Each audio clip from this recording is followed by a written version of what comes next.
Oh, that's not what I wanted. There we go.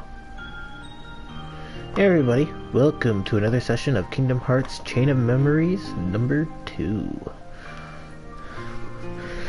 So in the last part we basically got ourselves acquainted with the world of Chain of Memories, how everything works in terms of mechanics. I did a little bit of off-screen grinding, got myself some more cards that I can equip later on when I have more card power. And we're going to move on to the next world, which, as you know how the order of things go in Kingdom Hearts 1, we're heading straight to Wonderland. As it will be the easier of all of them. And hey, Blackhawk, welcome to the stream. How goes it, buddy?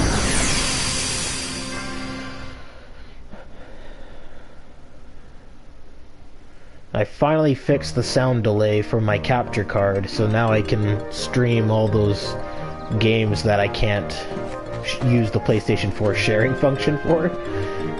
Thank God. Hey, somebody's coming. Pretty good, what about you? I am tired. I actually have, I kind of burned myself out with work, so doctor was like, you need 2 days to rest, so I like slept from like 4:30 p.m. and then I woke up at like 6:45 in the morning. And then after watching some YouTube videos, I spent some time syncing my capture card for Persona 5 later today. What do you mean off with your head? Oh, my fur and whiskers will never make it.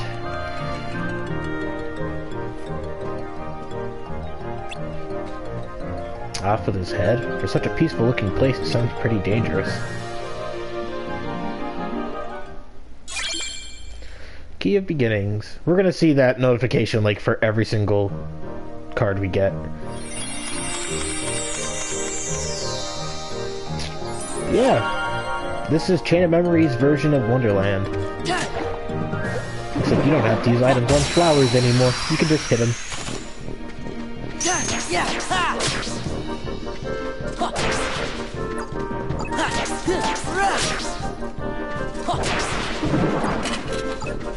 Oh god, these plants.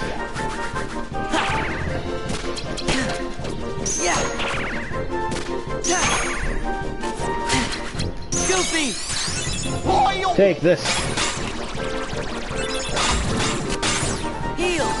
Goofy rocks in this game.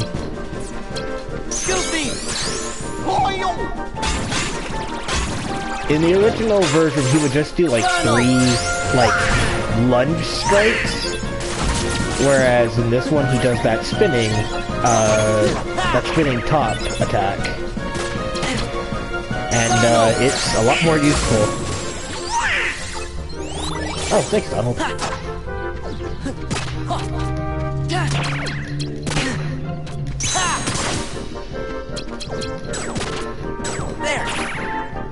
Oh my god, broke every single card I had. Ow! Hey, my Moogle points. You jerk. That's what you get. The Sorceress Waking card. Yeah, the biggest thing you want to do in this game is hit everything. Everything that can be hit, hit it. Because you're gonna get something for it. Sometimes. You're always gonna get a card at the end of a fight with enemies that was not useful at all. There we go. Strong initiative. I believe that makes our cards like 2 times more powerful.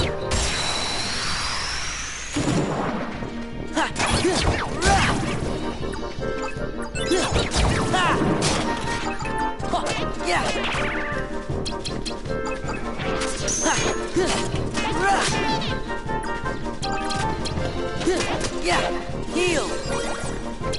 Funnel! Heal! There!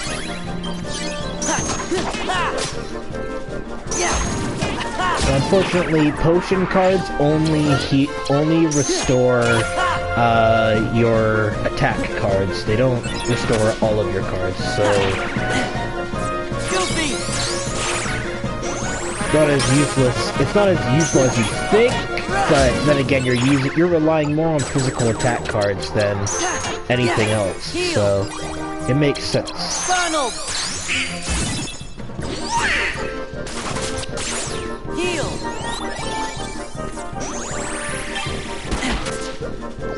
Oh, dick, my Moogle points. I need my Moogle points. There we go.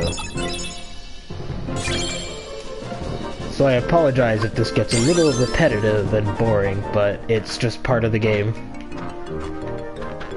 Hey, Omar, how's it going? Glad you could make it.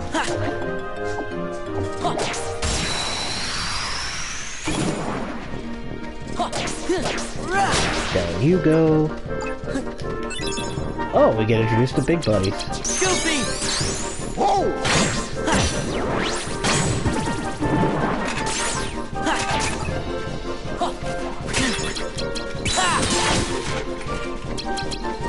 Yeah! Power! Wild Crush. Gotcha!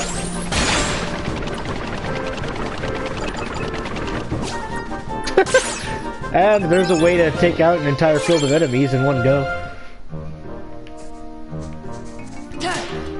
I'd completely forgotten that's what that did. Alright, so you destroy that purple plant and basically all the doors are now available to open. What is this one? That's the... Oh. Wow, that's convenient how the very last room and the first room are here. Yeah, Wonderland is the shortest out of all of them. The other ones will start to get really elaborate in how big they are. Let's do that. Use a 1. So yeah, one of the biggest things is making sure you pick the right card, because the thing is that you don't know what the values are going to be on the other doors, so you got to be careful with what numbers you pick and how many of them you use of a card, because you might need it. But we've all seen Alice in Wonderland, and we've all seen Kingdom Hearts' interpretation. This is basically where Alice is put on trial, and we interrupt it. Do you understand the charges against you? Of course not. I've done nothing wrong. Feigning ignorance, dear? You are charged with aiding the creatures called Heartless who threaten my kingdom. Fiddlesticks, where's the evidence? The evidence is, I forgot. That's the evidence, because you, Alice, are the one who stole my memory. We can't rid the Kingdom of Heartless until we get Her Majesty's memory back. This is a serious crime. This is so unfair. What if you're a queen? Don't blame me just because you can't remember things. Such insolence. You're talking to the Queen of Hearts, and to think I might have let you go. You apologize straight away. What a brazen thief. Who's the brazen one? Sora? The court has reached a verdict. Off with her head. Yeah, the other thing you'll start to notice is that when you're in the Disney worlds, there's very little voice acting.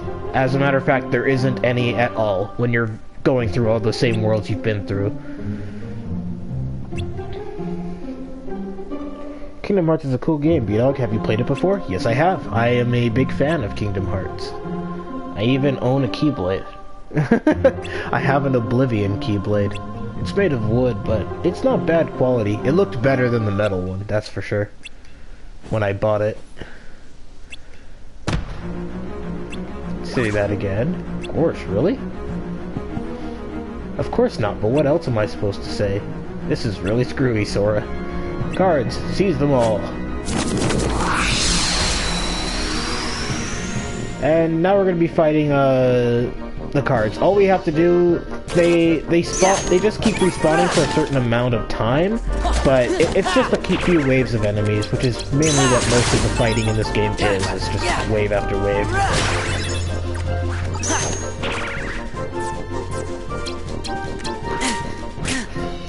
Donald!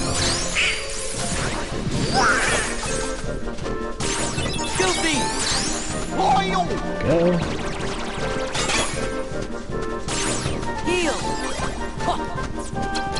Funnel. Heal. Go. Goofy. Oh. Yeah.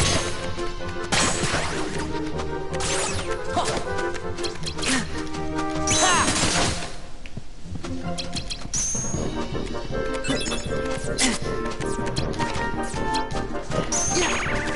No! I'm a sitting duck. I'm a sitting duck.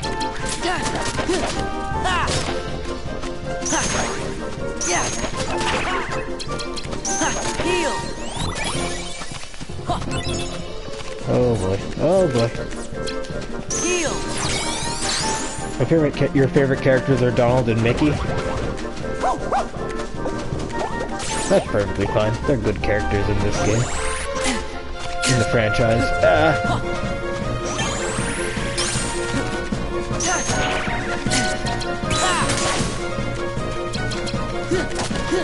Heal.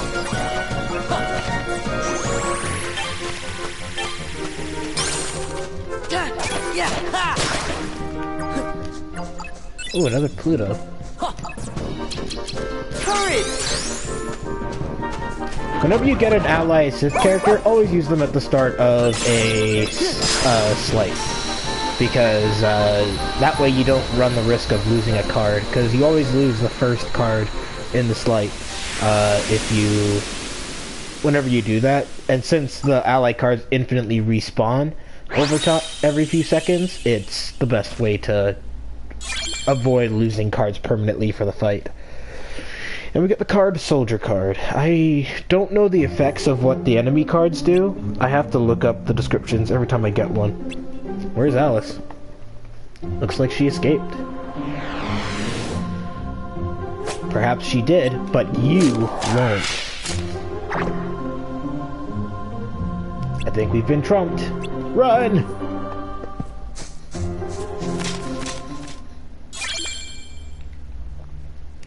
Yeah, I have too many favorite characters in Kingdom Hearts for me to really pick. Like, I like most of the characters most of the important characters in the story. Terra, Aqua, Ven, Roxas, Sora, Donald, Mickey, Goofy, Riku. Funnel.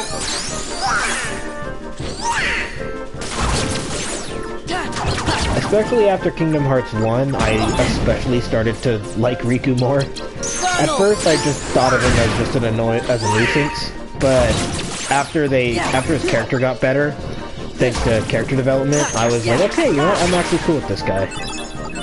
Ooh, a moment's reprieve card. Nice.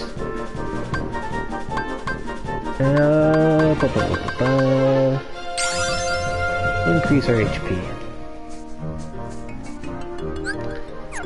Alright, so on to the next room. Let's see, what do we use? If you have friends, a friend card appears at the start of battles. Room where the Heartless moves slowly. The room where striking first deals heavy damage to Heartless. That would actually be pretty useful right now. Would make the battles go by a lot quicker. I think the Olympus Coliseum is where you can farm green cards a lot. So I will probably take the time when we eventually get through that world to just like pick up, do a whole bunch of grinding there.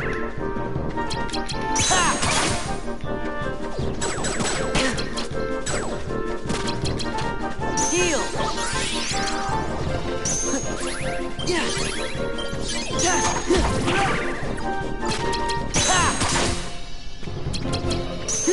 Yeah.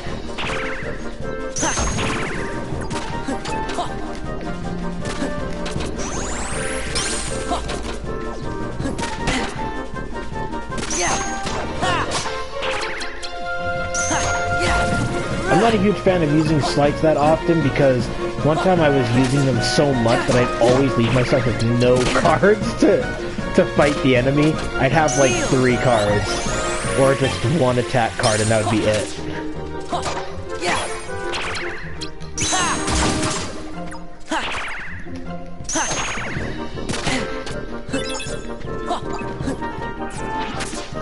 Courage! Come on, Pluto. Thanks, boy.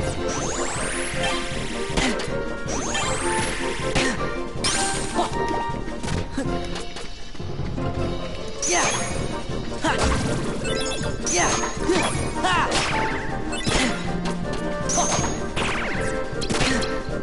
Donald!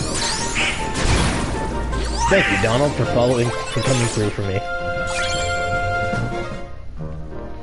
There we go.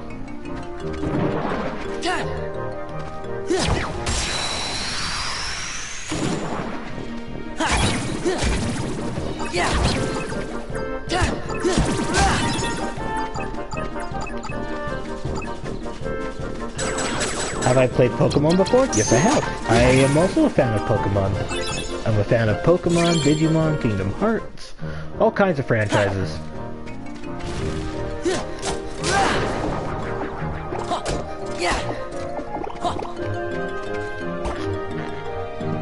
Boing.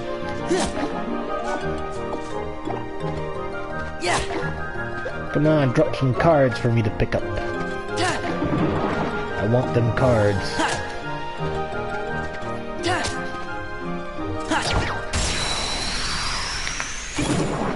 Yeah, I've been playing Pokemon since Generation 1.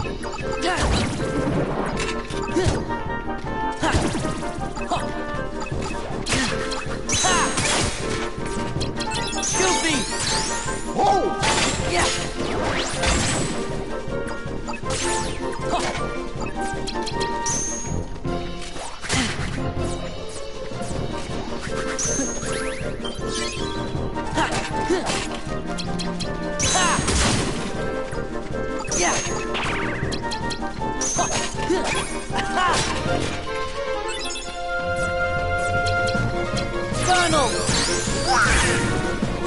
Awesome, Donald. You've actually been surprisingly useful for me.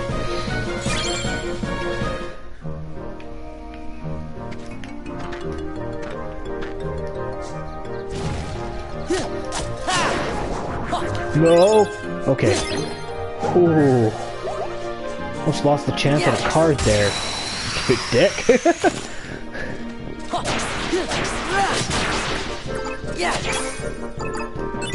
Oh, nice! That was a nice, simple battle.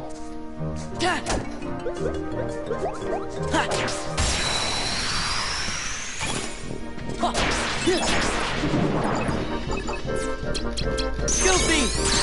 Oh! Donald!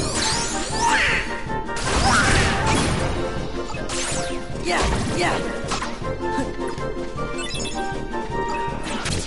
Goofy! Oh!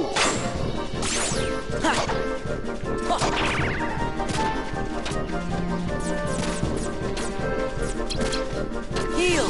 Yeah!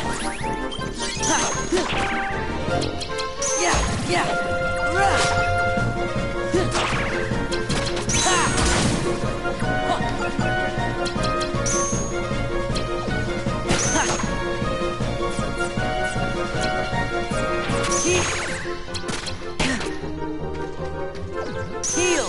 There! Yeah! Hey Aaron, how goes it?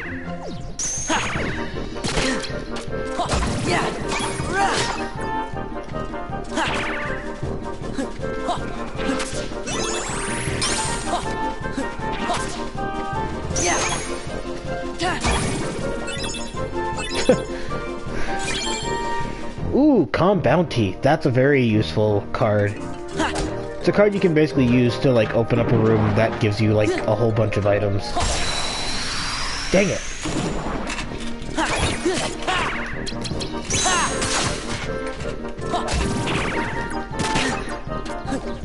Ow.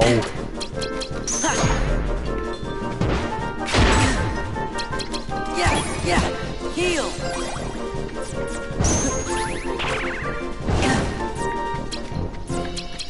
Heal! There! I'm doing alright. I got burned out at work, and the doctor said take 2 days to rest. So I basically went to bed at like 4:30 p.m. p.m. yesterday, and I woke up at 6:45 in the morning. Like, that's more than 12 hours. Ah, I hate that attack.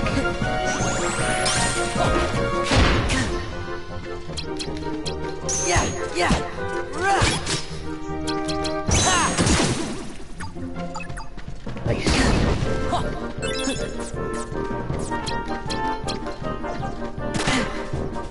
Donald! Thank you, Donald. Goofy!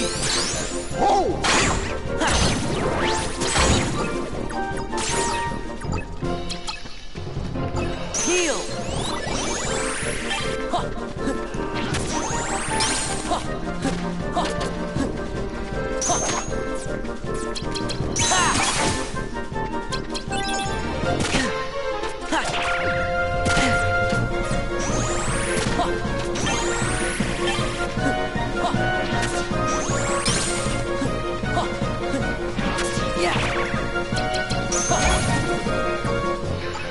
But, you know, it's just another one of those type of days. I will be live streaming Persona 5 later today because I don't care what Atlas was saying. It's like, we don't want you guys to spoil the story. It's like, you've already, every game you guys release, you spoil every single party member you're going to get in the game. So, it's nothing new for us. Also, it's up to the consumer to spoil the game for themselves. You can't control that.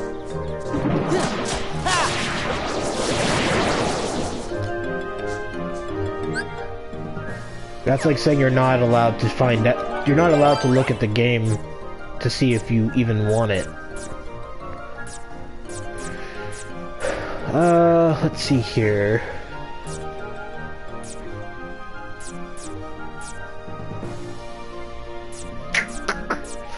Try to think.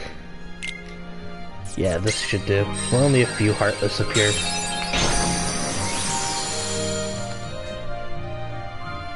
Because I'm not looking for, like, battles all over the place.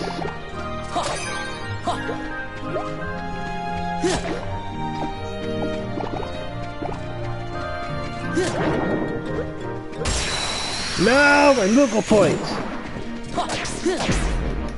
Also, Aaron, you're welcome to join me in a party, dude. Just because I'm playing Kingdom Hearts doesn't mean you can't be a part of the conversation. Like, when I started doing Kingdom Hearts, that wasn't a go away type of thing. It was, you're free to join me if you want to chat. It's just, don't be surprised if I go quiet on occasion, because I do have to pay attention.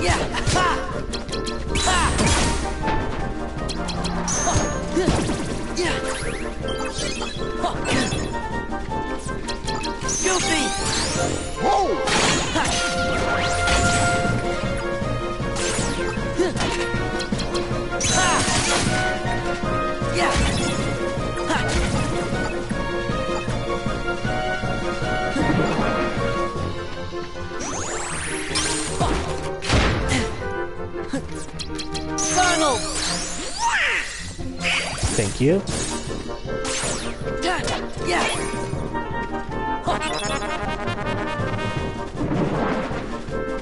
Oh yeah, this trumpet guy. You can technically abuse this trumpet Heartless in order to, like, infinitely spawn Heartless, so that way you can level grind. Yeah, I will be playing Persona 5 later. I just went through some, after doing some technical stuff to fix the audio, the voice delay with the gameplay, it's ready to go now. I can finally do Tales of Berseria again, and I can play Persona 5. I've already gotten myself a little bit into the story. Like, I've already completed the first major dungeon, but I'm not, like, really far in the game, so most of what we'll be seeing is, most of my reactions will be completely blind reactions.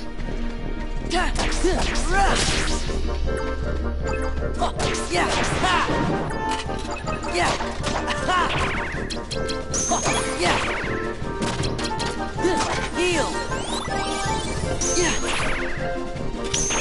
Wait, what? Oh, the flower kept breaking my card. You dicks.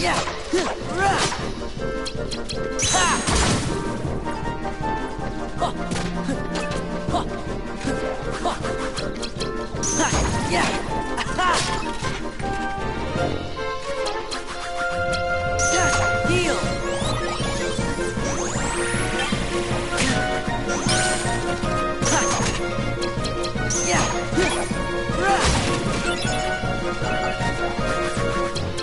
Power. All right, Pluto. What do you find? Moogle points and health. It's perfectly fine by me. Heal.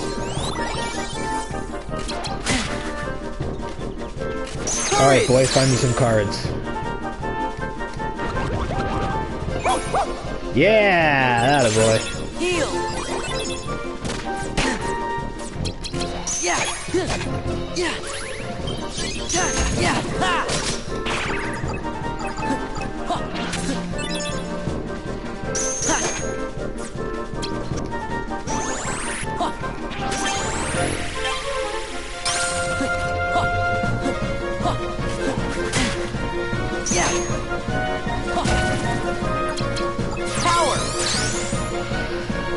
Alright, after this battle, I'll invite you, Aaron.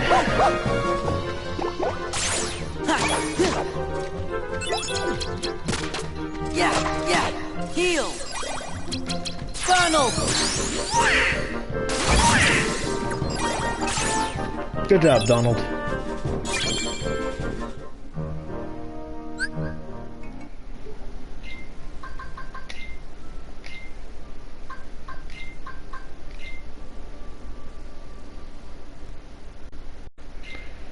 Oh, nope.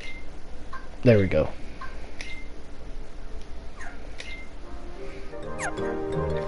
Okay. Huh? What? Ah. Oh, that's not it. Alright, back the way we came.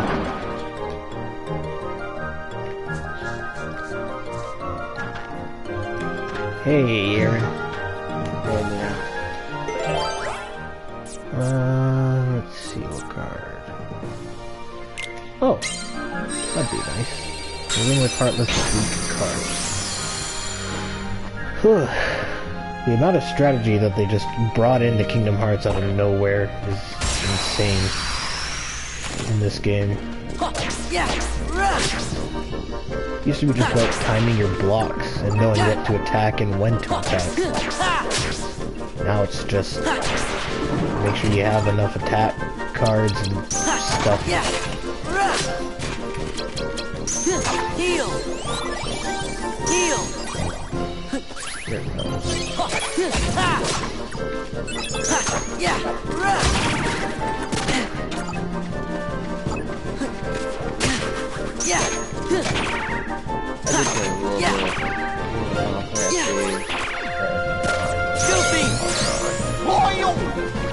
Well, like I said, well, Final Fantasy is that type of game where it's kind of hard to get sit through, in all honesty.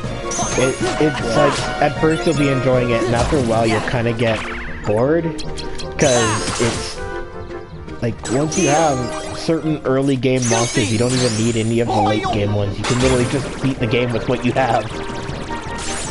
Yeah, like, I just got past, I'm pretty sure chapter 4. Which chapter was that? The one where you have the castle from the Empire, and like it ends with the boss for that thing. It was a giant soldier with a demon going him. Heal. Heal. For me, I did like after that I was trying to go to items, buy some items, and it just like interacted with the Coliseum. Yeah, honestly, like, I never even bothered doing the Coliseum once until late game when I realized I needed to have all of the summoning creatures. I was like, are you serious? I need to actually, it's mandatory that I recruit Shiva, Ramu, and Ifrit. I was like, well, how do I do that? Because they just kind of disappeared when I first met them. And then they were like, oh, you gotta go to the Coliseum and they'll appear after a certain amount of battles. I was like, oh, so there is some sort of actual importance to the Coliseum besides just the items you can get for fun.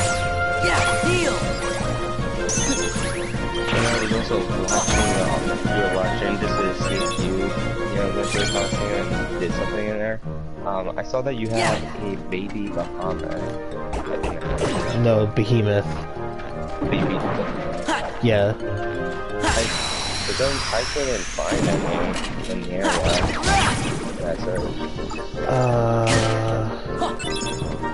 I think it's because I didn't get a baby Behemoth until after I was past that part. I can't remember exactly when I got the baby Behemoth, I just know that I did rather early in the game. Well, yeah, when I was seeing you were like on the way to that boss fight, I don't know if it's it might have been either a rare encounter or there was like a side quest where I could get one. It's gotta be one or the other, because if you don't have it yet and you haven't run into one yet, then I don't know what to tell you honestly, because I might have just been lucky for all I know. No, come back here! I want that card! Thank you. Oh, oh wow, that's a crappy card. Well, if I can't find one, I can load without it. Oh yeah, absolutely. I'm doing good with like the mirages I have. So far, I have a bat. I have the spiky rock. I have Tama, of course, and I'm keeping the Choco baby. Yeah, no one can really replace Tama. Tama's just... There's no point in taking Tama out. I did get a, but I'll describe what it looks like. It's a black dog that's, like, it's fire. Yeah, I had that too. Yeah, that's what I had. Yeah, I think I may replace my Choco baby with that.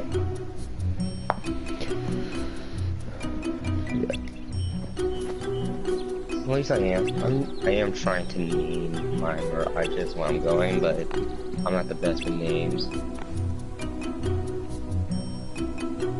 So I just based off some of my mirages off of videos. That's fine. You don't even have to name them honestly. It's just to fix the Pokemon motif.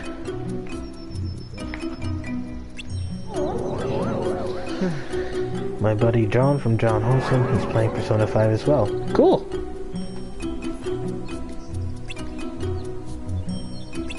So far I haven't heard anything about anybody receiving copyright claims and stuff yet, so... Persona 5 seems to be a safe to... Well, I mean, I imagine people are getting copyright claims, just not takedown notices.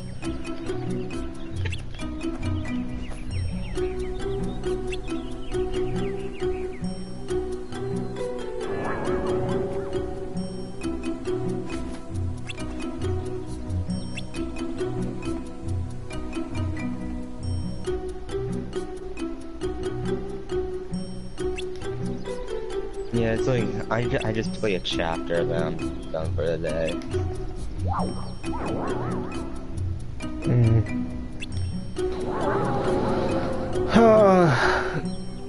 The funny part too is that I'm not surprised if barely anybody watches Kingdom Hearts Chain of Memories except for when I start playing as Riku, because there's nothing to learn here. Besides the stuff in between each Disney World that I'm visiting in Chain of Memories, there's no importance to them whatsoever. besides like a little bit of discussion here, they cover topics regarding memory, of course.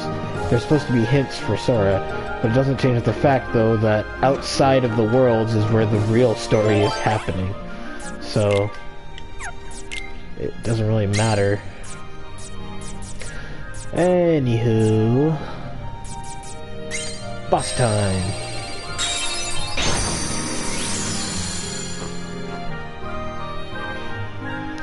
And I think in Chain of Memories they set it up so that every boss battle except for the very final one automatically gives you enough experience to level up. This is the sudden change of scenery. Let's look around.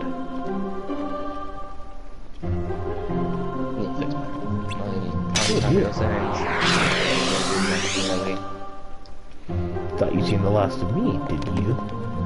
Uh-oh.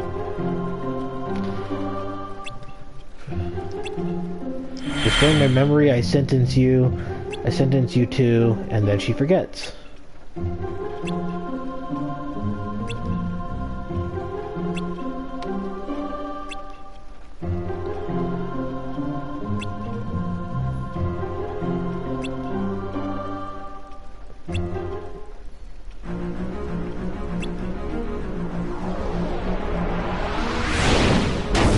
Ah, it's the Trick Master!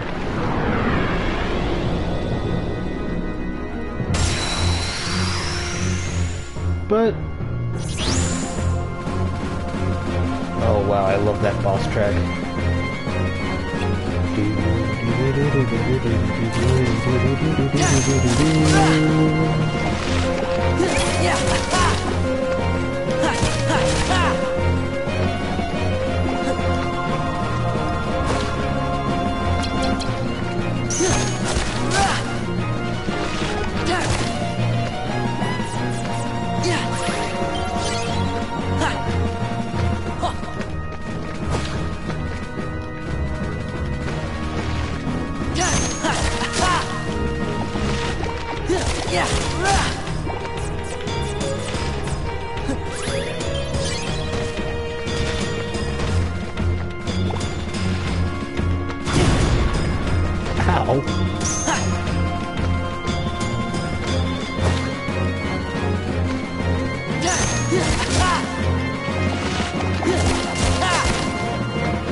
Oh yeah, that's right. Item cards are single use only. Donald! Yeah.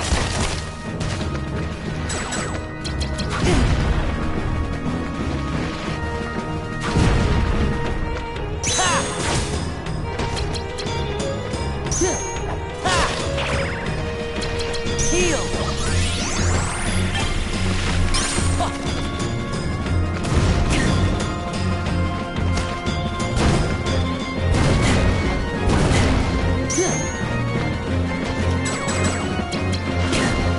Gosh dang it.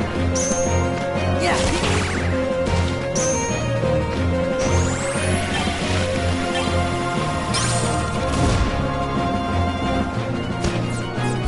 Heal.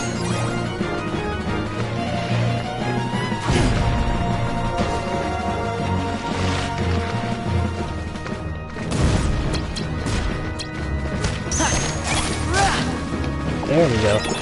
Yeah. Heal. Power. Okay, Crowbar. Ah, no, he has to use Zero card. Come on. Eh. Ow.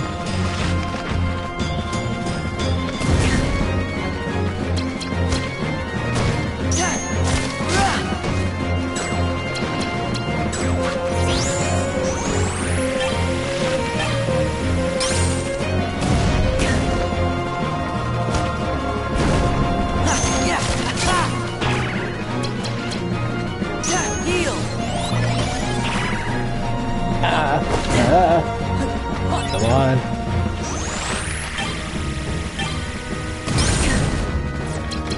Hurry! There we go. Come on, Pluto. Yes! Hey, I need that potion. Yeah. Yeah. Yeah, there we go. Okay. You know, the funny thing is I'm playing this on Proud Mode, and he didn't really do as much damage as I thought he would. Normally in Proud Mode, enemies hit really hard, but guess I'm lucky. I guess taking the time to level grind, it just makes it easier for me. And we get the Trick Master enemy card. I don't exactly know what that does, though. I think it's fire resistance? I think. And of course, because the Queen doesn't know anything,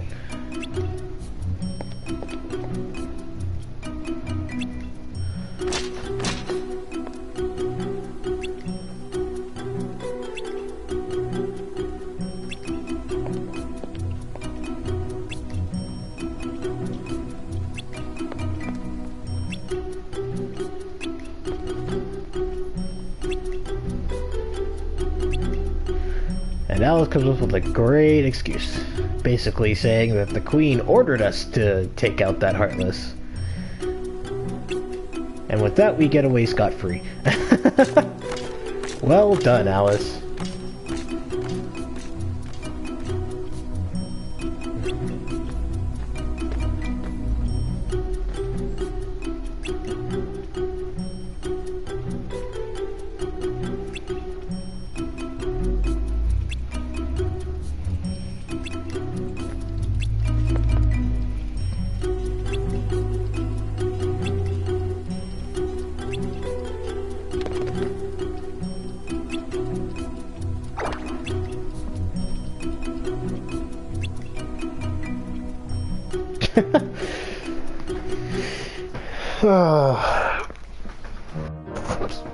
So that was Wonderland. Just as short and straightforward as it always is, but the maps are going to start getting bigger the further we progress into this game. Actually, I think the maps are always different. Sometimes they're short, sometimes they're big. I think they were made shorter for this version of Chain of Memories, because Chain of Memories originally came out on the Game Boy Advance as a 2D sprite game, which actually was a pretty good Game Boy Advance game for what it was, and the sprite quality was pretty decent too.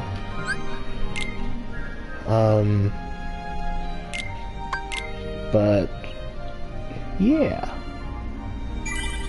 Oh wow, we leveled up 4 times in Wonderland. Alright, let's take a look at what those enemy cards do. So, Trickmaster decreases value of the enemy's card when your card is broken. And Card Soldier increases how quickly our attacks increase the swing speed of attack cards. So I guess that just means that our attacks come out a lot faster than normal. And we got and here are the stats for the Keyblade cards that we get. Of course, D plus is the Kingdom Key, so anything that's a C or higher does more damage than the Kingdom Key. But the only way to get more of these cards is to grind. You have to keep fighting enemies and hitting stuff and, just breaking stuff in the environments and stuff. And the only way to do that is to use a card to make a brand new version of the room. Once you do that, it's pretty much explains itself right there. Anyways, we're going to equip another potion card, because we're going to need it. I remember watching Alice in Wonderland where Alice drank the potion where she became very tiny. Yeah, in Kingdom Hearts they make you do the same thing. Huh? What's the matter? It's that creepy castle that I was talking about earlier. I know I didn't imagine it. 'Cause that was the castle where Sora had to use the Keyblade to free Kyrie's heart. Then he just disappeared. And I was so worried. How could I ever forget that? Oh, it was when I turned into a Heartless. Wait, that happened in a castle? You forgot that? 'Cause I remember perfectly. Then what's it called? That's easy, it was.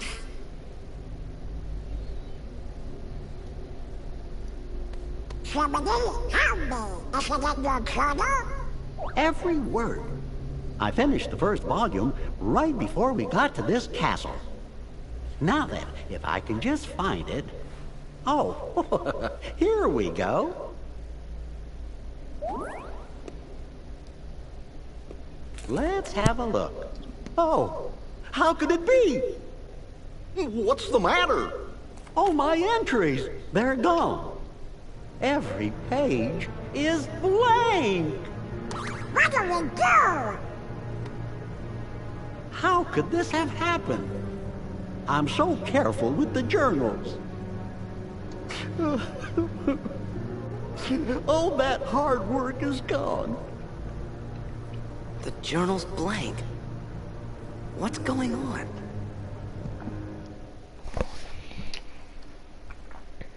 And that is the fun of Castle Oblivion. The further you progress, the more memories you lose, including any form of evidence of your memories. And now we get a cutscene of a blonde girl drawing.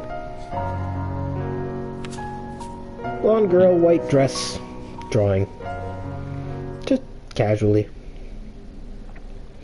And that won't become important until later. Something's screwy. Journal pages don't just vanish.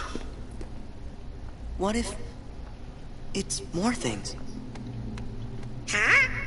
Goofy was telling us about another castle we'd been to, but none of us really remembers it. Do you think? Could it be that we don't remember because we're losing our memories? Losing our memories? Hold on. Remember what that mystery fella said? In this place, to find is to lose, and to lose is to find. It must have been our memories he was talking about losing. So if we keep going, we'll lose more. Guess it really is Castle Oblivion. So the higher we go, the more we'll forget. Does that mean everything and everybody will be forgotten? Riku and Kairi too. Do you want to go back? Don't worry, fellers. We might forget about where we've been or what things we've seen, but we won't forget who our friends are. I don't know. Come on, Sora. When you turned into a Heartless, did you forget about me and Donald? Of course I didn't. There you go. No matter what happens, you won't forget your friends. Oh.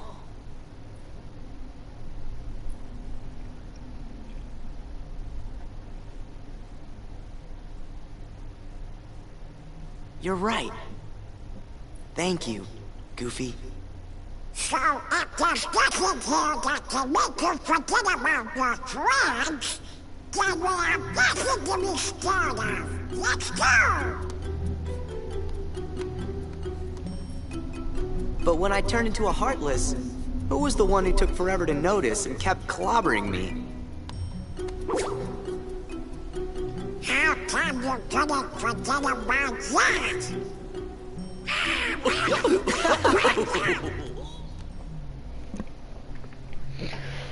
Good old Donald. Alrighty. I'm gonna save here at the third floor entrance hall. Oh, sorry. Oh, wow, that hasn't happened in a while. Hey, as they say, the slip awakens. Who says that? Piece of Force Awakens. I just said Slope Awakens. Yeah, but you said as they say. Hey,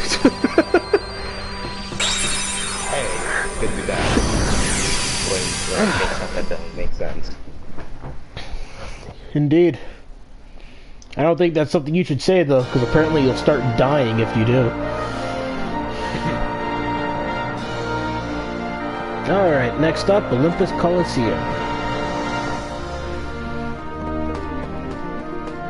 And it seems like it won't be until Kingdom Hearts 3 that we're actually going to get to explore the world of Hercules, instead of just having a Coliseum. That's how it looked to be anyways. Like we'd get to go to Olympus Mountain and stuff like that. Sorry, Mount Olympus is how it's pronounced, is how it's supposed to be said. No, I'm not drinking, Omar. I have Aaron in the chat with me. He's drinking a Slurpee, I'm assuming? Yep, Slurpee from so long ago. That's... Oh yeah, always good. I haven't had one in a while. I kind of miss them. I always get the Coca-Cola. I always get the other ones. I mean, Coca-Cola's fine, but if I wanted Coca-Cola, I'd just drink a bottle of Coca-Cola. Understandable. Whenever there's a contest, you're raring to join up. Yep.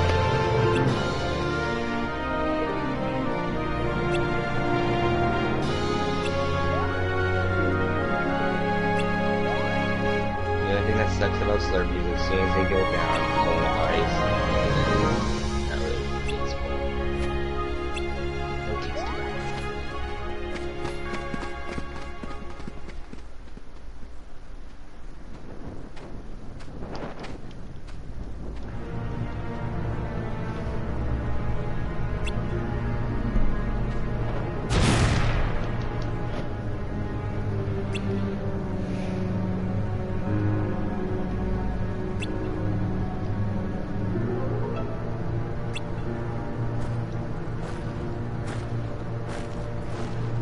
Omar says hi, Aaron. Hello, Omar. Final Fantasy fan service. Wait, what? There are Final Fantasy characters in Kingdom Hearts. Oh, yeah. And the most iconic of them all, Cloud, from Final Fantasy VII. I'm gonna guess that. You can tell just by looking at his hair that it's Cloud. His outfit is pretty unique. For some reason, they decided to get, instead of giving him his regular outfit in Kingdom Hearts 1 and Chain of Memories, they gave him this combination. It was like they took Final Fantasy VII's Cloud, and then there's another party member in that game named Vincent, who wears a red tattered cape. He kind of has like a Dracula thing going on for his character design, in a way, and for some reason they just mixed the two together. It was a really odd thing for Cloud to have in his design, but you know, it doesn't really matter in the end because everybody recognizes who it is, so that's all that matters.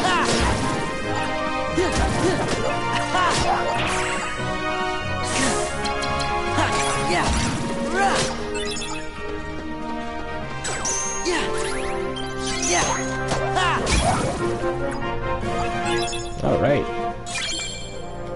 Oh, I've been watching a lot of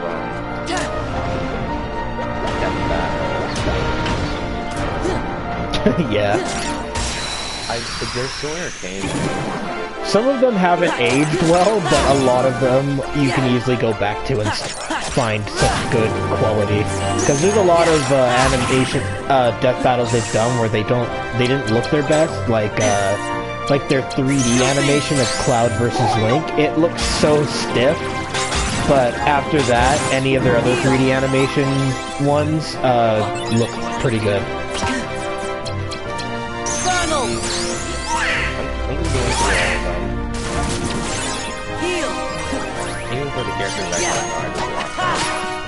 I think what would be cool is if they made their own, like, custom-made sprites of certain characters.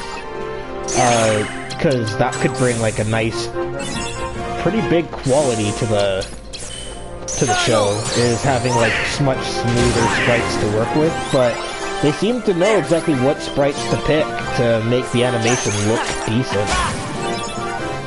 So I always give them props for that, is being able to pick, like, the perfect sprite to fit a battle. Timber! I wonder if this does anything. Oh, I can jump up here. That's odd. I did end up watching the Laura Croft versus I haven't watched that one. I won't tell you if you want. No, I'd actually like to know ahead of time. Because the thing is that, I don't know, it doesn't seem like, it's just two people I can't really compare, in my perspective. I'm assuming they probably picked Laura Croft, didn't they? Yeah, Laura won. Was there reasoning because of her, I don't know, her fighting capability or something? That and she just know the game. Look at how the guy. That's how Jesus.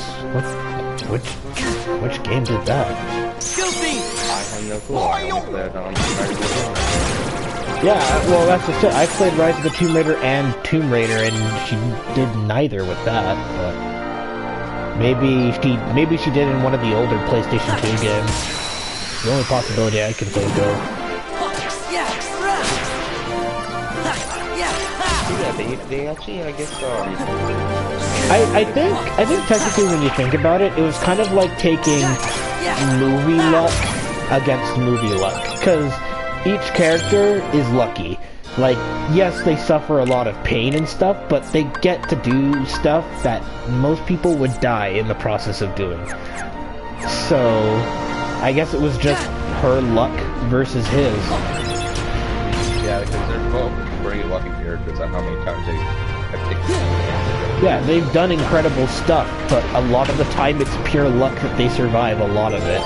So, I guess that's the logic they were using, was like, well, she's probably been through worse, so... I would think who's been through worse was probably me. Well, I don't really know much about Laura, but I did play all the Atari games. Well, 1, 2, 3, 4. I once played Pokemon Puzzle Challenge before, V-Dog. It was an awesome game. I hear that the puzzle games are always... Most of the time, puzzle games are really good. It's just, you have to be that type of person who's down to playing those type of games. Otherwise, it's like, eh, at first. Yeah, Laura's been through a lot of stuff, but the thing is that she has had more games than Drake, so she's been through a lot more, and a lot weirder. Because, like, for him, it's, oh yeah, this is like a legend or something that he proves exists, but it's not like what the legend actually says it is, type of thing. Whereas Laura deals with the actual thing. Like, she's fought giant stone monsters, she's fought, like, all kinds of mythical creatures in her treasure hunting. And, I mean, for crying out loud, Rise of the Tomb Raider, we dealt with immortal knights, and in the first Tomb Raider, we dealt with giant Oni, demons. She's fought demons compared to Nathan Drake. So, she does outclass him in terms of experience of dealing with types of enemies. They really had to fight stuff. Well, I mean, it's the same thing as how Tracer versus the Scout started out. They basically fought for exactly what both of them would be fighting over. I'm so glad that Tracer won.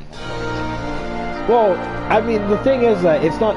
To me, I didn't really care which one won, just as long as they gave a fair reason as to why they won. And honestly, it's... Right from the get-go, you can tell that Tracer was probably going to have the advantage in the fight because of her time skip ability. So...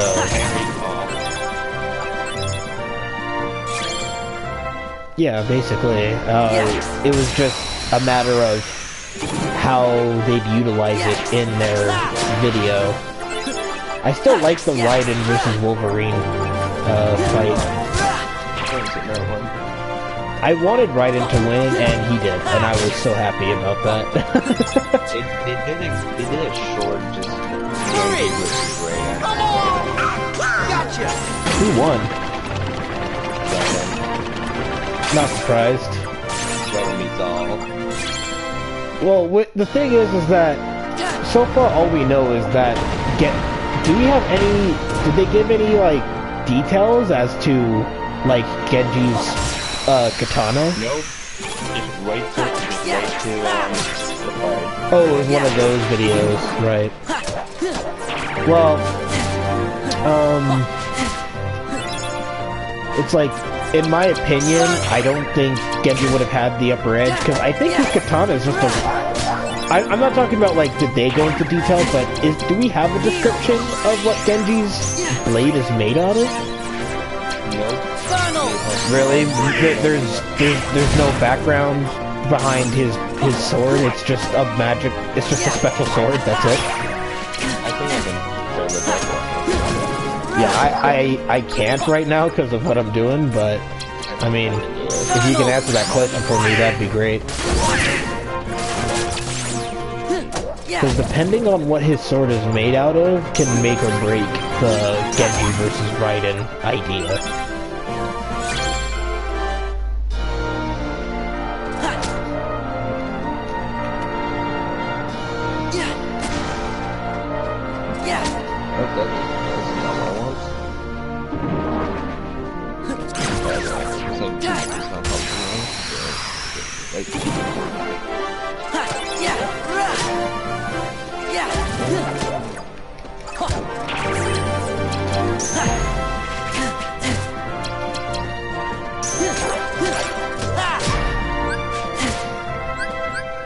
Hi Hehe, my Digimon is super OP. Kentorismon is at 9,573 stamina.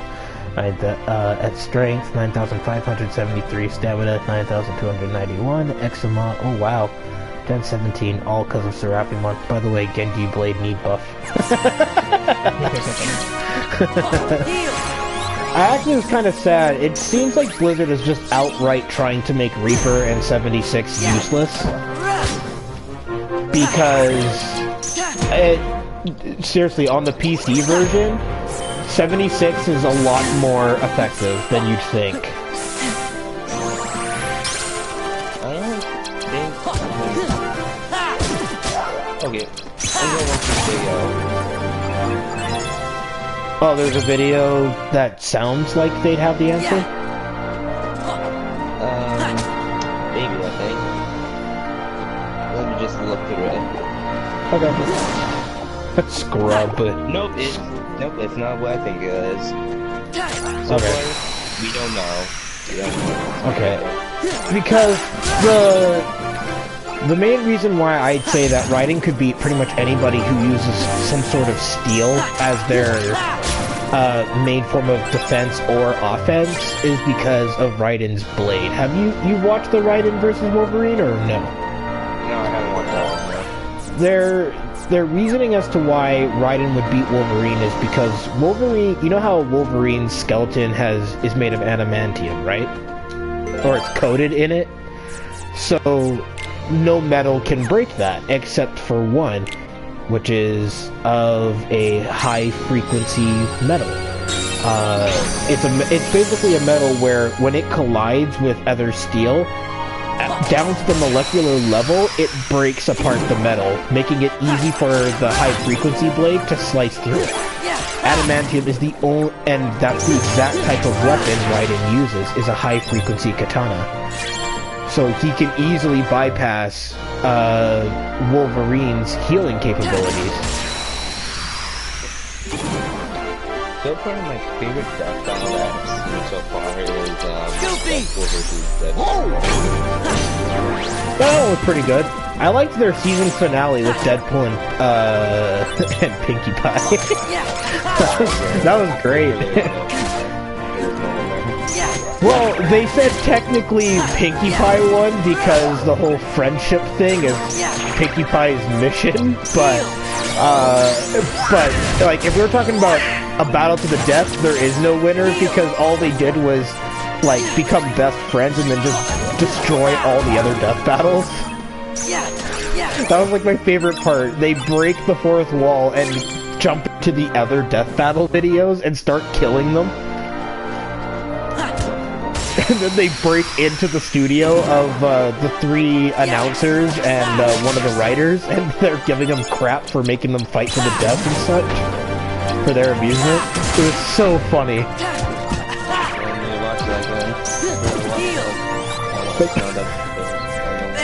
Oh yeah, the best part was that, like, it was just when Wiz and Boomstick were just like, so that happened. Like, they were so confused. Yeah, you would be. You just, if they come in. Well, it was because they were trying to figure out who won and how, and they were like trying to explain what just happened, and they had no answer. I did watch the Goomba. That was one of their earliest death battles, and it was also pretty funny. Yeah, no winner, just... What? What? Please tell me I wasn't the only one who just saw that in the stream. Well, let me see this. What the? What? What? What? What the hell was that? Wait, what? Is it about the floor? Yeah, you saw me break those, right? And a card popped out, right? Let me see this. I need to rewind the one. Okay, yep, I'm watching. Okay, so watch the card that comes flying out of the barrels. Okay.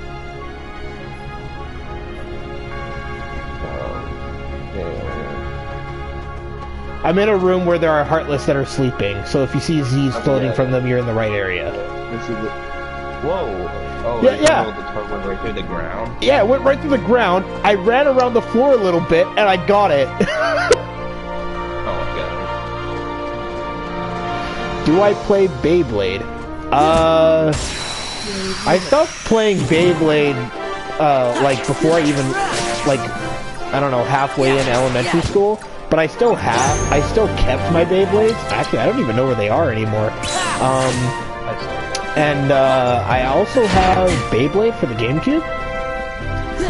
That game starts off really hard. Until you start buying, like, more powerful parts for your Beyblade, you're gonna get your butt kicked almost all the time.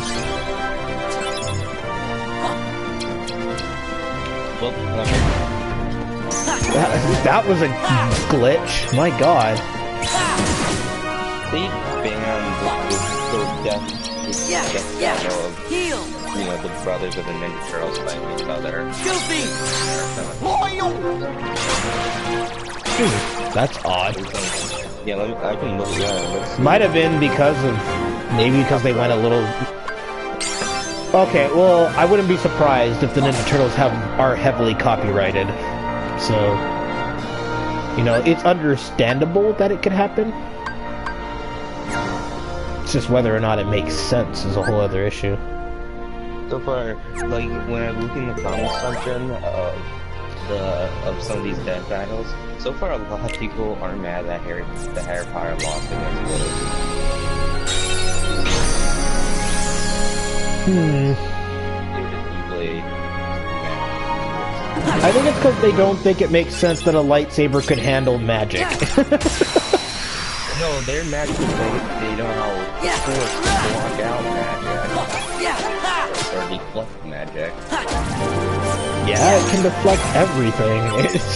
Yeah, if it can lift a giant X-wing and pull a Star Destroyer out of orbit, then yes, it can do that, and that's a very fair victory. You need to get more educated. The thing is that they give a fair reason as to why that person won, and everybody still says, nope, that's bull. They should have lost. And I'm just like, are you stupid or something, you blind fanboy? Or fangirl, whoever's raging. It's just like, come on.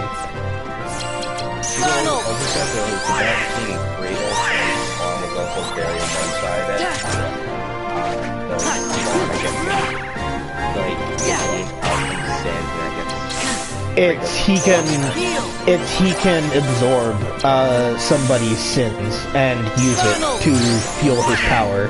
It's kind of like healing himself in a way.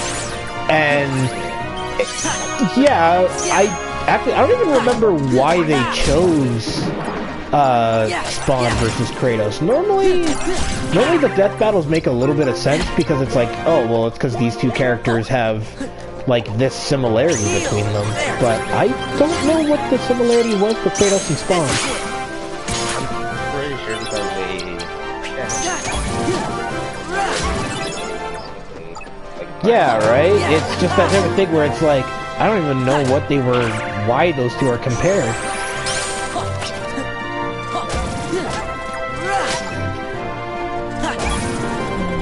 Destiny is so dumb they nerfed all weapons. Really? I have Gallantmon, Crimson Mode Stone, and Imperial Jamon, Paladin Mode Stone, Lucamon, SM Stone, and 2 Belfamon, Rage Mode Stones. Cool! And the other thing right up with the Spawn, basically, Spawn's gonna win no matter what, but Kratos gonna have heavy weapons. And heavy weapons are the only thing that can get over. Except if you count the elliptic. I think the sword could do it. Because it's basically a sword that contains the powers of a god. Not of a god, of gods. It's just like a giant collection of power. So it's possible. I don't know if that's considered a holy weapon though. That's the thing. Because that's the thing is like there is no such thing as like holy power in God of War. It's just powers of gods. So I don't know how that would have been interpreted. I also watched the Sonic vs. Mario. Makes sense. Sonic was the victor of that fight. Yes, he was, and it made perfect sense. It made absolutely sense. It's like, I don't care what people think. It's like, look, guys, when you take away all the power-ups, what do you have? A regular plumber who can barely move that fast against somebody who's got speed more than, and like a decent amount of power on his side. Mario would get his butt kicked in no time if it wasn't for his power-ups. And all he could really do is delay the inevitable because they have enough power-ups to counter each other. And I think the main reason why a lot of people argue it is because they didn't use as many power-ups for Mario as they were hoping they would. Because it's like, why go through this massive arsenal and stuff if you're not going to compare all of their power-ups together? And it's like, well, that's just not how it works. They can't take everything from every continuity. They have to take what they can that sounds reasonable. Yeah, mostly no matter what, even if you can use every power up from Mario, it would still just need the,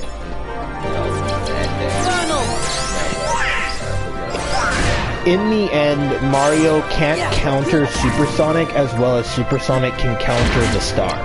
He can't use the star power-up to somewhat handle Supersonic, but as long as Supersonic has rings, which he can find an endless supply of, Mario can't do anything. It's just how it is that Mario has less on his side in comparison to Sonic. And it's a shame that some fans just can't accept that, and I just don't get it. Who's my favorite character in Kingdom Hearts? Honestly, I don't really have, like, a #1 favorite. I just have a bunch of characters, like, most of the Keyblade wielders I really like. Let me think here. Anyone in particular I know of? I really like Roxas. I'd probably say Roxas is my favorite character in Kingdom Hearts.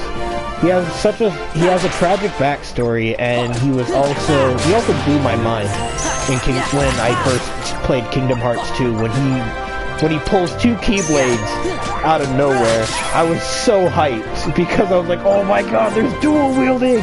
Because to me, I always found dual wielding blade weapons was so badass. Yeah, that makes me think, oh, we can do a little weapon. Equally badass. Yeah, and I mean, they do technically let you dual wield weapons in Kingdom Hearts 2, but not to the same badass degree as Roxas. So like, here's some transformations, temporary transformations you can use, where your character will end up using 2 Keyblades. Meanwhile, Roxas can use them willingly. So, I was just kind of like, well, I mean, this is good and all, but I'd kind of like to be able to naturally wield 2 Keyblades at once. Goofy! Whoa! Yeah! I missed.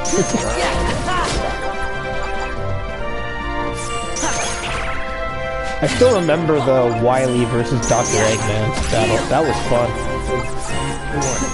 Metal Sonic. Oh man. Yeah. Dr. Eggman's creation, Metal Sonic, in the Sonic mythos, develops his own conscience, and at one point even betrays Eggman for his own gain. And he... Basically what Metal Sonic did while fighting as a pawn for Eggman was basically say, enough of this, absorbs every single robot, becomes the mechanical overlord, and basically causes Judgment Day, wiping out everything in his path, and he's the only one left standing. And so they were like, so I guess the winner is Metal Sonic? And they're just like, yeah, seems like it. And so they're just like... And then they were just like, so here's the deal as to why Metal Sonic would win this entire outcome, is because, one, he's rebelled against Eggman more than once, and he's powerful enough to rival Sonic. So, combine that with how much of a threat he is, it just leads to that being the result. But I laughed when I watched that, just because he just killed everybody.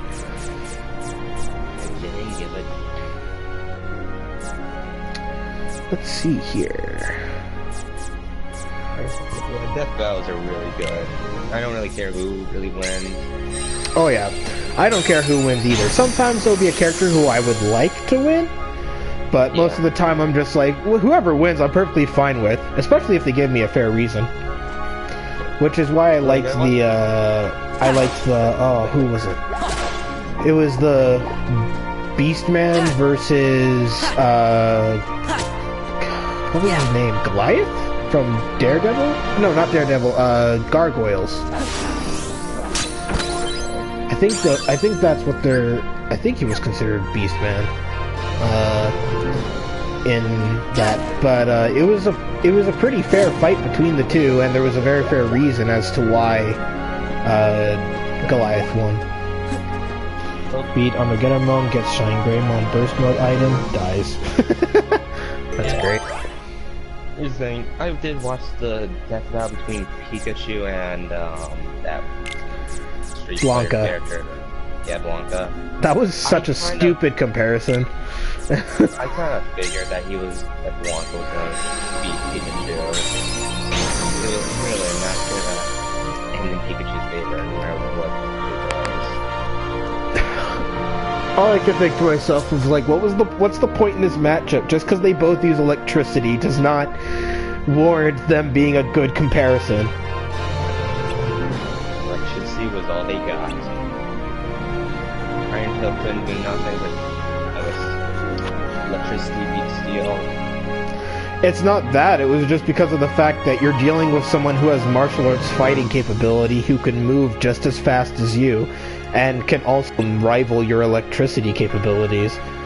It's just that type of thing where it's like, what were you expecting? That Blanca having all 3 comparisons against Pikachu's 2 comparisons? It just doesn't work. Do you watch Pokemon X and Y, B-Dog? I started X and Y, I got a decent amount, I got a couple episodes in.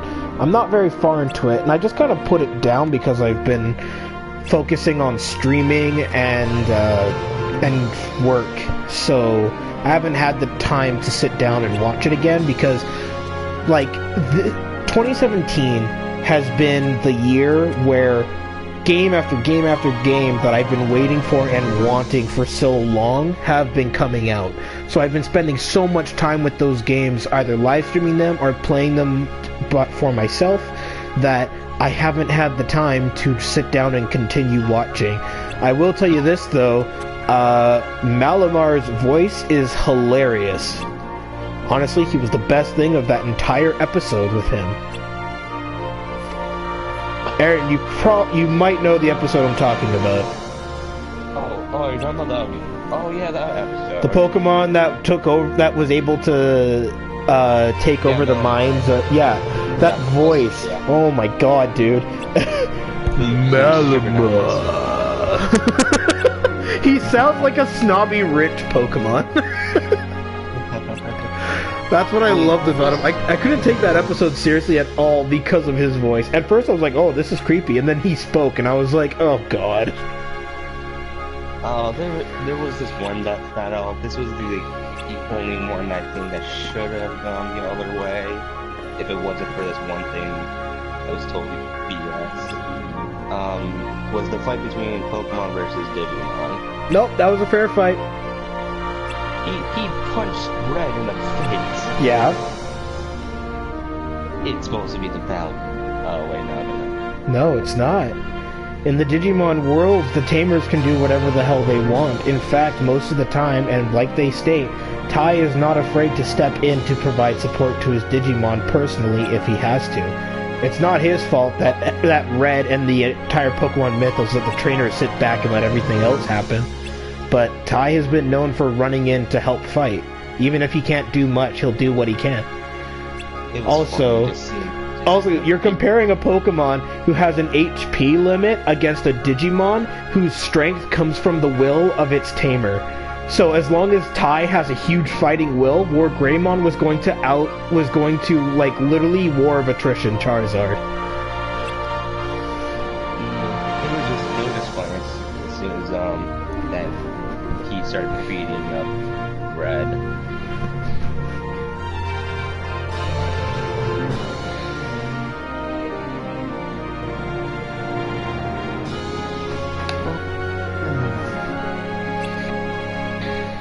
Oh yeah, Donkey Kong versus Knuckles.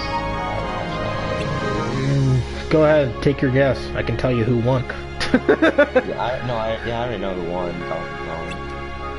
I kind of was hoping that Knuckles would win, but that's just because I'm a Sonic fan.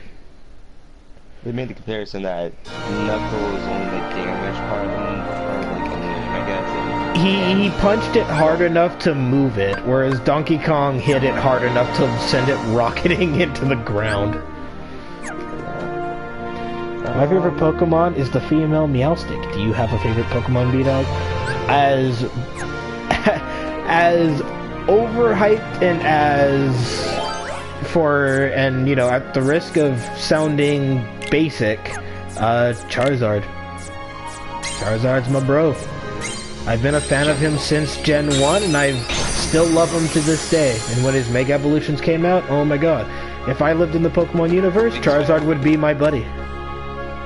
Yeah, it's like, as soon as he's in the Pokemon universe, he would never let Charizard go. He would just always keep him. Yeah, I wouldn't. I wouldn't pull an Ash. I'd literally just instantly, you know, I would keep Charizard with me all the way through. Charizard is like Ash's Pikachu. You always keep him.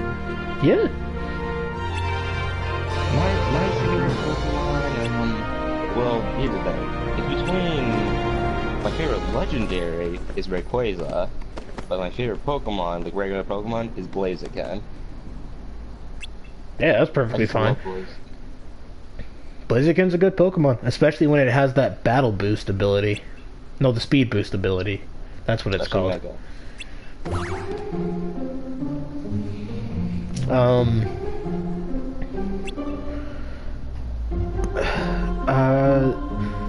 In terms of legendary,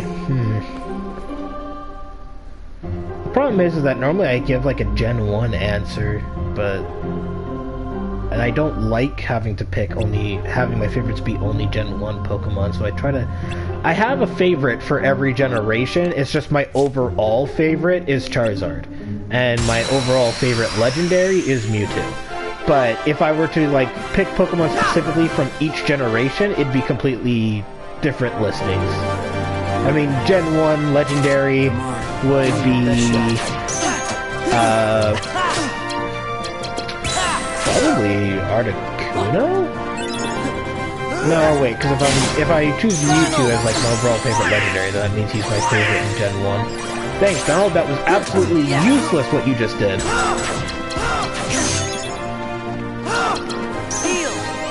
Still in that trope, Donald.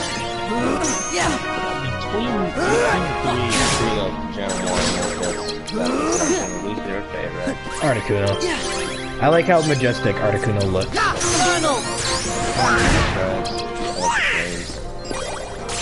To me, Moltres looks like just a chicken on fire. That's what he's known for being, but I can't help that.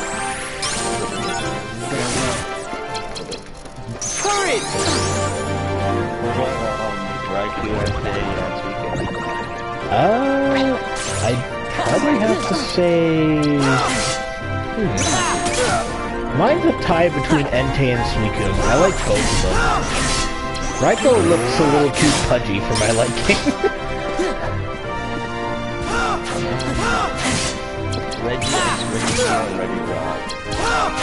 Neither.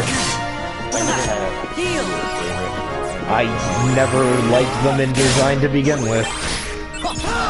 They look way too basic and boring in terms of design. Power! Now.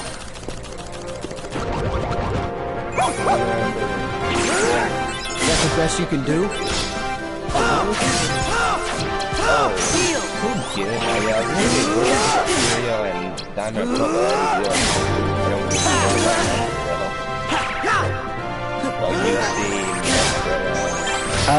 Azelf is my favorite out of those three in terms of design. The other two look kind of odd. Uh-oh, I'm so dead right now. Yeah, I'm dead. Nothing I can do. Or maybe there is. Woo! Put up! Power! Come on. No! Oh, I'm dead.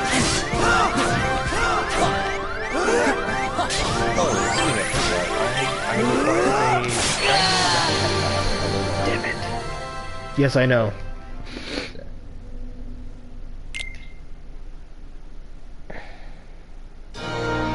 Dang it. Hit me really hard. I need to equip some stronger Keyblade weapons. First, I gotta remove some cards. So let's get rid of this one, this one, this one, and this one, and this one. And then we'll give me that one, this one, this one.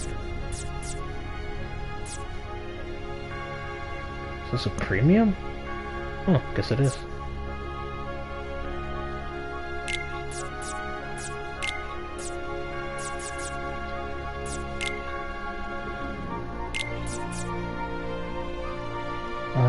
Oh wow, that's perfect.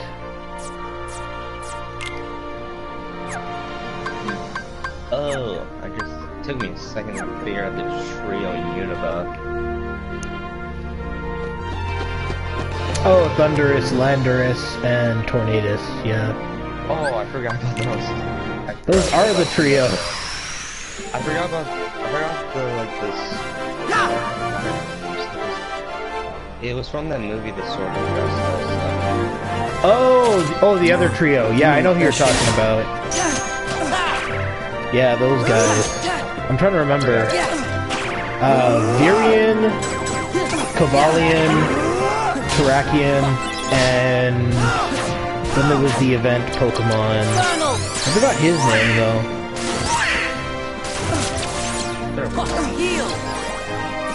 Was it a C? What does it look like? He's the one with like the red hair and like the blue eyebrow type of thing going on, and he has another mode where he gets like a horn. I'm trying to remember what his name was. been so long since I've heard it said. Yeah.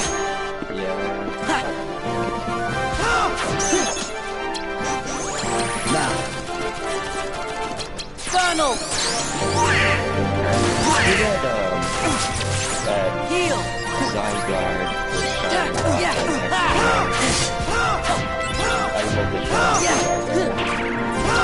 Scoopy! Oh! Yeah!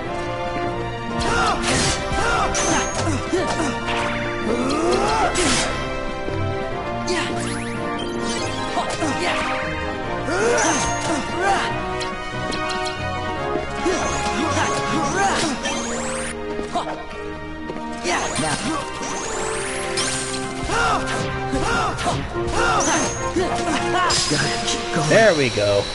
I knew I had to... Keldeo! That was his name. He was Keldeo. Thank you, Hee. Thank you. Your favorite is Ash Greninja. Oh yeah, I love Ash Greninja. Ooh, high potion.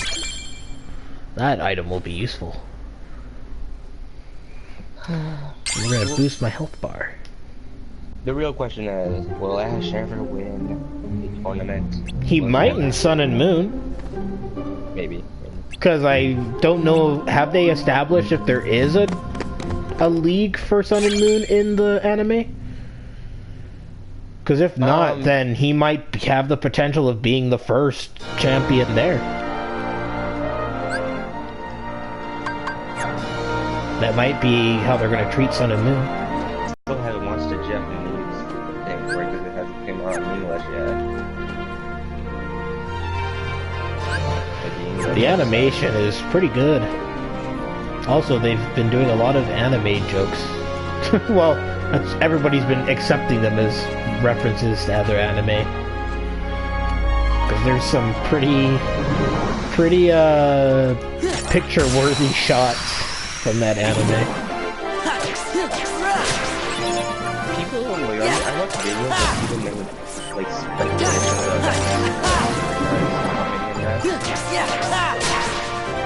Serena? Oh, yeah. Honestly, I was surprised that she stayed behind. You'd think that after how that final episode went, you'd think she'd choose to actually stick with Ash, but... No, she chose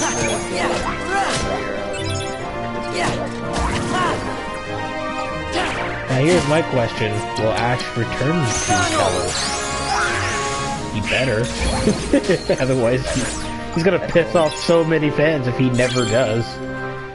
So my problem is that means that chances are he's never going to come back for a long time because of... As long as there's a new region to visit. He's not moving back. He's just gonna stay in that region until he finishes. Pretty much. Let's think about all the other Pokemon that Ash promised that they'll see again, but never did. It's not counting the ones... Well, he never promised Butterfree they'd see each other again. Because Butterfree never comes back. It's Butterfree that that never came back. Oh yeah, we know Primeape said that.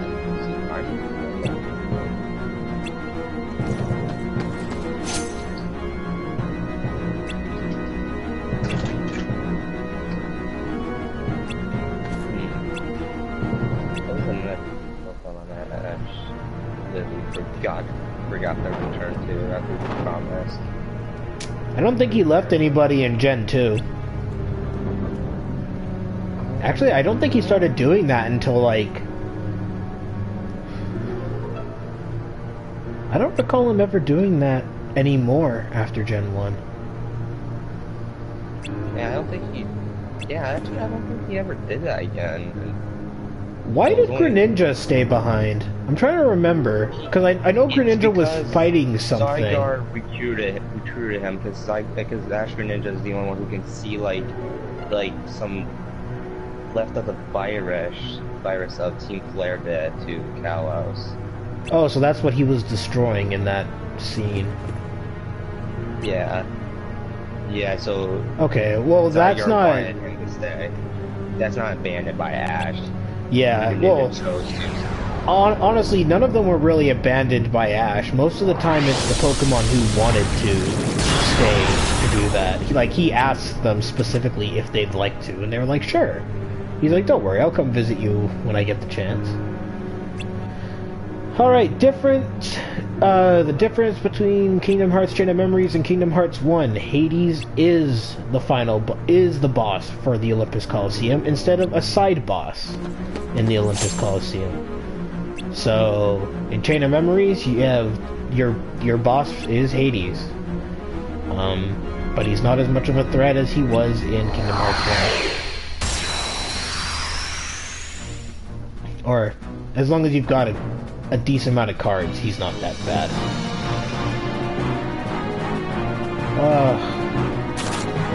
Chain of Memories uses such a generic track, but it's still such good music.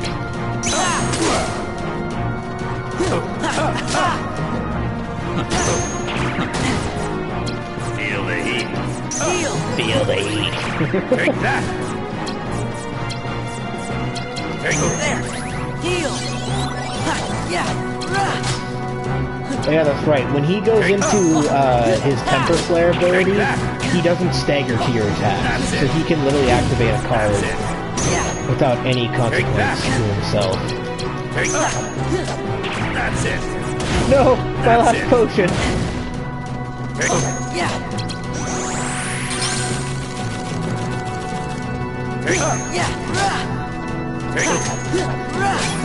Take that.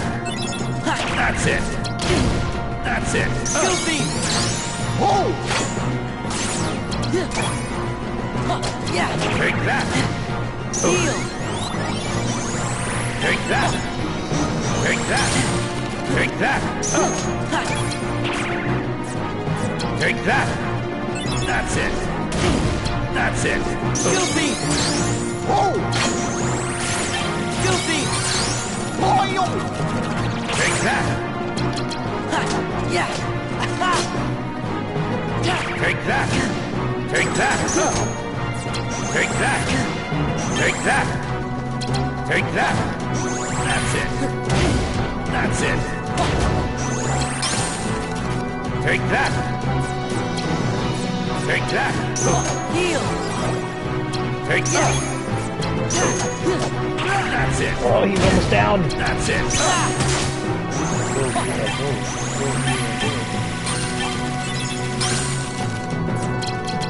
Donald. Go, Donald! Yes, thank you for the heal, and you healed him! You did! I hate you so much, Donald! That's it. What did Take that. Take that. Oh, He used fire magic on Hades! Hades! Of all people! That's it. That's it. Heal. Take that. Goofy. Fail as an ally, Donald. Now I see why people hate Donald in this game. Oh. Oh my god. Did he do it? Yeah, I got him. It was a tight one though. I had barely any cards left. I forget what Hades card does. I think it's a useful card though. You know, B-Dog, Pokemon Duel is having their Fire Gym Cup. I've got so many Pokemon. I got an Esper, Dedenne, Golem, and an Arbok. You know, I tried Pokemon Duel for the mobile device. Wasn't a huge fan of it, honestly. It kind of... I don't know, it kind of makes the whole point of having a certain Pokemon useless. Because everything is a roulette wheel. It's, okay, I'm gonna play out this Pokemon, and it's like, oh, and it's moving along the board. All I have to do is get the Pokemon to your end. And it's like, yay, I did it. But if your Pokemon clashes with theirs, you spin a roulette wheel, and then you have to stop it at the right spot in order to win the fight, and then it instantly takes out the opponent Pokemon. And it's like, well, what's the point in having, like, a Charizard then? Besides the possibility of having more options for your attacks, it doesn't really necessarily make the fight any easier. Plus, the Pokemon end up respawning, I think, so...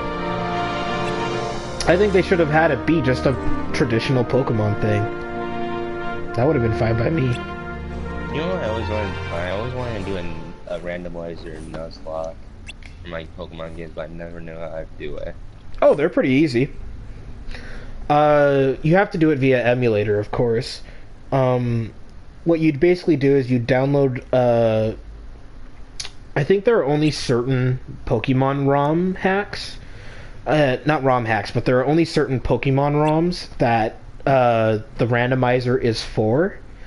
So all you have to do is download the ROM, and then when you look up that version of the Pokemon game, randomizer. If you just look up that alone, and then you download the randomizer, and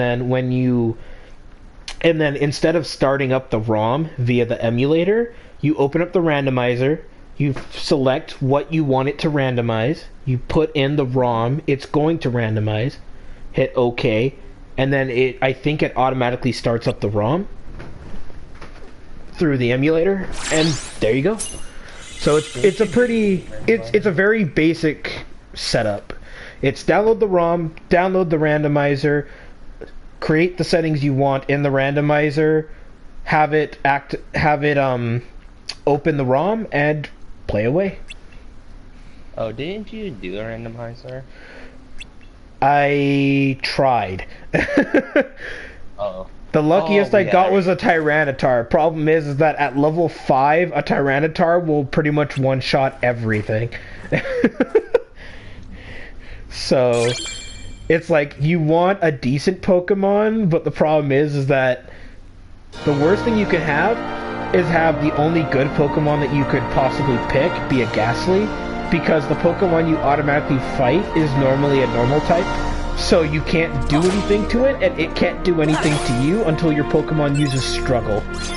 Ultimate Stand Still. So... I actually did, like... I know, going back to the death battle, I actually did put up a suggestion for a death battle, but... Oh really? What was your idea? It's stupid, it would never, like, really work out. I did, like, Noctis versus... Basically the four of them just fighting each other. Noctis versus Gladio versus Prompto versus Ignis. Yeah, that's...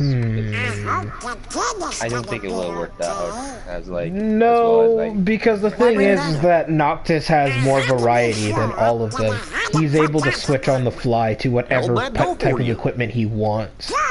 Meanwhile, each character specializes in only, like, one type of battle situation. Like, Ignis is good at up-close and fast strikes, Gladio is slow and powerful, and Prompto is ranged. Me? I'm looking for Meanwhile, Riku. Noctis can do all of that, so he'd kinda have the victory. Yeah. I guess there's no Plus, way he's we'll forget supposed the to be most stronger than all of important them, so... That's good. I was also just thinking of, well, maybe that, Ignis, Prompto, and Gladio can also do their tech bar moves. Well, yeah, they'd include that too, but it's like, even with that, I don't think it would necessarily work, because a lot of their moves involve, like, having another party member You do seem it. pretty intrigued by this Sora kid. More plot for Kingdom Hearts Chain of Memories! It was just mostly the Haven't detail that decided I yet. wrote down. I think what intrigues me more is what you see in him. There was a time he became a Heartless. And if one becomes a Heartless... They lose their minds and their feelings. They're consumed by the darkness. Right, but not Sora. He held on to his feelings even as a Heartless. And there's only one other man who's been able to do just that.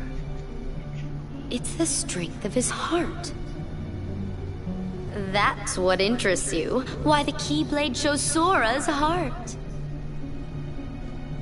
To unlock the mysteries of the heart.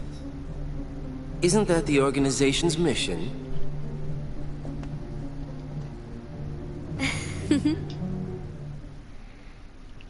Larkscene. I hate her. She's so mean. If we did, what would it have been? I can't think of anything, so maybe that means that I really am losing my memories.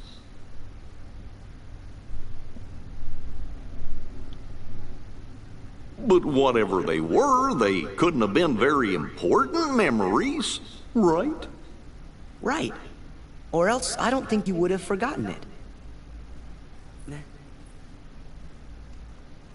Look. What is it? A good luck charm Kyrie gave me. It's special to her, so I promised that I would return it.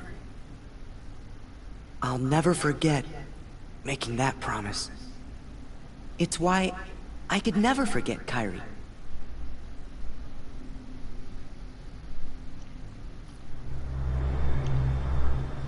Am I right, Kyrie?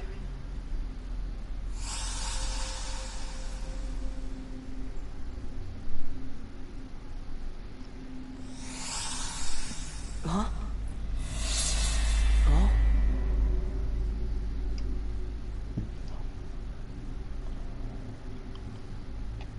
Do I know? That girl? Hey, Sarah! Where did you go? Sorry, never mind. We better keep going. Unfortunately, when I'm live streaming Persona 5, I'm not going to be able to do it via PlayStation 4 share function because Atlas decided to be complete and total jerks to their fans, and blocked it completely for the share function. In fact, they've even been threatening live streamers, requesting that they only stream for like 90 minutes, like an hour and a half, and stuff like that. And that from like a certain, because Persona is a day-by-day system, so it follows the days and the amount of days there are in a month for everything. So they don't want live streamers to show off anything from a certain month onwards, which is, I'm assuming, like around the end game. And everyone on the internet was like, yeah, no. That's not how this works, Atlas. That's not. You can't stop people from spoiling themselves of what happens in a game. It's just not possible. Because by the time you want them to take down the video, it's too late. Everybody has already shared it. Or whoever is following that person has seen it and have probably shared it with others. Or everybody will know. It won't matter. You can't stop it from happening. And at first I was kind of hesitant about it, but I was like seeing Persona videos being put up online and people are streaming it and they're getting away with it for like streaming 3 hours and stuff like that. So I was just like, you know what, I don't even know why I'm caring either. Let's just do it. If something happens, then I'll switch over to Twitch. Problem solved.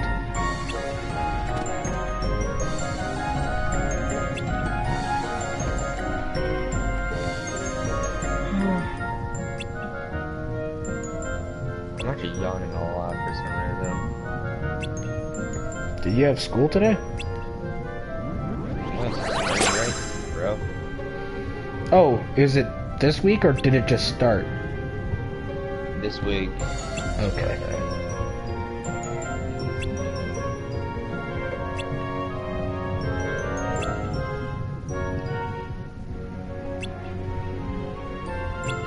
If I was in school, I wouldn't be here. I would be like, it would be like in another 30 minutes till I come home. Really? Your school ends at 3:30? 3 o'clock? Well, it ends at 3, but... About half an hour to get home and such? Yeah, especially with my bus stop. Oh, I mean, it's something to expect, so... No! Oh, you dick! I hate you, Barrel Spider! I hate you!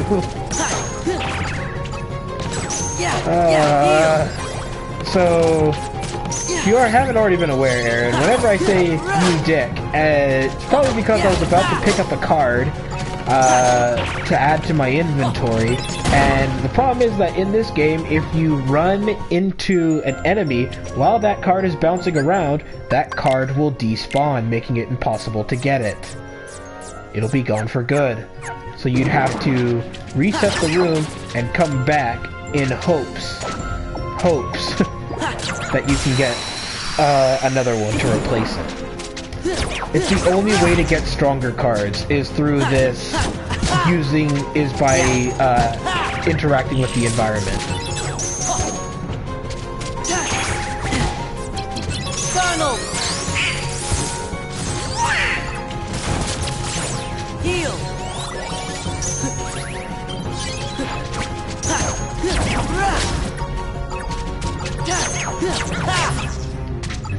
I'm actually getting through this a lot quicker than I thought, and I know that I only have... Let's see, after I complete the last few worlds I have access to, I think there's only like 3-4 more worlds to do before I get to the final world. So, it shouldn't be too bad. Of course, I will have to spend some time grinding off-screen, get more cards, get the amount of cards I want and stuff like that, but it shouldn't be too bad.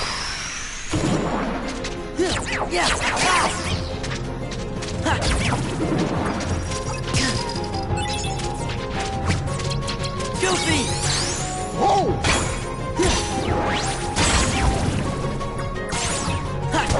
I was meaning to ask you, when you got the Resident Evil 7 game, Yes. on top of the, like right under the Ps4 logo, label on PS4 VR. Funnel! Yeah, because the game is available for... You can play it on VR if you have a VR headset. Okay, good.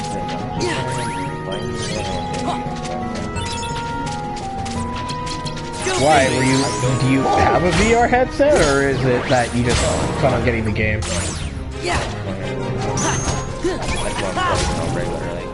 I have heard, though, that the VR is definitely the best way to experience it, because from what I've been hearing, it's absolutely terrifying on the VR.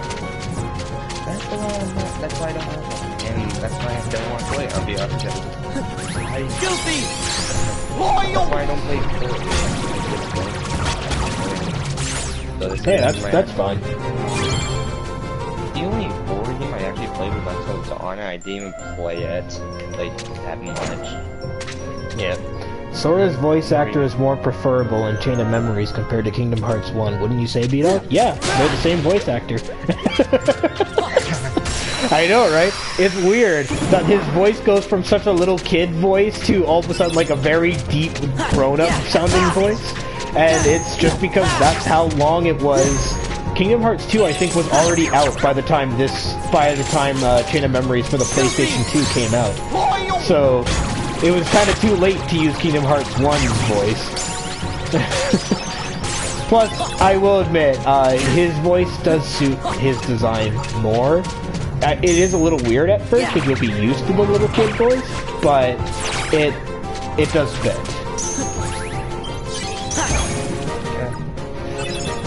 And also, hi, Zeno. Welcome to the stream. We can get Blitz. Yes, whenever I have the chance to get a new slight, I always do. I think in order to get this Resident Evil 7 game, I have to concentrating on some of my games that I never play.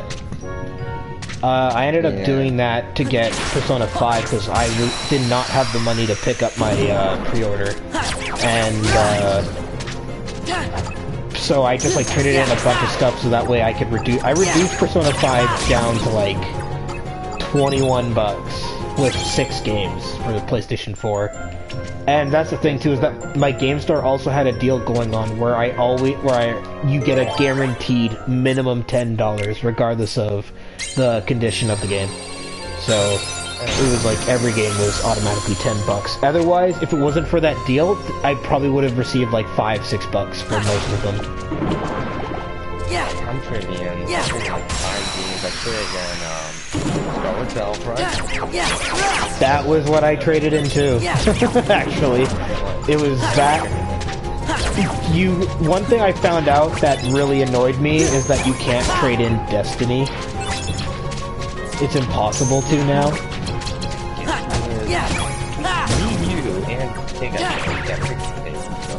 you paid like how much did that usually? Like 50 bucks? No, I don't think it was 50 bucks. I don't think so. It might have been. Well, we know. Yeah. It had good ideas, but it's because they were all the same. That's the problem. They all did the same thing. Just change a stipulation here, change a stipulation there, and there you go. You've got your DLC. And it's like, no. I'm pretty sure EA considers Empire and Rebels because we gave Empire better things than winning Rebels. Beano, who's the voice actor for Donald Duck? I actually don't know his name. I just know I just know that he does a pretty good job. I logged into Destiny after a break from Jade Rabbit for free. I had free space. Well, cool. Any tips on how to not listen to Kingdom Hearts 2's rendition of Dearly Beloved every day for at least 10 minutes? I really need help. Nope. You just, you listen to it and you enjoy every minute of it. It's a good... Hey, if you listen to Dearly Beloved, which is the piano music that plays when you're on the main menu for the Kingdom Hearts games, dude, it's such a nice, calming piece of music, and if you've been following the story, that music just gives you all kinds of, like, music shivers, where it's like the music is so good, you can't help but shiver to it because you love the franchise so much. Seriously, give it a listen. It's a really good song. The music, I really like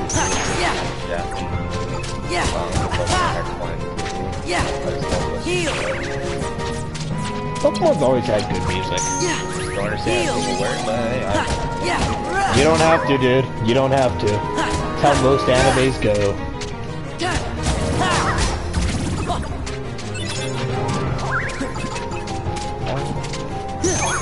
I've only died once so far in this game, and that was to Cloud. And I'm playing this on the hardest difficulty, so the fact that Cloud's the only one that was actually tough for me to beat is kind of surprising. But I'm sure that'll change once I fight some of the other bosses, like the organization members. I also traded in, even though Ps4 there, I gave away on my Rainbow Six Siege. Yeah. Hey, that's fine. If you weren't planning on playing it. I also got rid of Battlefield 1 as well. It's Cassidy and Bell. I don't know what you're talking about, hee hee. You're just randomly bringing this topic up that out of nowhere. I don't even know who you're talking about or what. But yeah, if Rainbow Six Siege wasn't your thing, then can't really blame you. Neither was Battlefield 1. Yeah, but you didn't like Battlefield 1 because you were dying a lot. You don't know me. I do know you. I was there with you when you tried it for the first time. And you were like, dude, the game sucks, and it's like, that's because you're dying a lot. Welcome to the world of multiplayer shooter games. That was also when you were in like a high obsession with Overwatch. I mean, you still technically are, but not as bad as Ben.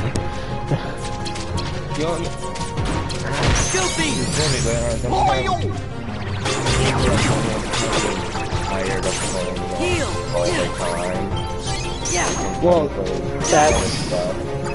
that's just it, dude. Is you gotta know when to hold back on those games. Oh, Cassidy and Butch from Team Rocket. They were a thing.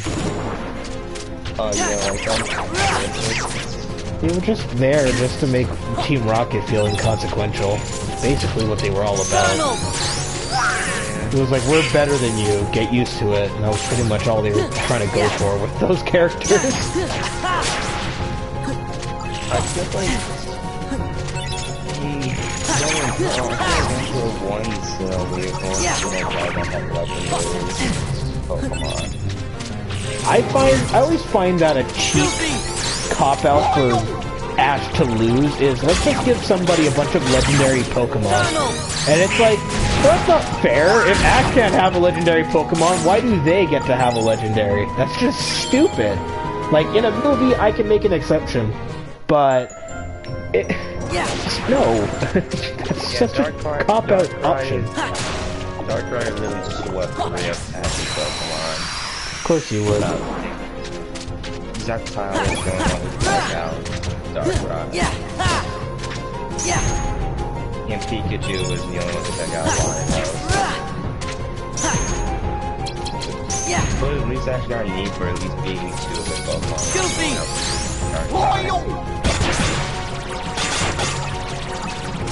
So, yeah.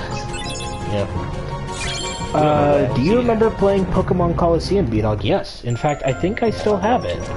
Pokemon Coliseum, it's hard. It's actually, Pokemon Coliseum and Gale of Darkness are pretty hard for Pokemon games. Mainly because it's all nothing but double battles, and some of the Pokemon that you face are really tough. Hi, Shark. Welcome to the stream.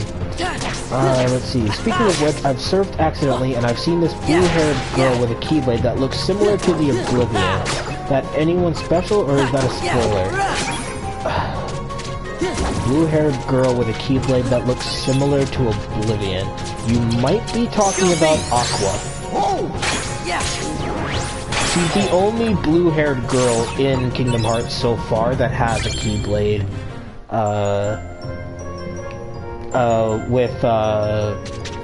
That looks somewhat like the Oblivion. Long time no see? Yeah, long time no see indeed. Welcome to Kingdom Hearts Tournament Memories on the Kingdom Hearts 1.5 and 2.5 HD collection for the PlayStation 4. at the end of that Pokemon, we got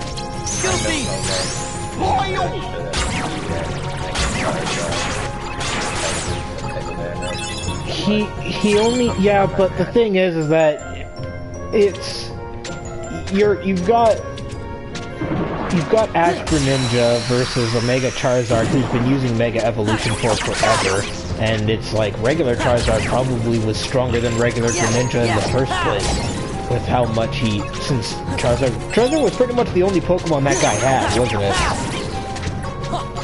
Well, the only Pokemon that we seeing as the Pokemon he uses. Yeah, but that's the thing though, is that if he was in the if he was facing off against Ash, and it was an entire team battle type of thing that they had been doing so far, if he hasn't had the need to use any other Pokemon, then it's an assured fact that Charizard's probably the only Pokemon he uses, which could mean that his Charizard could be like as strong as Ash's entire team.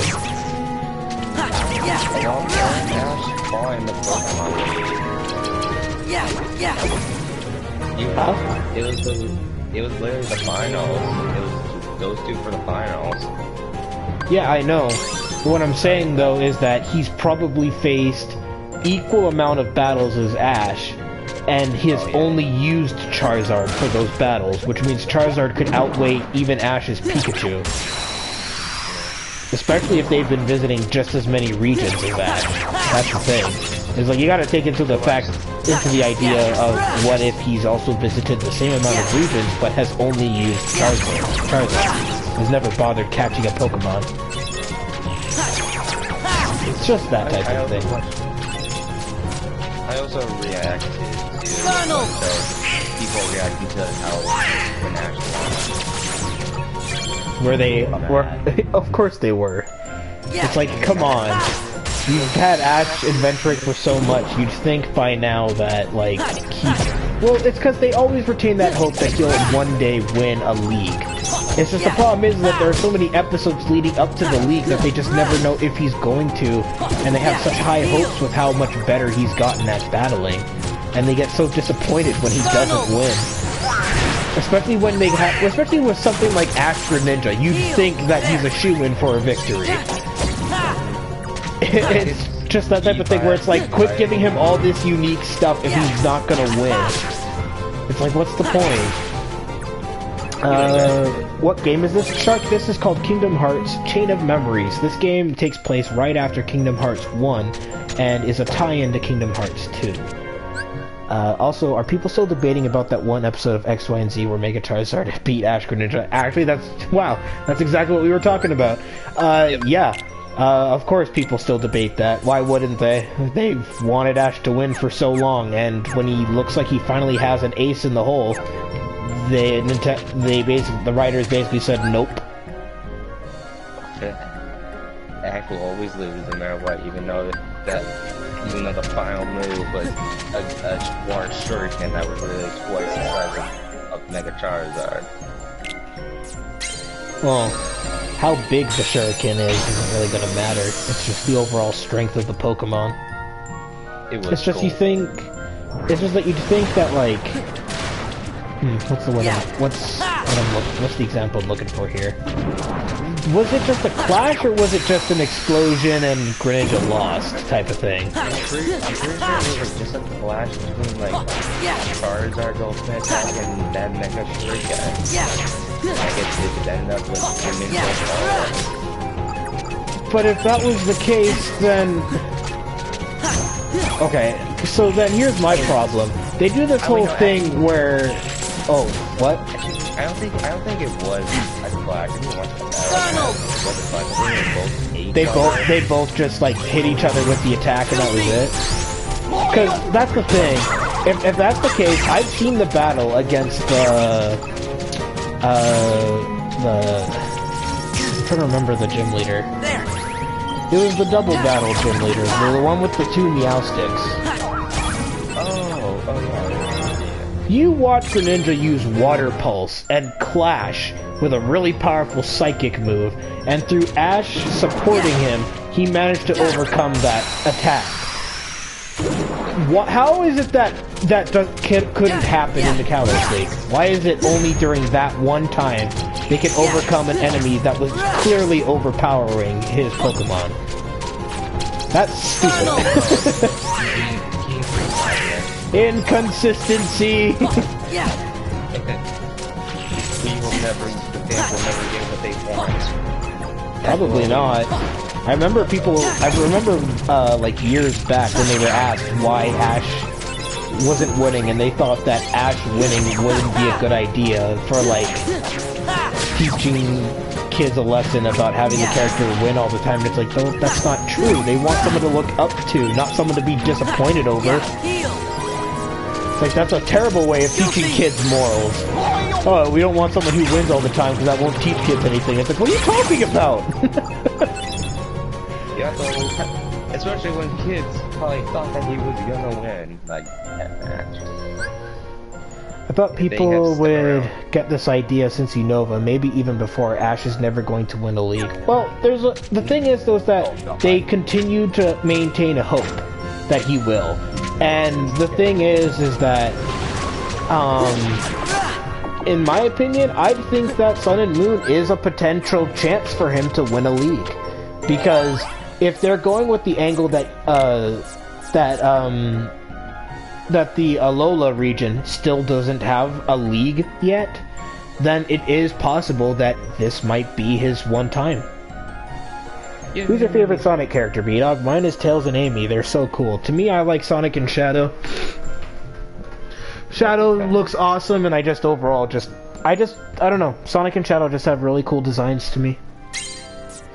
There's a lot of things I never got into in my childhood. I never got into Sonic or Dragon Ball.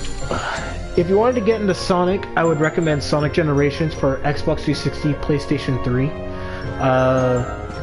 That's my favorite Sonic game because it's got really good gameplay and it's structured in a way so that you aren't rushing through it. You can take your time with it. For Dragon Ball Z, I would recommend picking up either you play one of the Xenoverse games or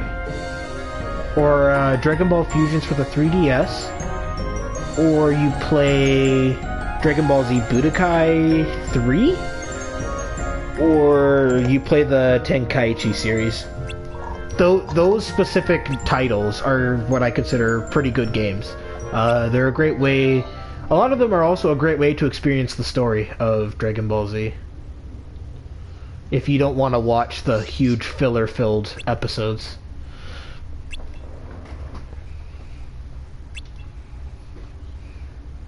Also, Xeno, later today we will be doing Persona 5.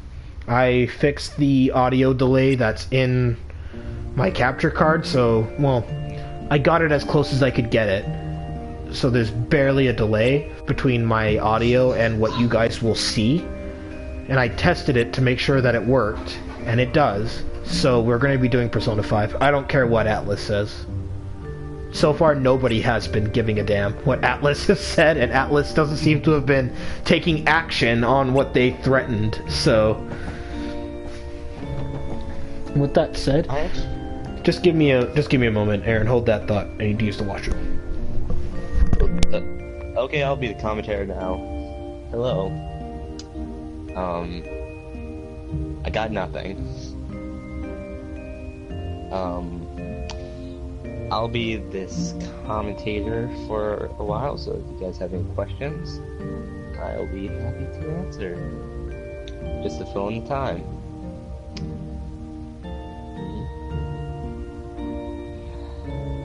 I legit don't have nothing.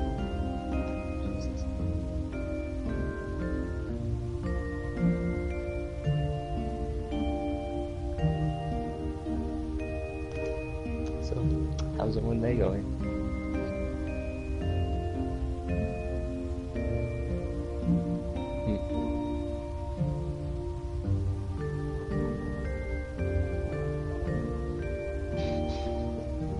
What the hell? I don't know what I'm doing. Trying to fill in the commentary, but I got nothing. I did do anything.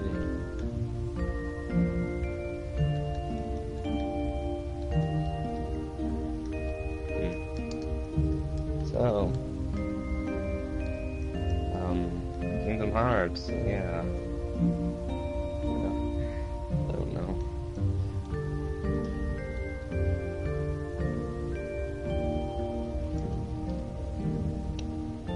Well, this is when comedy dies. When I stop talking. Came to see B-Dog, not me. I really my own YouTube channel.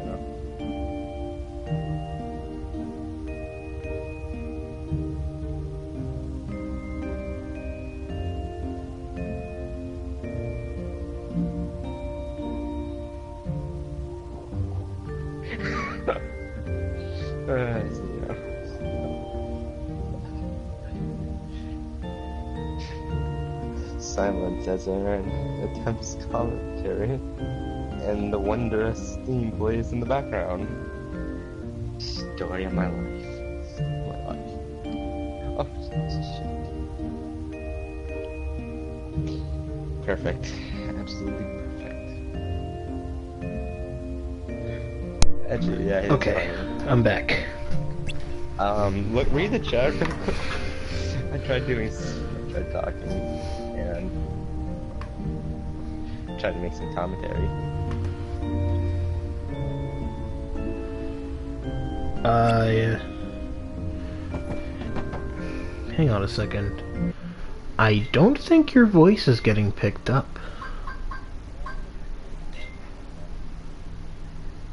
Oh, okay. Alright, well, nothing really is in my chat besides the Sonic character question. It's the most recent thing I got. Oh. So... you don't see the Xeno saying, silence for Aaron, as Aaron? No. Do I see it? I think there's something wrong with... I think there's something wrong with the... I think YouTube's chat thing is messed up. Because I can set up... I get my own tab for the chat. But for some reason I'll get notified of a... Normally I'd get a message in the chat window, and then I would get notified on my stream.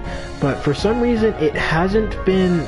For some reason it's now the opposite. Now I get notified before the actual message appears in the chat box, and I wonder why. Let me go to the watch page.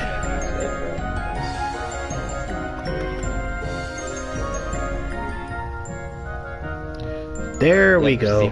Yeah, There you go, I just went to the watch page where I basically am now seeing what everybody else is watching. Silence is Aaron attempts commentary and a wondrous theme plays in the background. Yep, that's what I tried. I couldn't come up with anything. I wanted to try to talk about something, but I had no ideas. It's all good. At least you tried. I tried my best, even though I barely put up an effort to attempt. And we got the high jump ability, just like in Kingdom Hearts 1. I forget. Yeah, no, I can't refresh that. Right, so now we need to go through here. And go through here. Oh yeah, that's what I was saying before. Right, yes, I asked you to... I know you remember, I remember now you were saying something. I also, like, traded in Injustice. I was just really on that game, but it was probably not that bad than Injustice.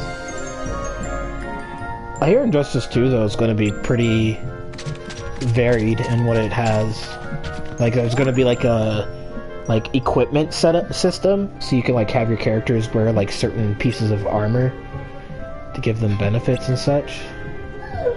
Which sounds pretty interesting.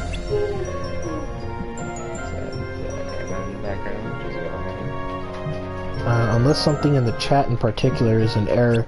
There must be something, because it seems like you guys are... the chat's updating perfectly fine on the watch page. But in like the just chat only window that I have access to, it's not updating properly. So I don't know what's up with it. I refreshed it, closed it, reopened it, and none of that did anything. Will I be playing more Kingdom Hearts tomorrow? Probably. I don't see why I wouldn't.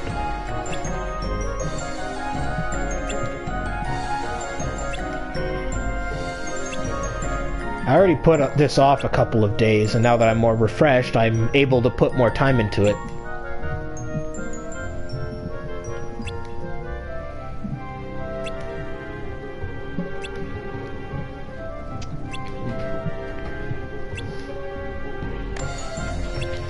Wait, there's nothing.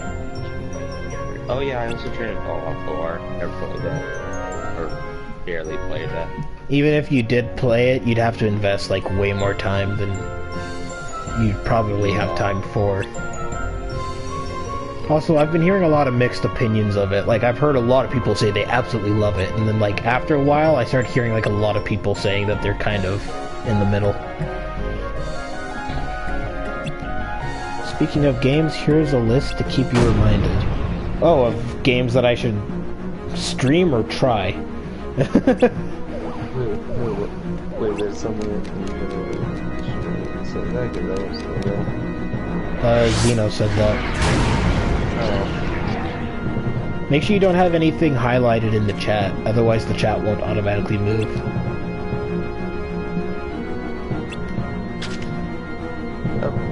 Oh, yep, here it goes. Now it's showing. Oh, of games I'm in the middle of streaming, right. Yeah, I gotta finish Yakuza 0 and Tales of Berseria. Now that I finished the audio delay, I can definitely provide a much better stream of Tales of Berseria. But right now, Kingdom Hearts and Persona, because I'm more into Kingdom Hearts and Persona than I am Tales of. And that's not Tales of's fault, it's just me being a hardcore fanboy.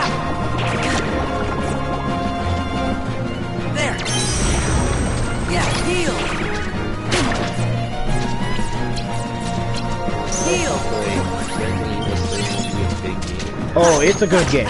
It's a good game, believe me. It really is. The only problem I had with the game... Oh.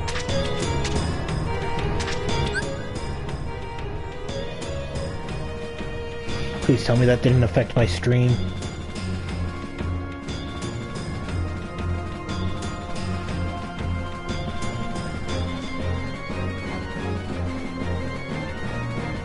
Please tell me it's still up.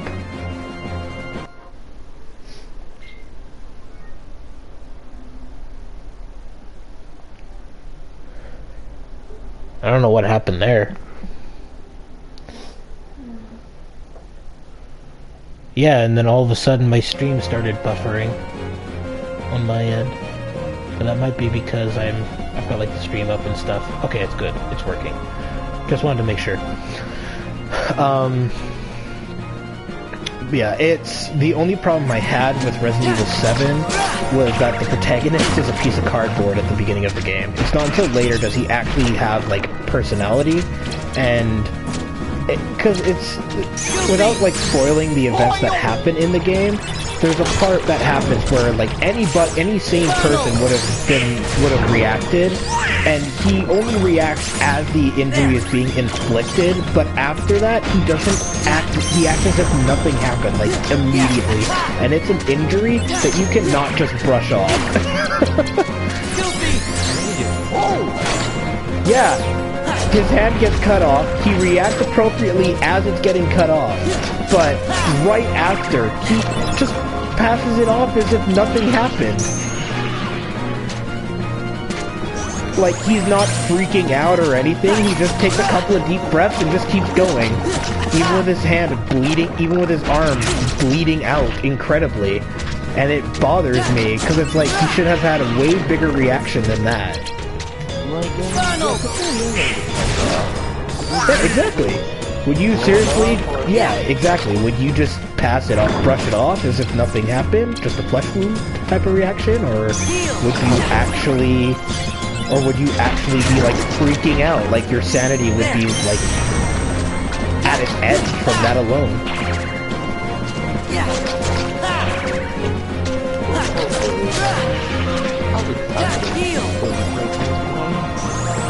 Oh yeah, it'll be fun to play. I just have a problem with that one part of the game alone. Oh, you'll get some scares. What's your #1 game right now, B-Dog? What, for this year? Or just overall? Because that's a tough pick.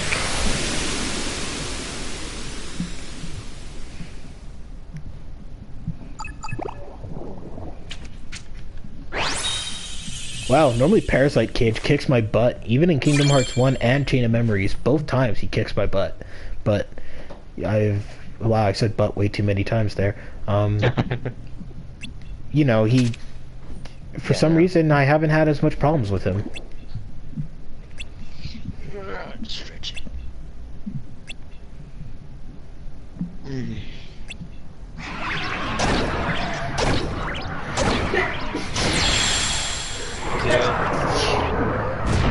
Bless you. Aaron says bless you, Anna.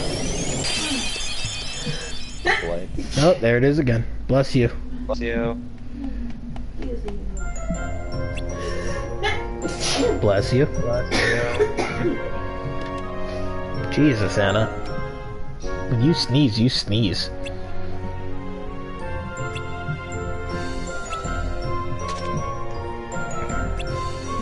Oh wait, I need a charger. Your reawakening to Kingdom Hearts is allowing your skill to manifest truly. At least that's a theory of mine. It might be for the bosses. Super bosses, though, I can't really say anything because I've never beaten them before in my life. Oh, here's the thing I'm wondering. Are you gonna do the Gladio DLC?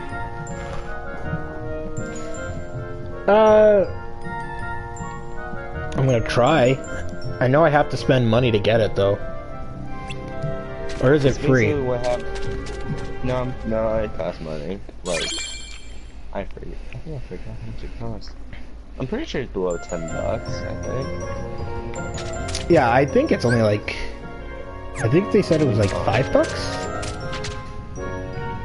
But, it takes place... Does it take place when Gladio splits off from the party temporarily?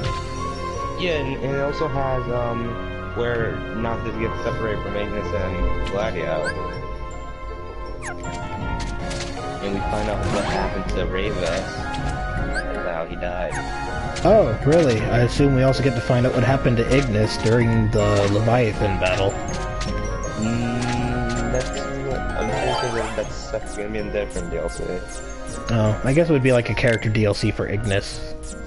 Yeah, there's gonna be a character DLC for Prompto as well. Oh yeah, there's gonna be character DLC for all of them. For all three of them. Later, B-Dog. My friend A-Drive is doing some shiny hunting today on his Twitch livestream. Alright, you have fun, Omar. Thanks for coming. Cloud and Sephiroth are exceptions since they were just born overpowered. Yeah, but Cloud's not even a super boss. He's just a boss fight that you can try to win. B-Dog, why did you stop playing Digimon? There is DLC and 200 Digimon to get. You were talking about Cyber Sleuth? Because I had to move on. Like, all there was left... I ended up, like, restarting the story. I did a new game plus, and, for the story mode, and, decided to play it on the hardest difficulty, with, like, my strongest Digimon and stuff like that. And I'd have to play through all that again to do the remaining stuff, and I don't have all the DLC for Cyber Sleuth. If you're talking about Digimon World Next Order, that game took so much time just to beat the main story for me, dude. It's because I need a long break from that game before I go back, and even then, there's not much for me to do right now.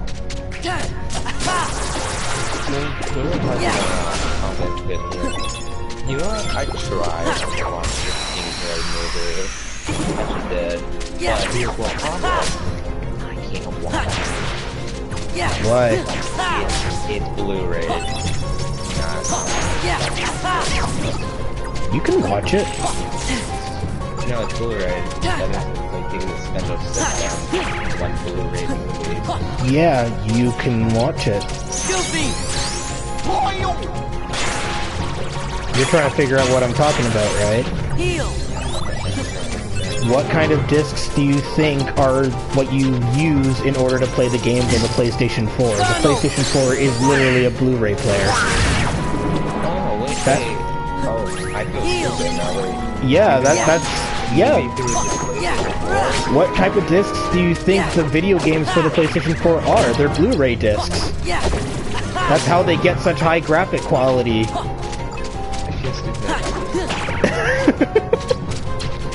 Well, we all experience an era moment once in a while, and I didn't know you can watch the movie off the PlayStation. Yeah, you can... Oh yeah, PlayStation's been able to do that since PlayStation 2. You've been able to watch DVDs. I think 3... I don't know if 3 started doing Blu-rays, or if 4 was the first one that did the Blu-rays. I just know that you've been able to watch DVDs on PlayStation consoles since PlayStation 2.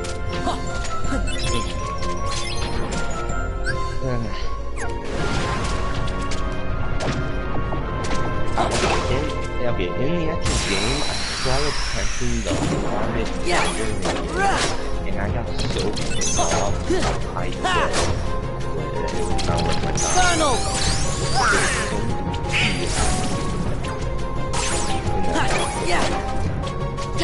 The thing is, though, is that in Final Fantasy 15, you can literally just War of Attrition everything. As long as you have enough healing items, you can literally do it.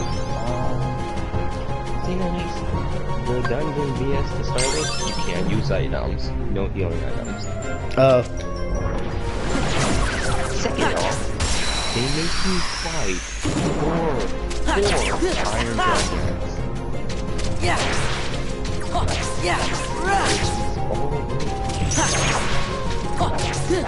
punch them head on. You have to heal them the wrong way by using literally the hardest thing ever in the game. So I just gave up on it. I'm not trying to do it. Unless I do the next level of Normally when you have to do the hardest dungeon in the game, it's best that you do get to that level anyways. It said recommend level. Well, yeah, because it's like, you can do it. It's like, just because it says recommended level does not mean that you're going to have an easy time. It just means, hey, this is the time where it's possible to beat it.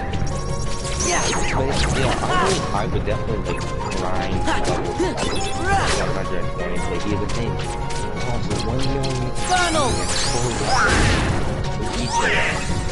Well, if you can figure out the Cactuar exploit, then it's not an issue. I remember watching a few movies that had Blu-ray discs on PlayStation 3. Oh, okay. Then there's our answer.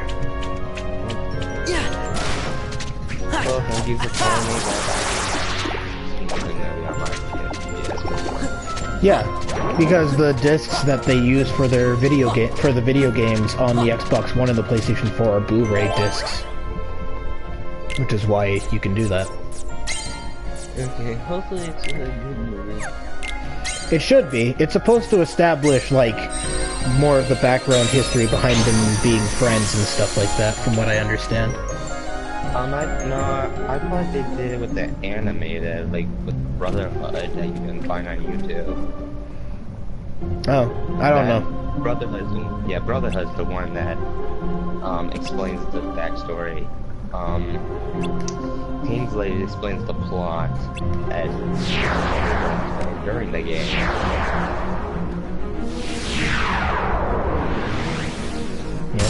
Alright, now for the most annoying thing in Chain of Memories to me. We have a time limit and we have to fill up the gauge to make Monstro sneeze Pinocchio and the others out. In order to do that, we have to defeat Heartless. So it's very difficult to do that, unfortunately, without, like, killing a whole bunch as much as you can. Heal. Yeah.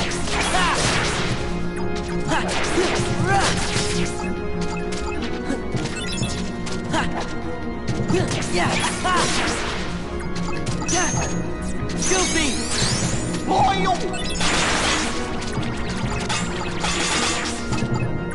Heal. Yeah. Goofy.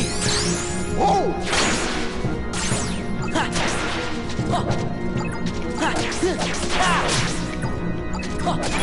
There we go. Sometimes it's not bad if you try to avoid using slates as much as possible, but most of the time it can get annoying because the meter decreases over time. So you gotta be very quick to take out the Heartless. And luckily they're nothing but shadows, so it's really easy.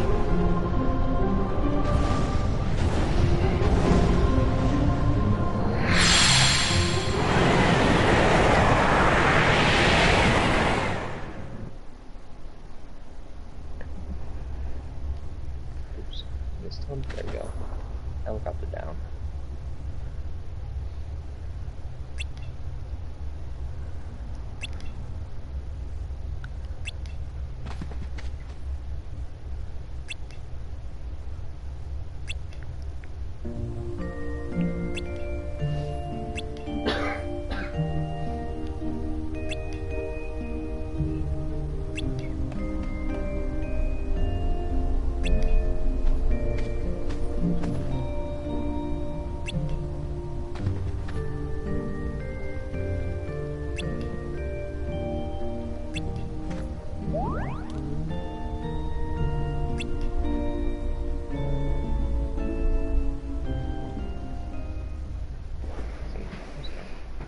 There you go. Alrighty, well, that was Monstro's world. Ooh, spell.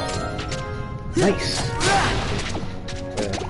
The question is, when the winning story in this game? Yes, it is, but it's different.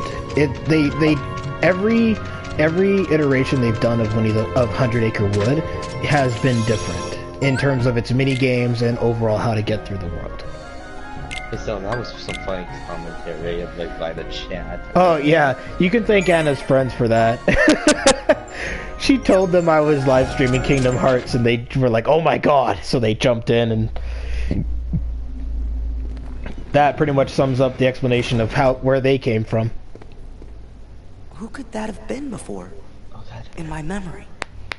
I'm surprised though you didn't sound gleeful or the like when you encountered Axel, as he said his infamous line, "Got it memorized." Girl?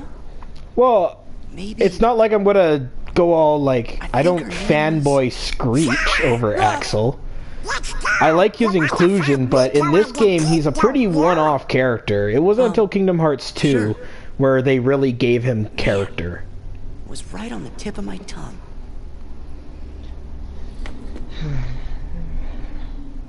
Also, thanks for that explanation. What explanation? I don't know. I've explained a lot of things today.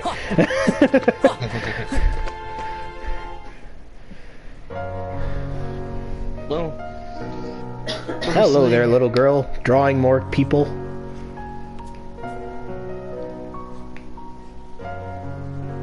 Yeah. I actually like her drawings. What did it look like? They're pretty like little kid doodle type of drawings, but they're actually pretty decent quality for what they are. She should be an artist. She should be an artist. She is. That's what her main hobby is drawing. I remember. Okay. There was another girl. Well, What? here's A the thing, since girl? I Where? basically played through No, everything no. possible I mean on the on islands where I Final used to Fantasy live. 15. Besides I'll Kairi and give my Riku, solid there was review one as other it's a girl I was great friends game. with. That's The my four of us opinion. played together all the time. Sora? Seems to me that's the first time you've mentioned her. Yeah. I guess I forgot all about her. I think she just suddenly went away when I was still really little. What do you think makes you remember that now? I'm not sure, but it's been coming back in pieces as we go through the castle. Gorge, do you remember her name? I don't remember. I feel kind of dumb. We said we weren't gonna forget our friends, and well now, I can't even remember her name. Sora. Oh, you shouldn't be worrying none. If it's been coming back to you in pieces, you're sure to remember her name just like everything else. Where the friends came from the previous stream, or the stream before that. Oh, okay.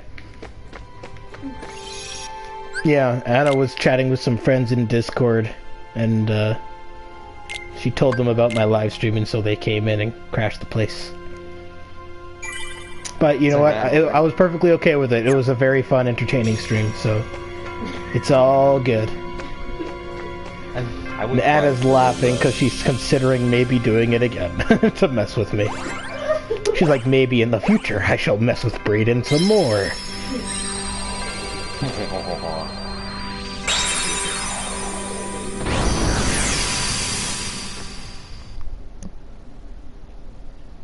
Yeah, sorry, I went quiet because, you know, of course the live stream quiet. What, in what you're playing, or because of what I was doing? No, what you were doing. I went quiet because I saw like on the stream that there was story plot thing, so I went quiet. I mainly stay quiet for the voice acting cutscenes because those are really the only parts that really matter. Because in Chain of Memories, we're literally just reliving what happened in Kingdom Hearts 1 for the Disney World. Besides like few very small alterations, they're literally one-for-one the same plots in every Disney World. It's just the stuff in between in the White Castle, Oblivion. That's the part where the real plot is going on. So.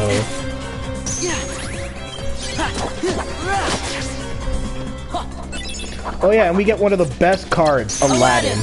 He is so useful for getting Moogle points. Oh my god. Moogle points are basically your currency for the game to get more cards and rarer cards. And every hit he deals makes them drop Moogle points. He's the best way to grind currency. Even though I know I just like the fight, like, I don't get hard. It's because, at the very beginning of the game they tell you that the Castle Oblivion follows its own set of rules. To lose is to find, and to find is to lose. In other words, as you progress further up, you will start to forget things in your memory.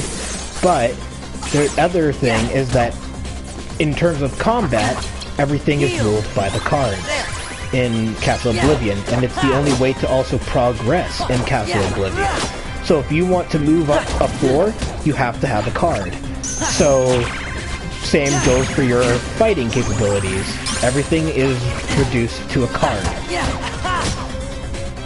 That's the whole. That's why there's a card system. Is because Castle Oblivion's rules are based around cards.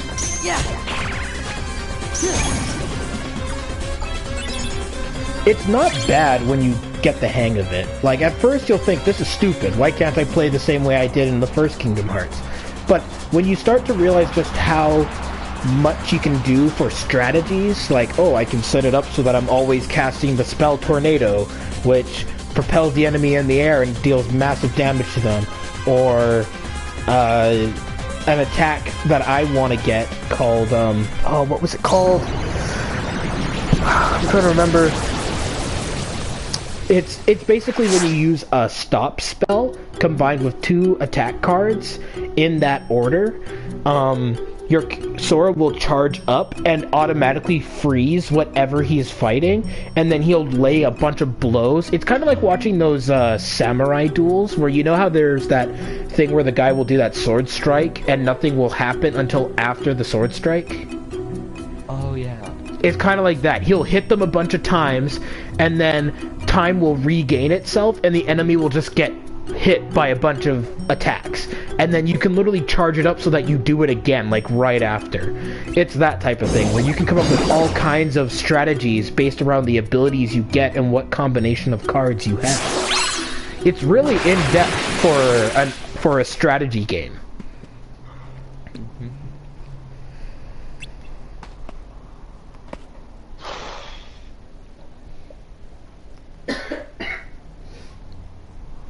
Yeah, especially like when you buy new. I actually kind of also wanted to try out the Walking Dead video game. You know, this is another story mode game. Oh, yeah. the Telltale one? Yeah, Telltale. Oh yeah, those are good. You know, people don't like season 2. Really? Yeah, they didn't like how season 2 ended. Oh, yeah, no. Theoretically, the only thing I have against Telltale games with, you know, multiple games, no matter what you choose, it always ends with the same result. Not necessarily. The season finale, most of the time, yes, the end results tend to be the same. Like, there's only certain results you can get at the end. Season 1, doesn't matter what you do at the very end, you're still gonna have the same ending. It's just how you go about that ending can change. Like, do you choose to do this for this ending, or are you just going to have it be this way for this ending? Because I've seen, like, all the choices that you can have as an ending for the season 1 of The Walking Dead, and they're all the same ending. The only difference is how you leave that ending with. In season 2, they left you with more possible endings, so it wasn't just one ending. Here's like 2 endings for each choice you make in the final episode. But the end result still didn't change the fact that all those choices you made beforehand did nothing to affect the story. It still ends the same way. Yeah, the whole point is the story. The whole point of the optional voice options is just to change how your adventure. It's the journey. That's all I'm trying. Actually, re-download my Minecraft story mode. I don't care about Minecraft story mode at all. It's Minecraft. Exactly. That's pretty much my logic. I got rid of the original edition I had, but I got the edition where it basically comes with everything, like all the episodes. The only my disadvantage is I have to replay episodes 1 through 4. Yeah. The episodes are not really that long, to be honest. Most of the Telltale games, the episodes aren't really that long, as long as you know what to do. Most of the time. But Minecraft not being very long in terms of its story, I wouldn't be that surprised. I really did like playing Jurassic Park again. Donald!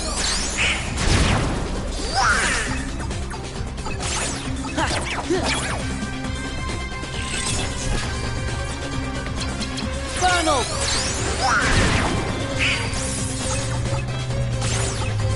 Yeah! Yeah! Ha!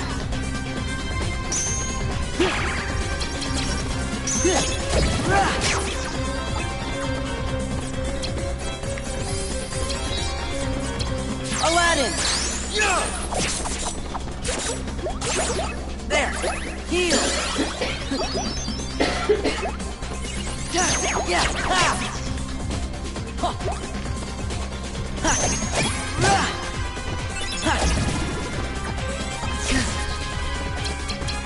Aladdin!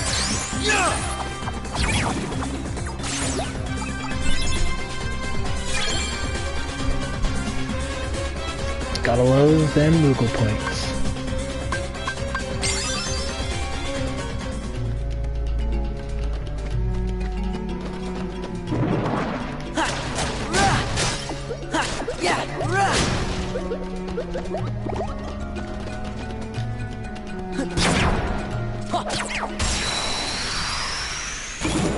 There we go.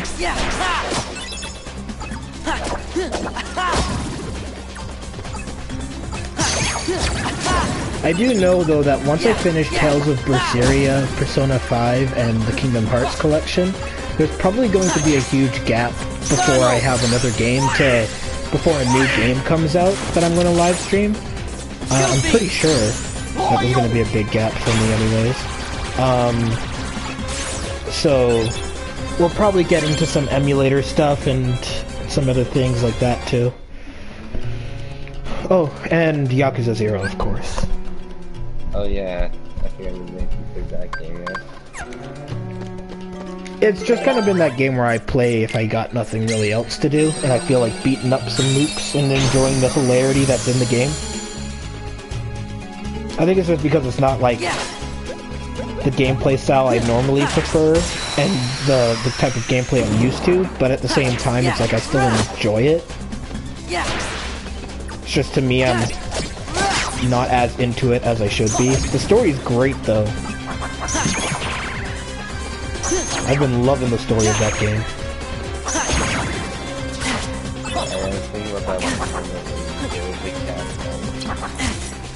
Oh yeah, where you just jumped in right in the middle of the cat fight, and I was like, oh hey Eric, welcome to the cat fight. I didn't jump in, I'm there for the whole time. Oh, okay. I just remember some people joined in right in the middle of the match, and I was like, oh, hey, what you like to do. Yeah, I remember someone said that, and I was just like, no, it's not, I thought, I was trying to find a place for Kiryu to spend the night, for some reason I can't find it.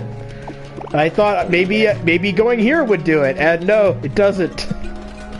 He did something very over-thinking enough combat. I even lost, too. That was the weird part. It's because it was rock, paper, scissors based, and then you have to spam the button. And the worst part was that even if you... But that's just it, though. I was spamming it as fast as I possibly could. I could have gone further. I could have spammed it harder, but somehow it was like the opponent just got like a massive power boost in that fight. And why am I even talking about strategy in a cat fight? That was my plan all along. To get you talking about that again. Speaking of emulators, I'm going to try to see if you can emulate .hack, which probably won't work, but who knows? Oh no, it will work. .hack can be emulated on PlayStation. It's just that you need a computer strong enough to run PlayStation 2 emulators. No! God damn it! I hate you, Heartless! I hate you! That was a new weapon card! I wanted it!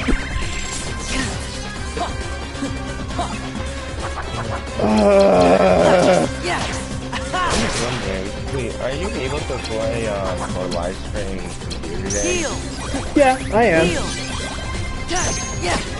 I have my limits though. My laptop can only handle so much. So it's like new games on PC, probably not, but games that have been out for quite a number of years, most likely. I was about to say, how about some Five Nights at Freddy's? No. I don't even have Five Nights at Freddy's. I don't like playing I don't like the gameplay. I just like the story behind it. Oh. I'm that type of Five Nights at Freddy's fan where it's like, I like the lore, but I don't necessarily enjoy the gameplay.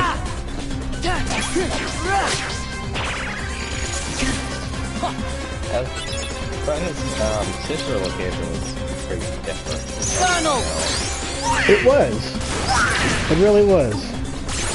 Heal! You're not trying to survive, you're trying to leave Goofy, like... Oh no, you're trying to survive. Yeah, I know that. That fact never changed. A lot of people complain about how hard it was. Yeah, Markiplier beat it without the update. Before the update came out, he beat it. I was impressed. Oh, yeah. If that's the case, that's an easy job for my computer. Well, you're still gonna have to test it, and oh my god.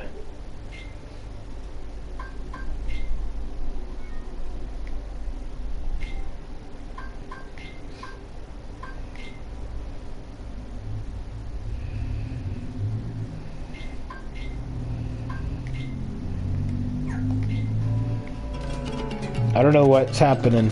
I keep getting disconnected.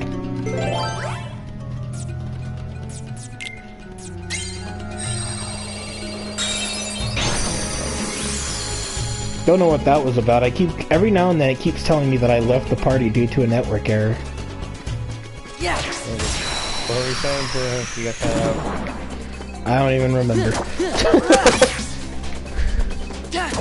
I was basically just saying that, like, if he was going to run a PlayStation 2 emulator, make sure to test it with a PlayStation 2 game and figure out if there's any settings you need to change. Because it's very draining. Even... Oh no, I had already said what I wanted to say about Markiplier. I had said that I was impressed that he managed to beat, like, what people considered too hard. He is the king.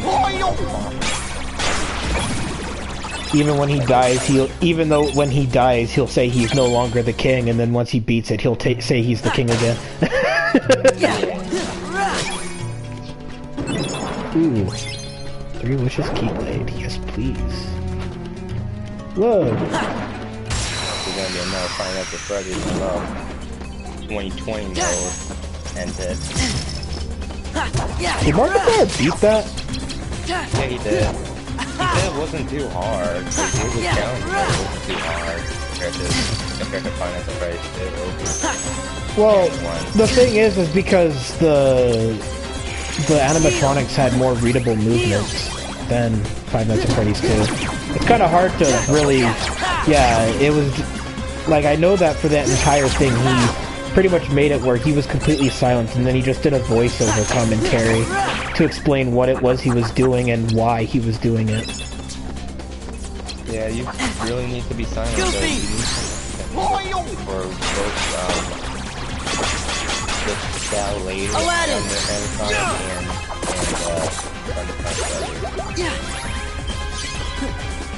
Yeah. Oh yeah, but let's not talk about that.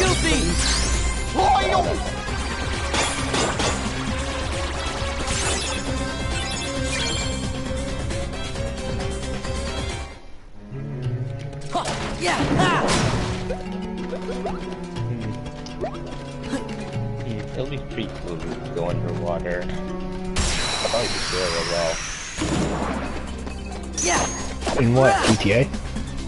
No, well, no, I'm talking about like period, like going under the water. I guess so. It would all depend on what water is you're in. Well, if you see where I am at, we're black nothing. Well, that depends also on how deep you're planning on going. Well, then that's to be expected. Heal. I am getting a super weapon. I don't think For some reason, guarded by a shark. Shark can't stop suffering. Yes, it can. I'm just kidding. No, he can't. He can't do nothing. He's running away like a cat. His tail between his legs. Yeah, you swim off. You're lucky I can't. You're lucky I can't hit you, shark. You're gonna swim off. Once I found a whale down here, it was big. Well, yeah.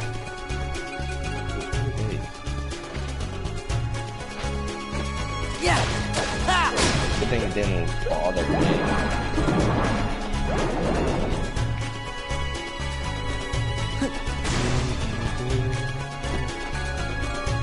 Breaker, we're going to surface. Yeah. Ha! Rah! Ha! Rah! Ha! Rah! Yeah! Ha! Ha! Yeah! Oh, so I'm at the bottom of the ocean. It's pretty Heal! There! it was talking. Basically, something that takes too long.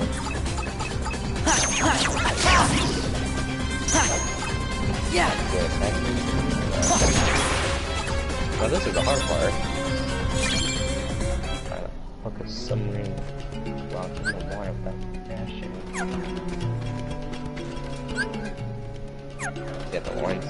Next to the stuff, you're going to water. Nice and steady. Got it. We got the super weapon that's worth, I'm pretty sure, $20 million.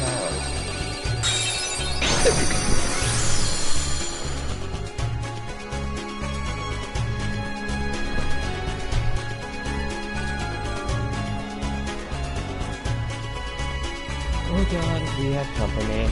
Yeah!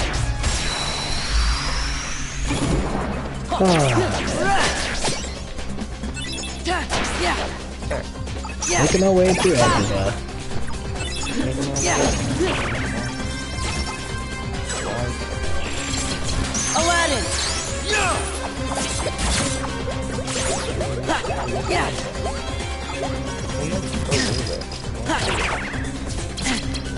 Goofy!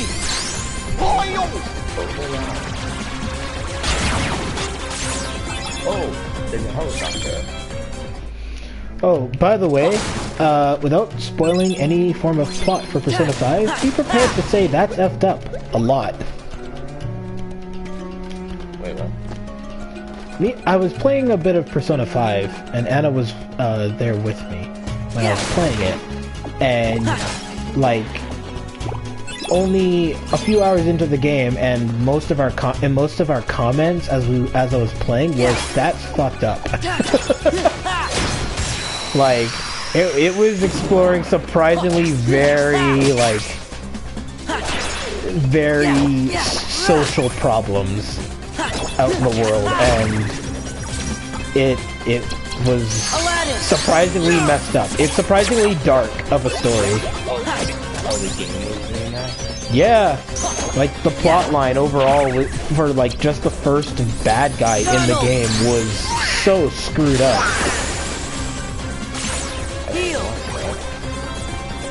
I'll be live streaming it, so you're welcome to watch. But they covered a lot of things that are real problems in this world, and oh boy, did they cover it.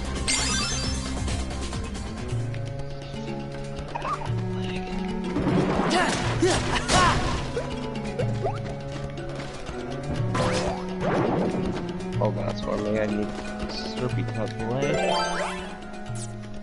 I'll be right back. Okay.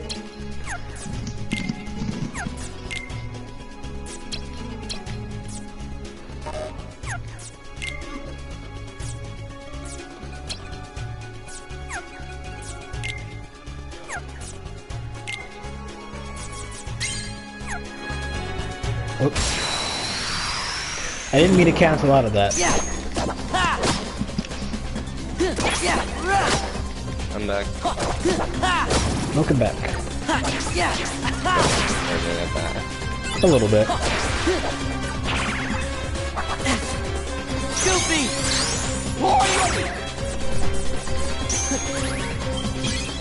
Yeah. Yeah. There we go. Man, I'm getting a lot of roulette room cards. Alright, now let's use the key of beginnings. Oh, I forgot that. Man, I heard Pig's back. Makes sense. Yeah! I didn't even know he had left. Oh yeah, I knew that. Like he told me a while ago. Like before he left. He didn't tell me. When he came back and messaged me, and then he was explaining to me that he wasn't sure if he should tell me or not, and I was like, I don't see why you couldn't tell me. It's like, but even if you hadn't told me, I pretty much assumed like the entire time that you were probably just busy with personal life.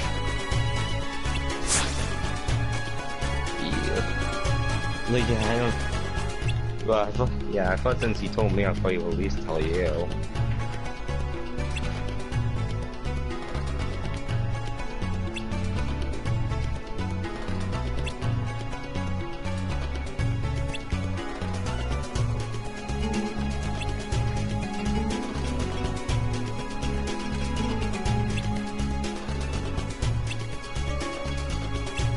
And, well, the 2009 is now gone. Because we have to put it back to where we found it.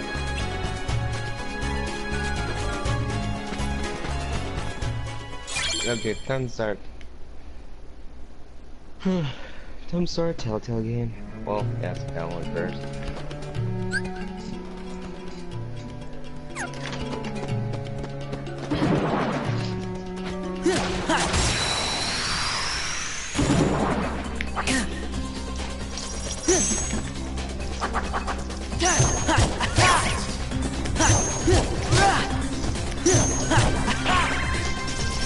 Yeah, one thing I would recommend for anybody who's trying to play Chain of Memories is take the time to grind for other weapon cards, because if you can replace all of your Kingdom Key cards with stronger tiered Keyblade cards, you'll have an easier time in your battles. Like for me, I have the Wishing Star and the Olympia Keyblade, and those two deal more damage than a regular Kingdom Key card.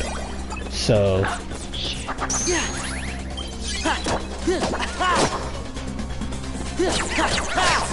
I remember that, like, when I was looking through Play's old, like, videos, one, his voice was made really different. And two, I saw that he also played Minecraft Story Mode. Yeah, he eventually grew out of Minecraft, though. He just kind of doesn't really care about it as much anymore.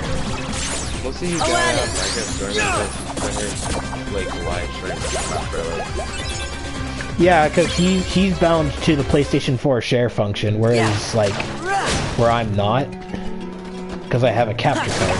But capture cards are incredibly expensive. Like an Elgato 60 HD is like $200. So you have to like be in a really good position to be able to afford it.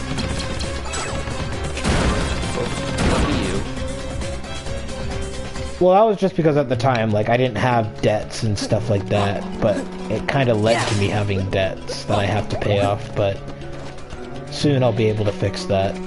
Minecraft Story Mode. The Telltale game series.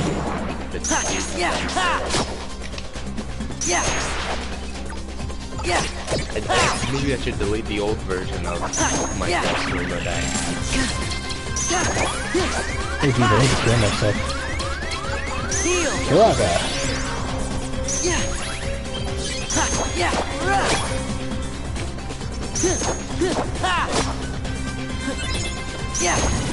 Yep, delete this version of Minecraft Story Mode.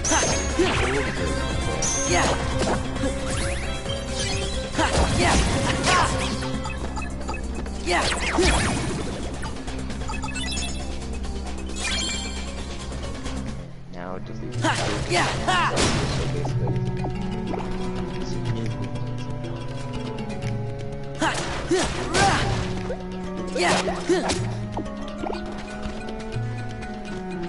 Oh, I can't delete it. Oh, definitely gonna do that.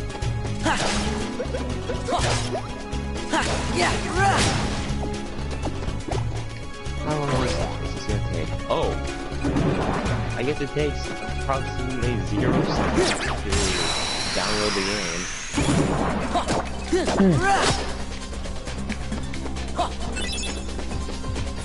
Aladdin!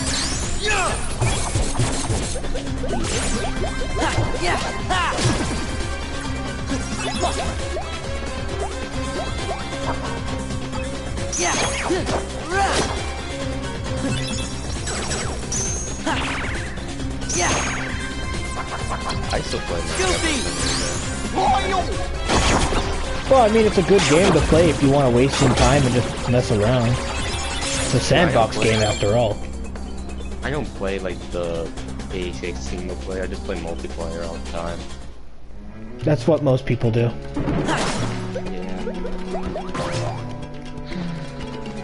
Checking for DLC, very good night.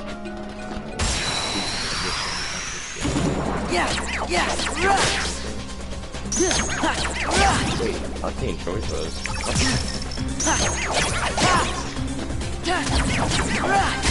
Let's see, wait, can we still restart my whole game, like, With DLC, probably. Aladdin!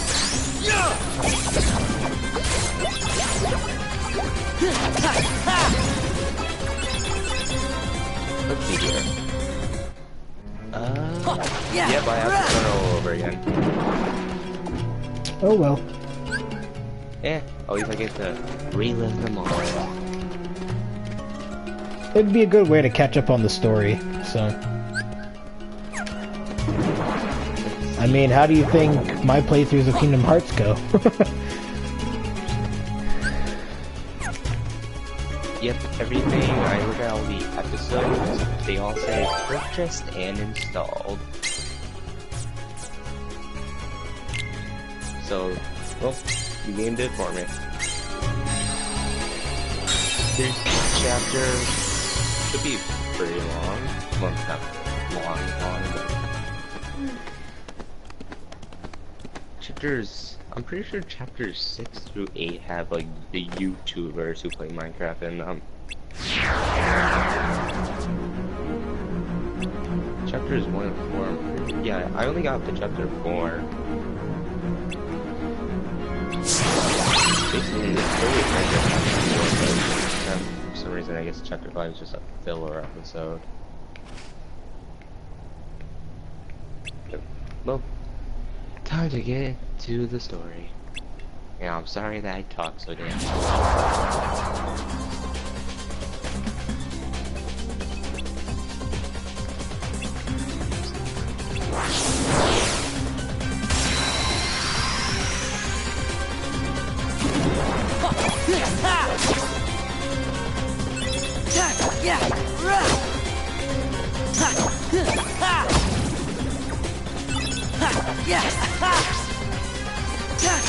Heal!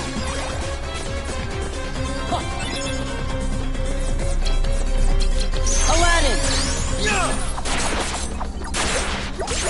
Goofy! I love Aladdin in this game. He's so useful. Heal! Yeah! Ha! Ha! Ra! Ha! Yeah! Yeah! Yeah! It's over! Goofy!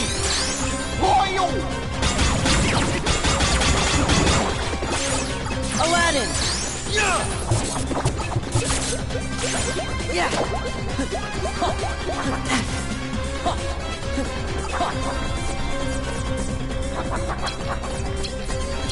Yeah! Heal!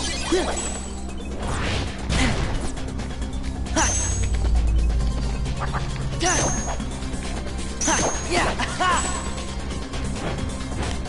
Oh, I hate it when I have to fight the bandits.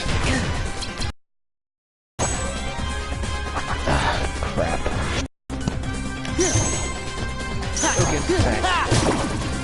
Thank you, God, I got rid of one of the flame bandits. Dear Lord. I hate it when I have to deal with the fat bodies and the flame bandits in this game, because it's literally a waste of a card, because they get to hit... They literally deflect my attack. Heal! Heal! Oh my God. You and your... Yeah!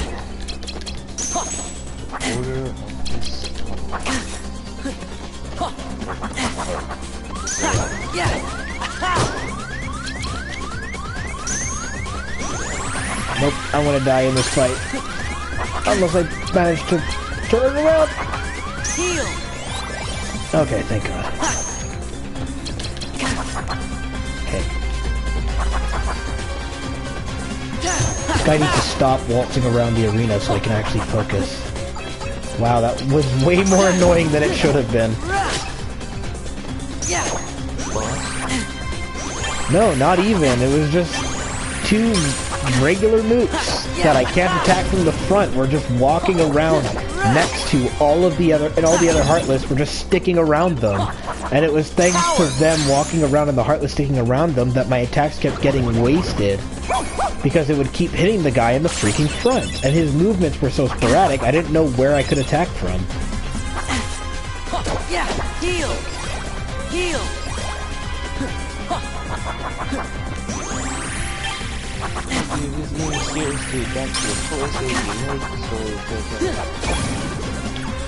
There we go.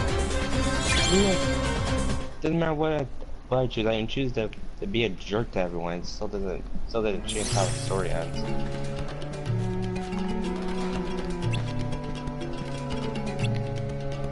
Jesus, it's been a while since I played this.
Yeah.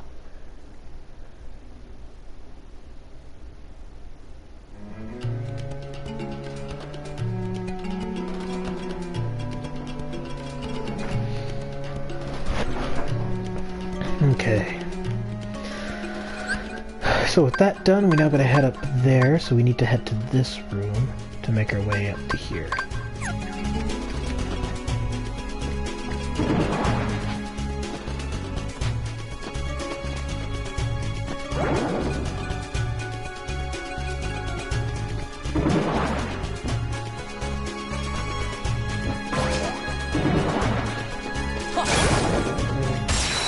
Oh, God damn it.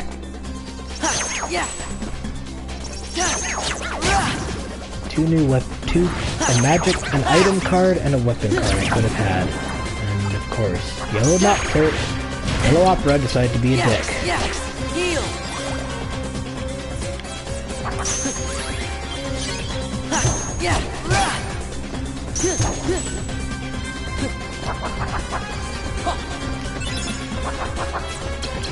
Aladdin!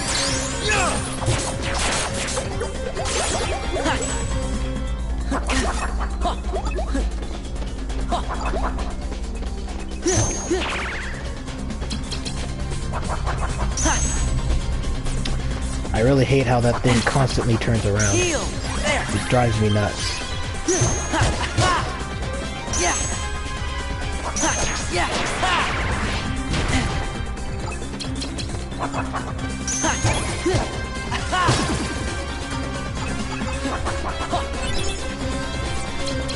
Aladdin. Heal. Aladdin.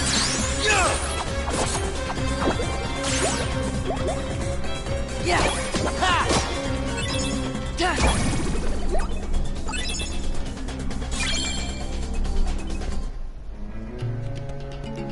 There we go. Making progress. We're almost done Agrabah. Just got one more room to go to.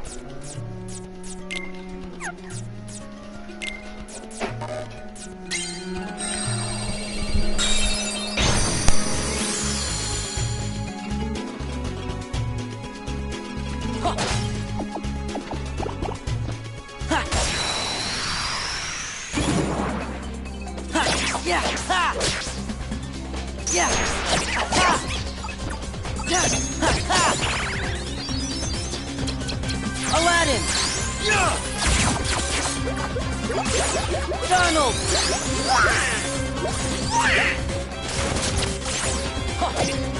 Yeah!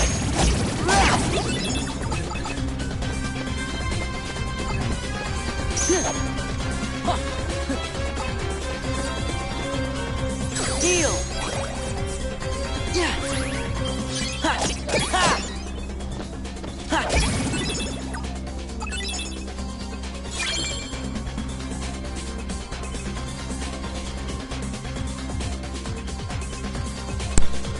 Okay, and we get to learn Zantetsuken. Pick a card and render it unreloadable for the length of the battle. Activation card, total value 0 or 27. So 3 0 cards or 27. It has to be one or the other. It can't be in between. Otherwise Zantetsuken would be way too easy to use. Zantetsuken is literally just like one really powerful slash. It's kind of like that samurai thing I was talking about. He basically dashes at the enemy and with one strike deals massive damage. Or in Final Fantasy, normally that would be considered a one-hit KO. But in Kingdom Hearts, it's just really powerful.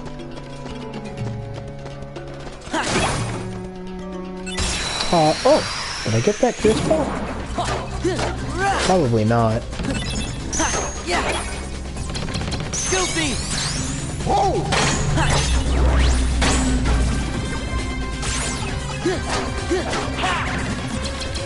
Aladdin. If you want to get the most out of the barrel spiders, you have to break their cards. Yeah. Otherwise, they will use that time to self-destruct. Yeah. Yeah.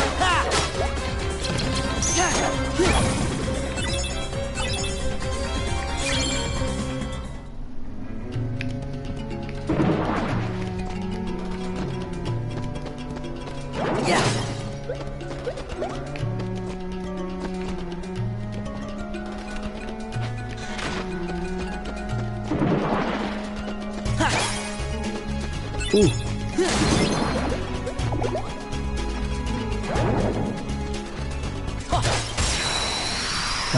It makes no sense but looks badass all the same.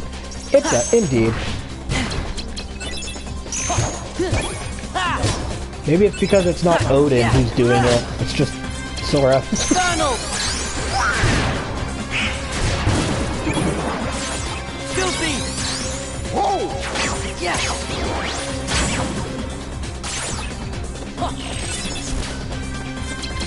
Goofy! Whoa! Yeah!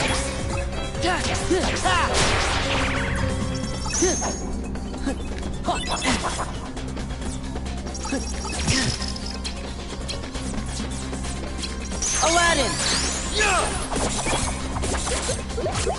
Heal!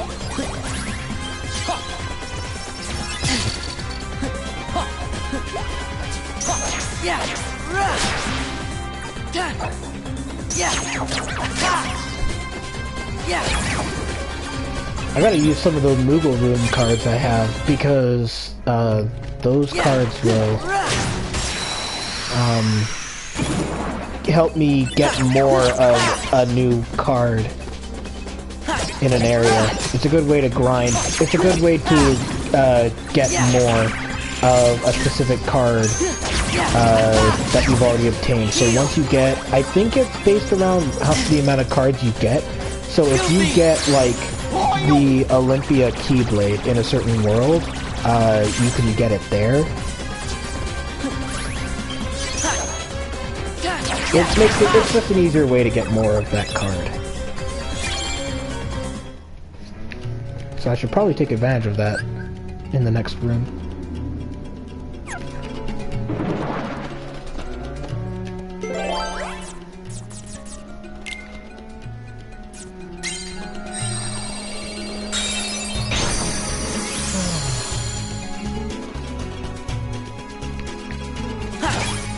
Yeah, you can also get item cards too while you're here.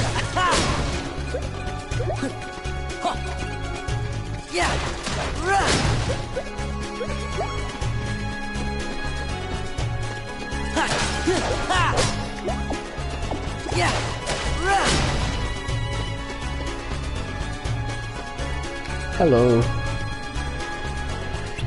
Where you can trade in cards, exchange cards you don't need anymore for Moogle points. Save up enough points and you can trade them in for a new card pack. You can get a free card pack the first time you visit the Moogle shop. So... ooh, we're gonna want to take the Wishing Star. And we'll buy some card packs. Let's just buy some attack cards.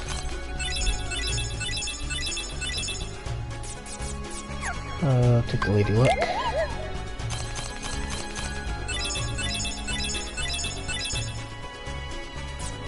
Oh yeah, that's right. You get all of these cards. It just allows you to look at them each. So you don't have to worry about only having to pick one card.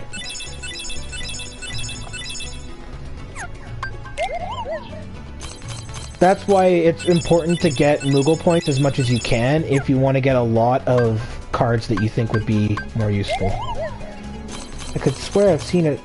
Why does that creature look so familiar? I could swear I've seen it somewhere before. Yeah, it's a Moogle from Final Fantasy. He's the mascot. Oh, yes? Pretty much. You see them in every Final Fantasy. They're like the most recurring creature in the Final Fantasy franchise. And we'll get some item cards.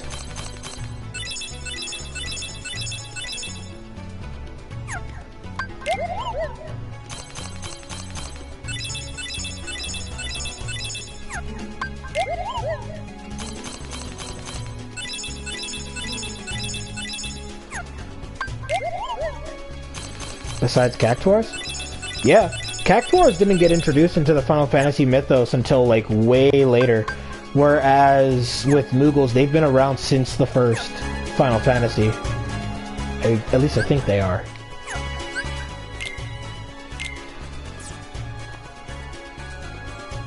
So there we go. Now we have like a whole bunch of, well, Wishing Star didn't get much, but we've got a whole bunch of Lady Luck Keyblades and, oh. Well, that's the Olympia. Never mind. The Wishing Star. There we go. There's all the ones we got for that one. So every time you get, the moment you reveal the opportunity to get a new card, that's your chance to, you can go to the Moogle shop to get more of that card. And I also think the variety of cards you can get are different based off of whatever world you happen to be in. Don't quote me on that one though. Oh, looks like something you could break, but I guess not.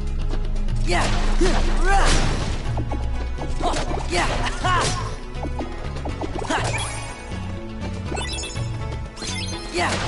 Ha! Ha! Yeah! Rah!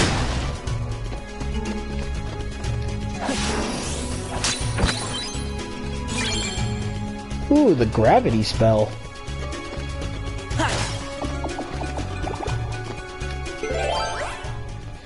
Alright, a card that equals 0, and the key to truth. Yeah, I don't think Cactuars got introduced to Final Fantasy until Final Fantasy 3/6, with Terra being the protagonist. I believe that was when Cactuars first became a thing, but I may be wrong.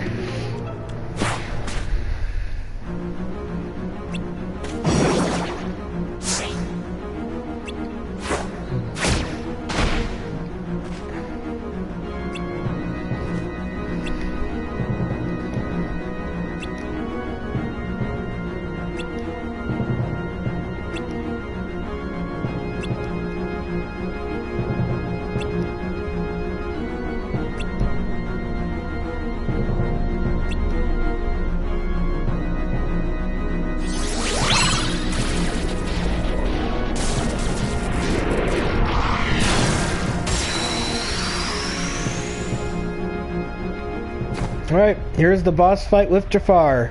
Same stipulation as last time. You attack Iago, who's carrying the lamp. Jafar will be the one who throws attacks at you. So, yes, you will still have to deal with his cards and such. But, at the same time, Iago's your main focus.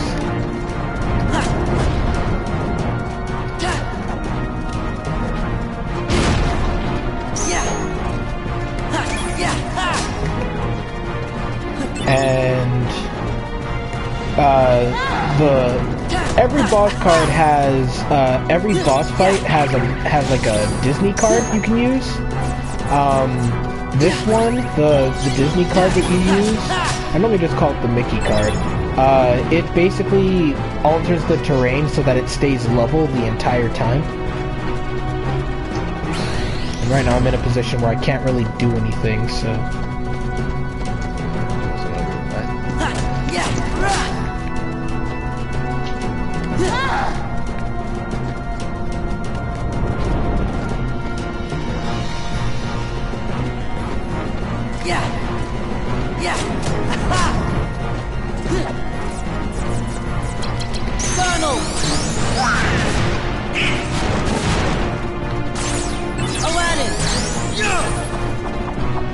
And Aladdin just kind of lost his aim.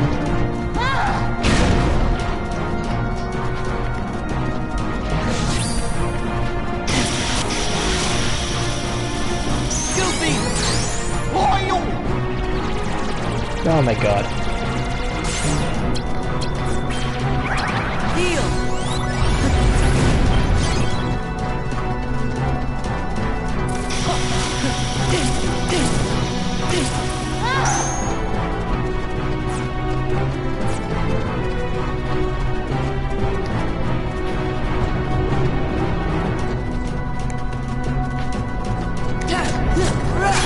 Yeah, it's just the same long process.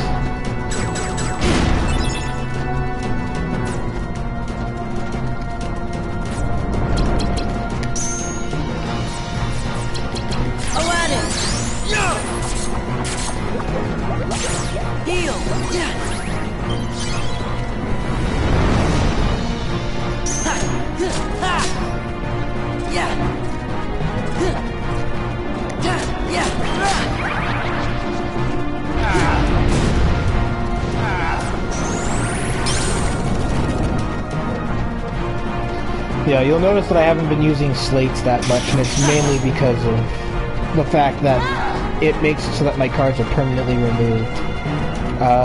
Every first card I use in a slate is gone for the rest of the fight, so it's best to just use single cards for the most part, and only use slates for strategies that can win you an entire match.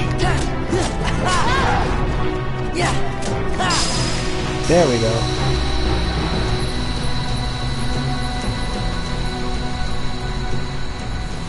Ps4 actually gives a pretty good card, if I remember correctly.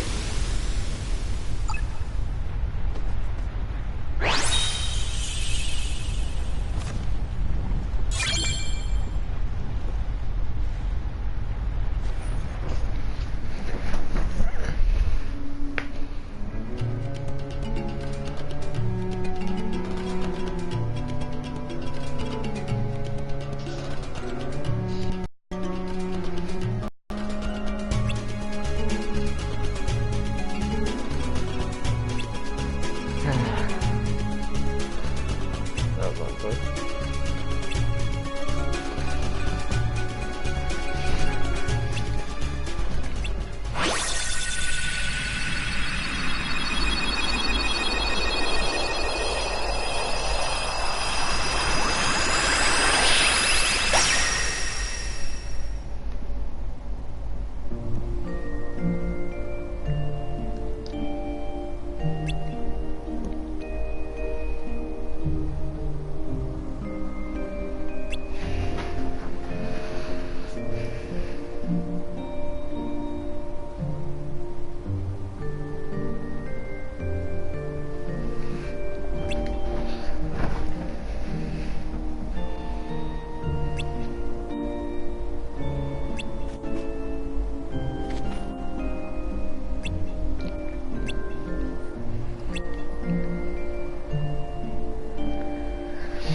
Genie's face, rather his smile. I know! He never stops smiling in Kingdom Hearts 1 and Chain of Memories.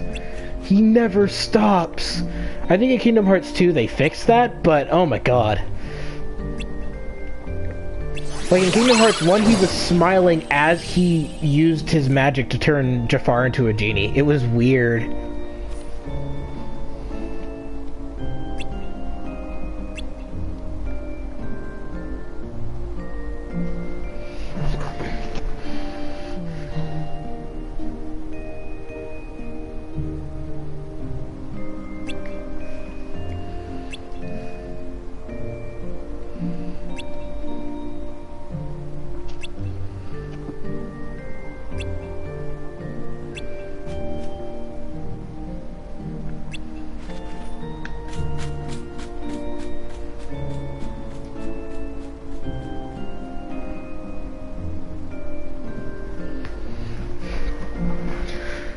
And that's Agrabah. Goes by a lot faster than in Kingdom Hearts 1. That's for sure. That's because in Kingdom Hearts 1 there was more exploration than Chain of Memories.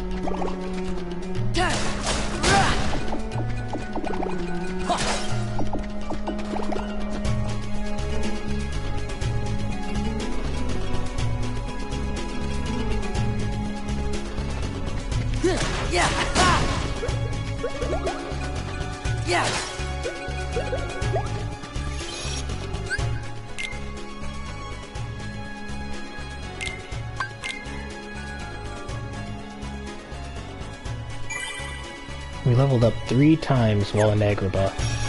Dang. Alright, I think we have an actual, like, Castle Oblivion boss battle coming up. I think. So what is there anything else you remember about that other Joanna? Just bits and pieces. Maybe you could try telling us some more stuff about her. Who knows? It might even help you remember other things. Well, she was quiet and always drawing. When we'd go to the beach, she'd draw a picture instead of swimming. Sometimes she'd draw us too. She was really good. I remember Riku and I fighting over who she'd draw next. But one day, she was gone. Just like that. I think the grown-ups knew the reason. They might even have tried to explain some of it to me. But I was little. I probably didn't understand what was happening. I remember crying after she was gone. but that's all. I still don't remember her name. Oh, I bet you'll remember it in no time.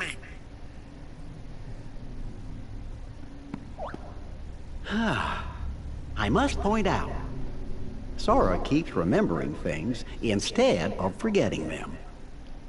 It seems to me, forgetting things may be the only way to reach the memories buried deeper down inside each of us. So we should forget in order to remember? Like those guys said, our most precious memories lie so deep in our hearts that they're out of reach. All that stuff about finding being losing, and losing being finding? I didn't get it at first, but maybe this is what they meant. Gosh, Sora, I think I'm a little jealous of you. How come me and Donald and Jiminy aren't remembering more of the stuff from our memories? Come on, Goofy! Let's get going! We gotta forget things faster!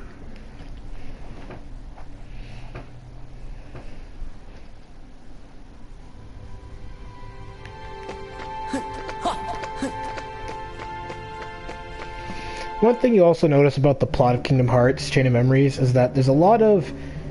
They tell you something and then they spend time reflecting on that. We'll continue with our plan. Let's see how far this group will go. You had your fun on the first floor. So this time, it's my turn.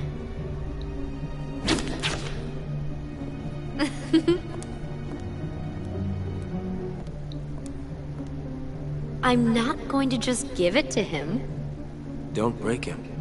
Well, do I detect a soft spot? I'm not gonna break the toy. I'm not dumb.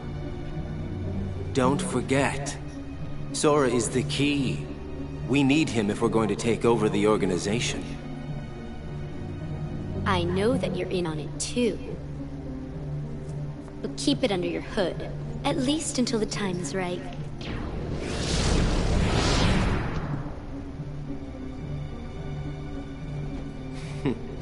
You would have been wise to have done the same, Larxene. I love Axel in Kingdom Hearts Chain of Memories. So, Sora, did anything back there help you remember your friend's name? Her name's the only thing I can't seem to remember. You gotta try! Hurry up and remember it!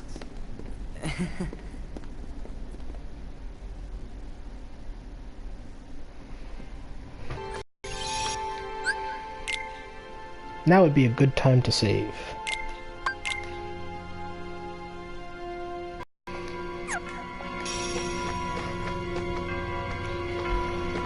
Okay, next up, Halloween Town.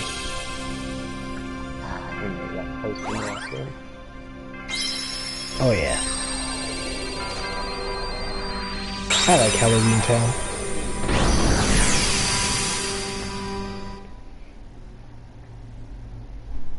Mainly because I love they got the aesthetic nicely, and I love the character design for Sora, and I love the background music.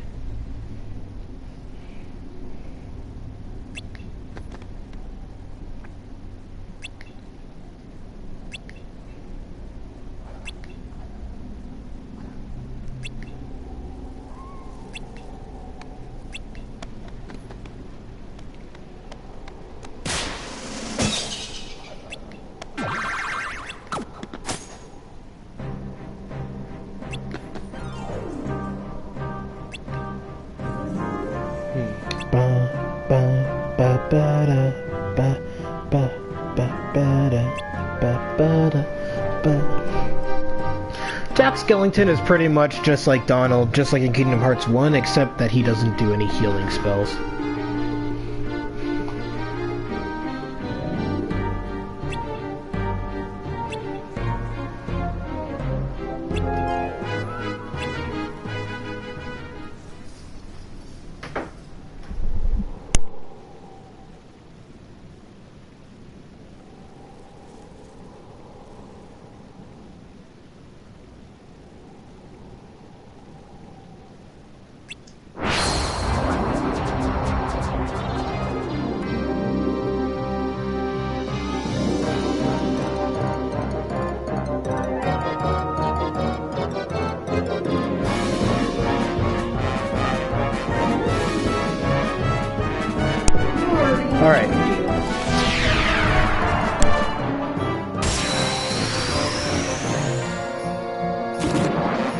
Yeah.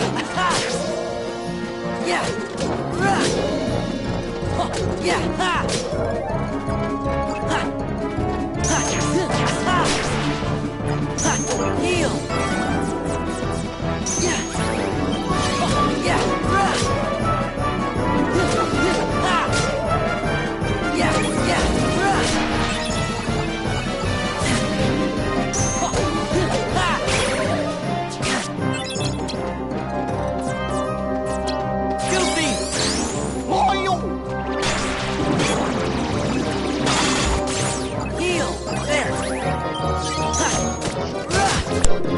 Okay, so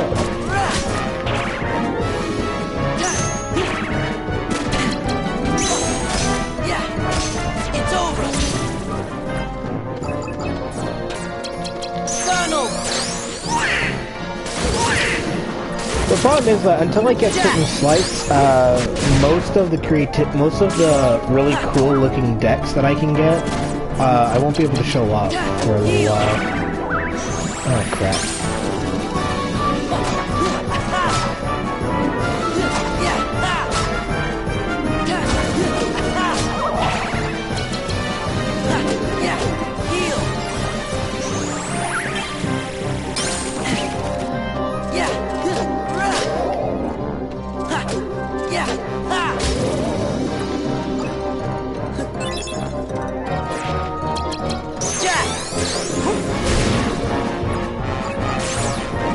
The problem is that Jack only does one spell every time he gets summoned.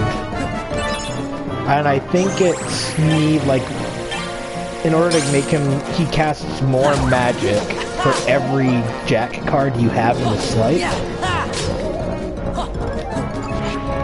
At least I think. Don't quote me on it though.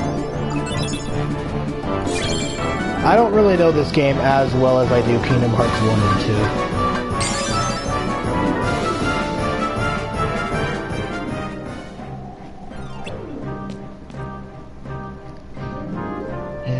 Now we get to the title.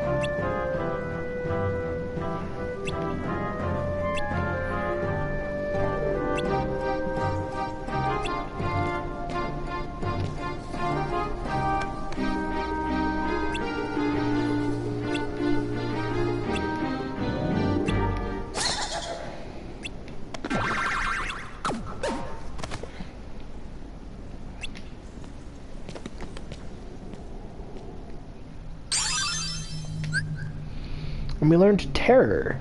2 summon cards and a Jack card, or Simba, Mushu, and an item card. Strike fear in the enemy so they no longer approach. Yeah, that's right. You also unlock slights as you play through the game. But to get most of the really powerful ones, you have to spend some time leveling up. Leveling up and choosing to learn them.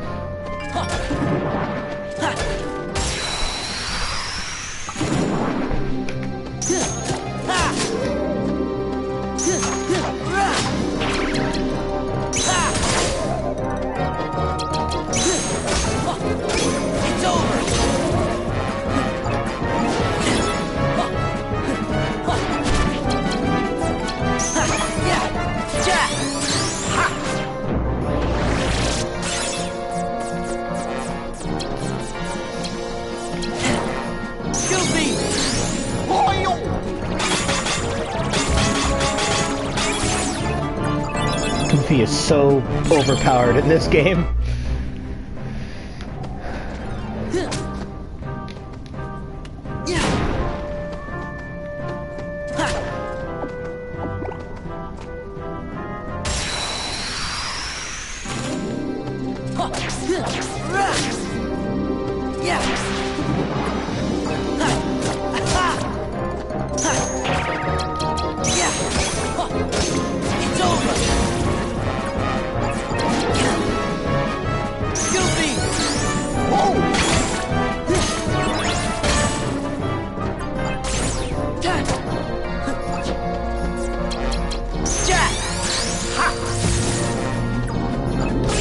By the way, we won't be beating Chain of Memories in one sitting here, because I am going to have to take time to grind every now and then, after completing a set amount of worlds, and because I want to make sure that I'm prepared for the final boss. The Chain of Memories has the same final boss as the Game Boy Advance version, but also has an exclusive round. Like there's an extra form of the final boss in this version of Chain of Memories.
Yeah, okay. So it's basically Jack does like really high tier level, high tier magic, and the more Jack cards you use in a slight, the more times he casts the spells. And it's always random.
Okay, so we ended up getting the Pumpkinhead Keyblade.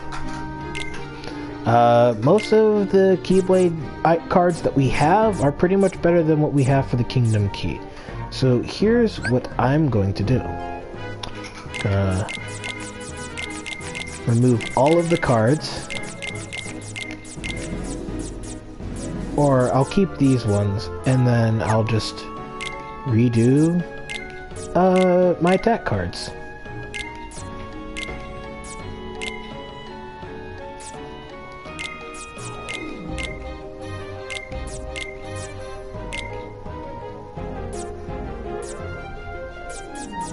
Okay, let's see.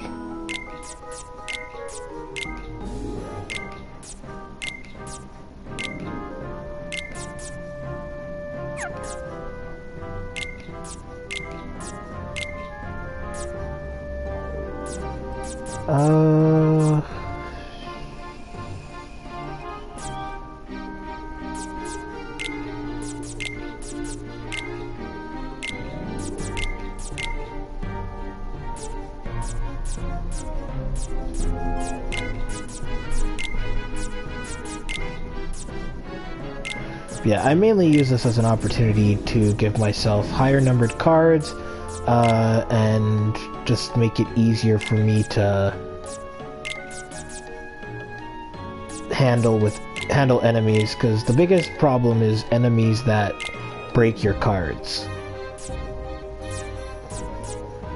Alright, looks like...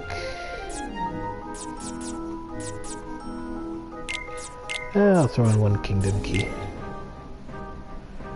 There we go.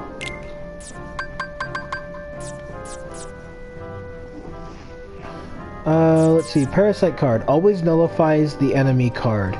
Basically, everything you do will always break their card. Boost the power of attack cards when low on HP for Hades.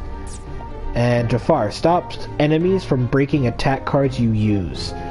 That is actually incredibly useful, but it also costs a lot of card points to use.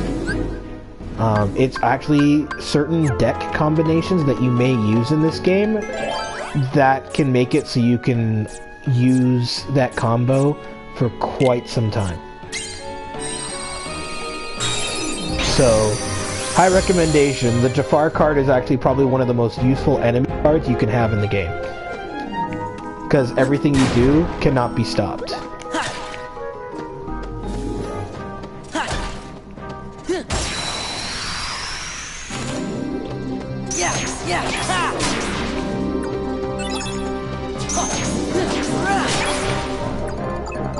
Oh wow, that was an easy fight.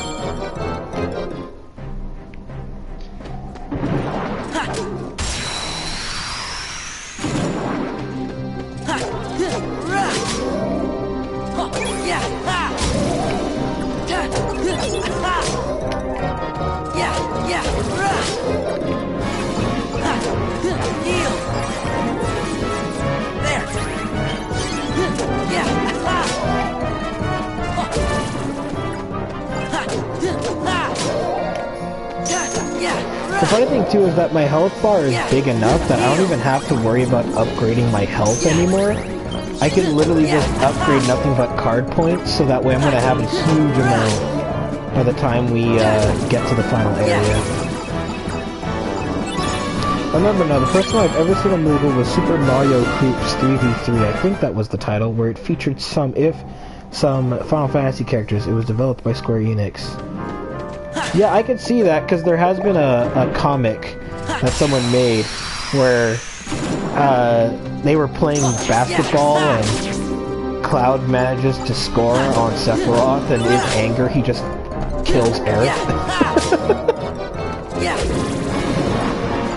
It's one of my favorite comic images.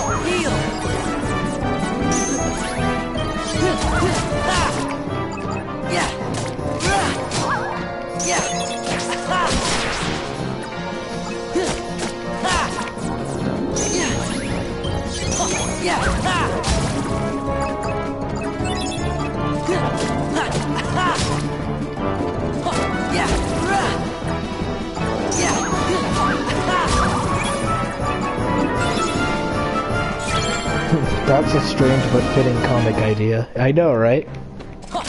Oh, we got the Bottomless Darkness card. That card literally makes it impossible to see. Like, everything is pitch black.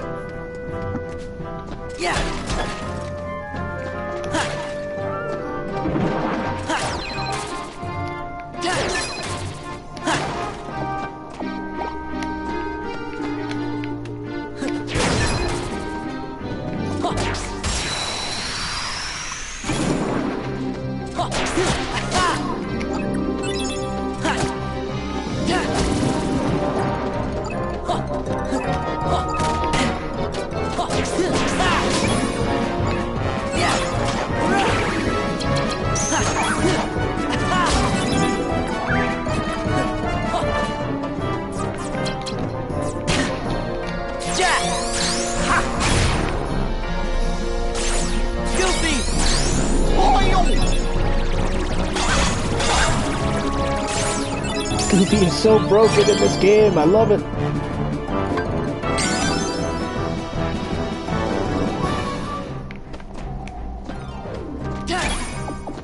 Ooh. Oh, a 2-point pumpkin head cut. Okay. That's not too bad.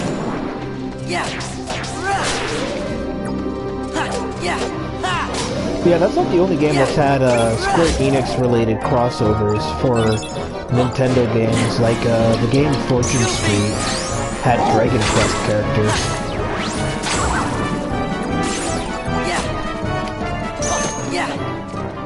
Dragon Quest 8, to be specific. I don't know if they had any other Dragon Quest characters besides those guys.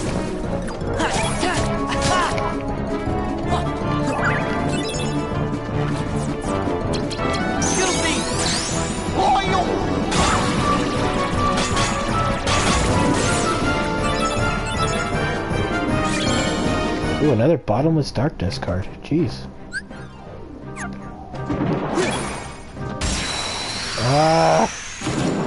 I hate that. Why do they always have to spawn a heart that's right next to something that produces an item? It's such a dick enemy placement. And it's randomized. That's the worst part. They don't always spawn next to objects that can be breakable, but they spawn... Well, technically they do, but...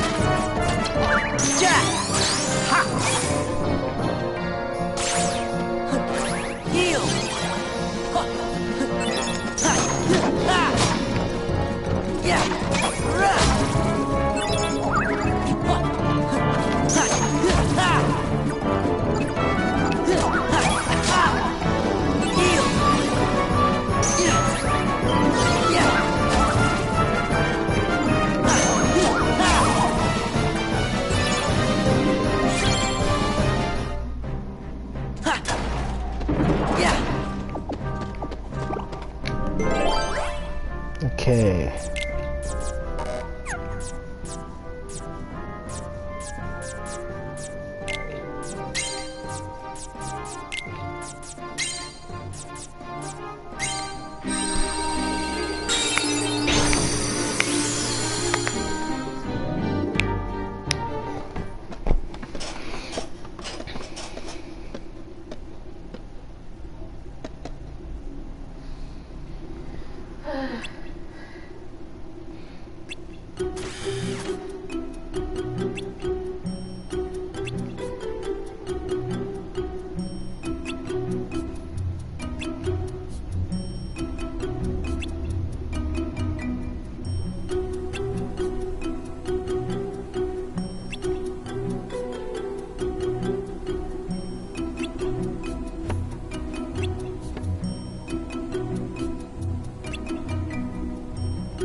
Alright. And now we're off to go find Sally, because she took the potion that was comprised of forget-me-nots. I think what we're going to do is we're going to finish Halloween Town, and then do whatever Castle Oblivion plot there is, and then we're going to save, and then we're going to call it a session for Kingdom Hearts Chain of Memories.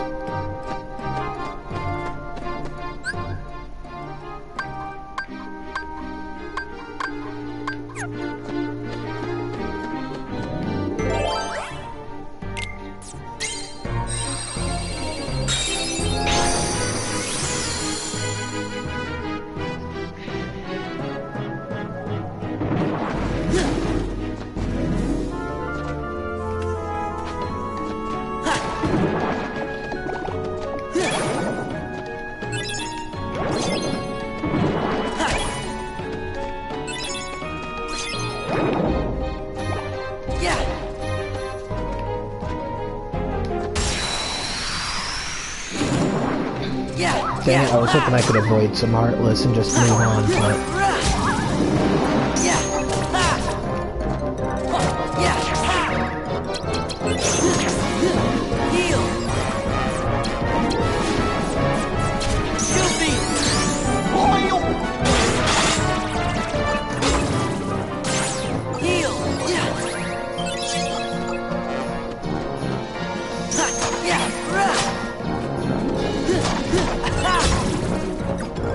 Yeah, if you ever want to grind more Moogle points so you can get more card packs and such, the Agrabah is where you want to go, because Aladdin is your key to that.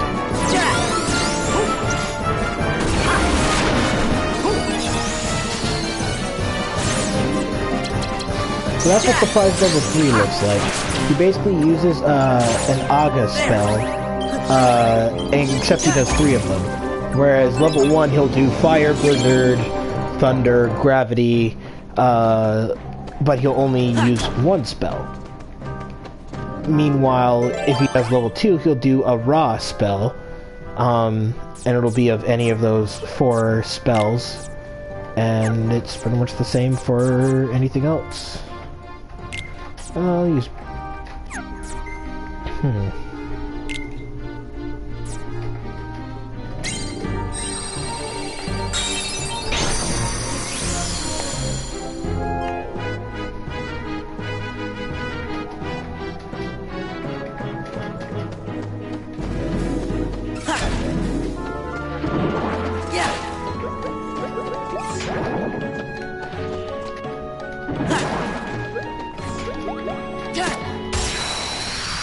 Didn't mean to do that.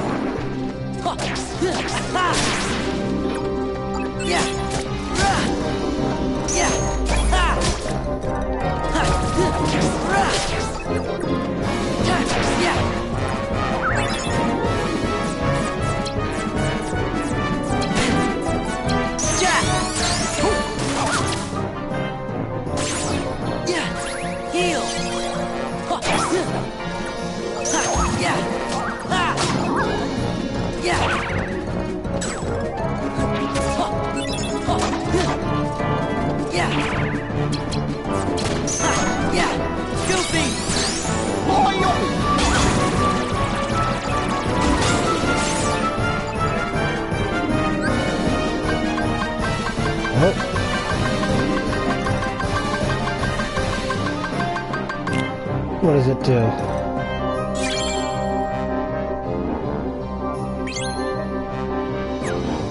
Oh.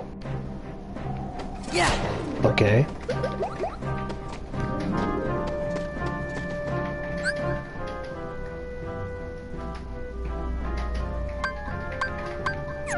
Oh, I'm going the wrong way. Oh. Yeah. Yeah. Yeah.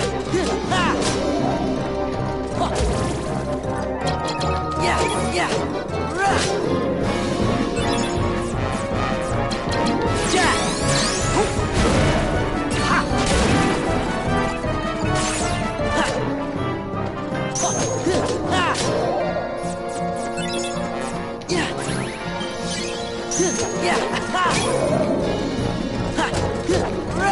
I need higher level potion cards. I probably have them, I just haven't equipped them.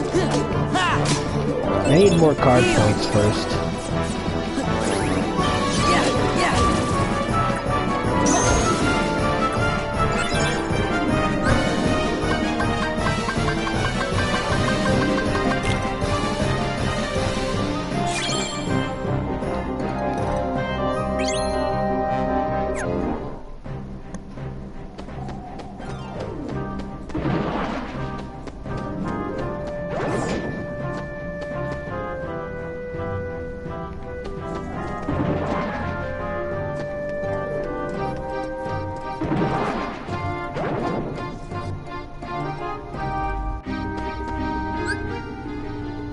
Okay.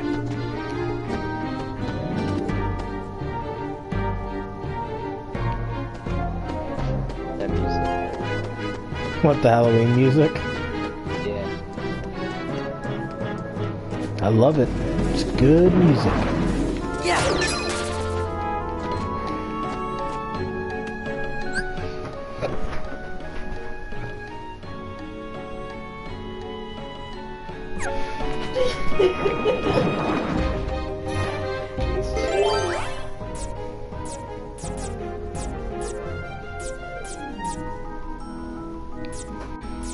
Let's use one of these ones.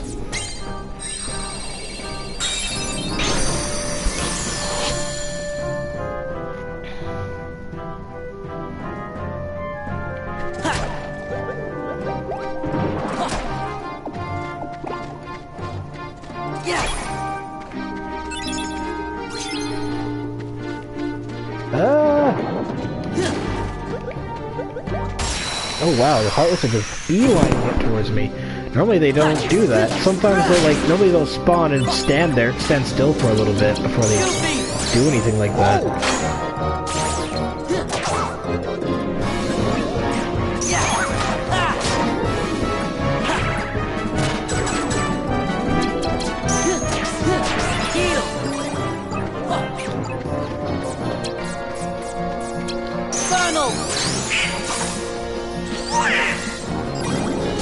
Thanks, Donald.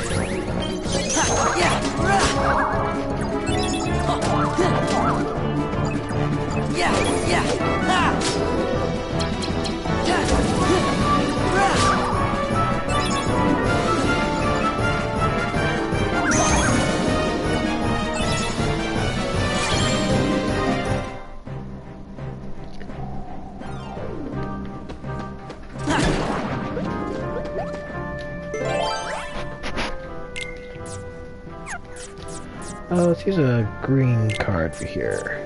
Make the Heartless move slow.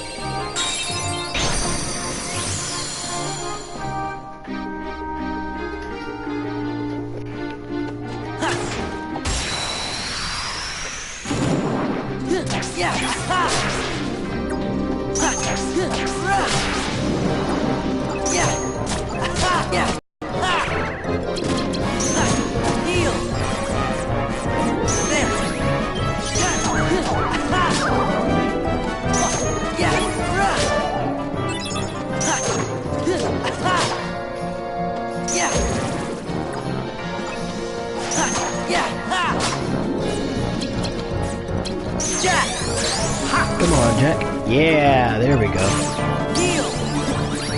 What a level up. Awesome. See, we're leveling up nicely because the further we get, the more experience we're getting per Heartless kill.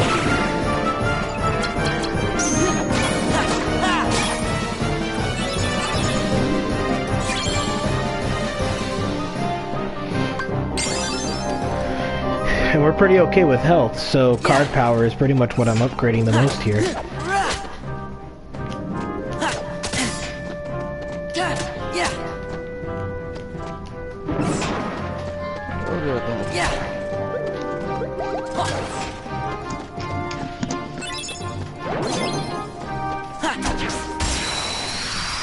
Oh, my legal points.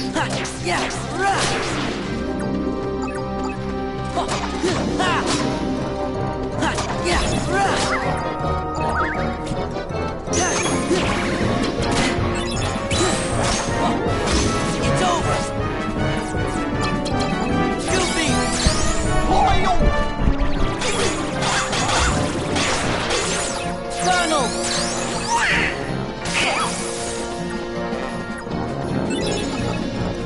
Nice.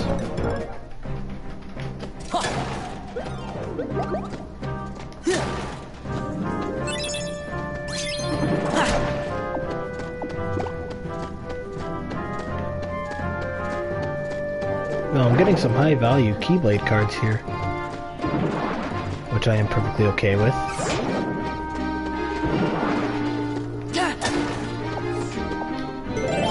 Alrighty, next up. 6, 7.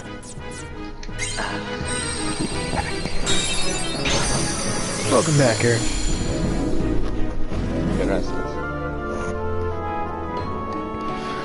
Here's where we'll find Sally.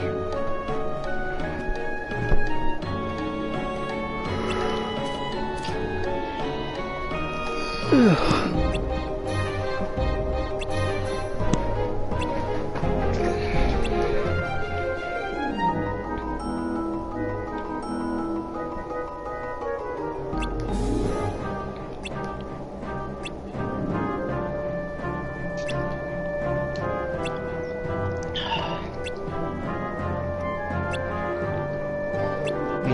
better. And Oogie Boogie shows up, tackles Sally, and steals the potion.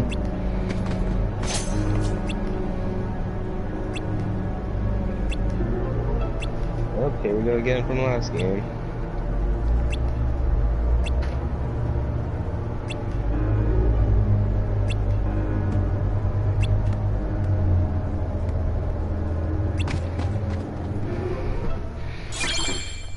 Oogie Boogie runs off, and now we've got to head over to the next room. So it's that one. Okay. Luckily, I'm only one room away from it, so...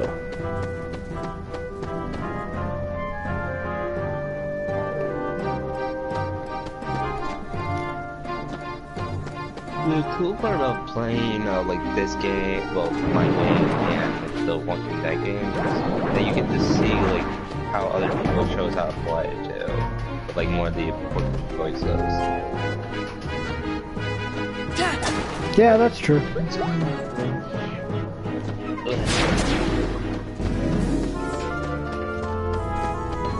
thought episode 1 was shorter than this. Still good, it's been a while.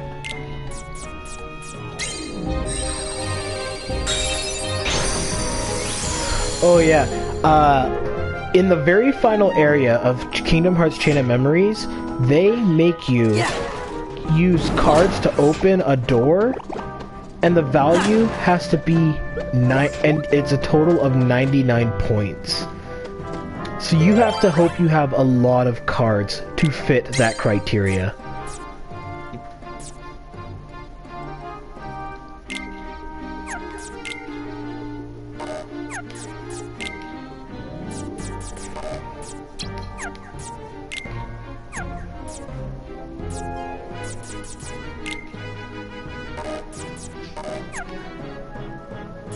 Oh right, they have to be green cards. Ooh, that's gonna use up a lot of the ones I have.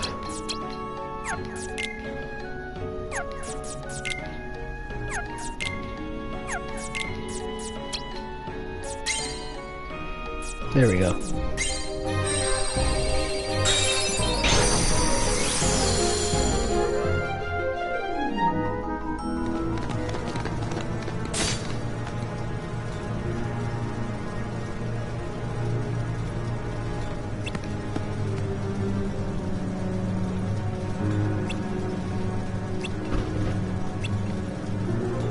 And with that, Oogie drinks the potion.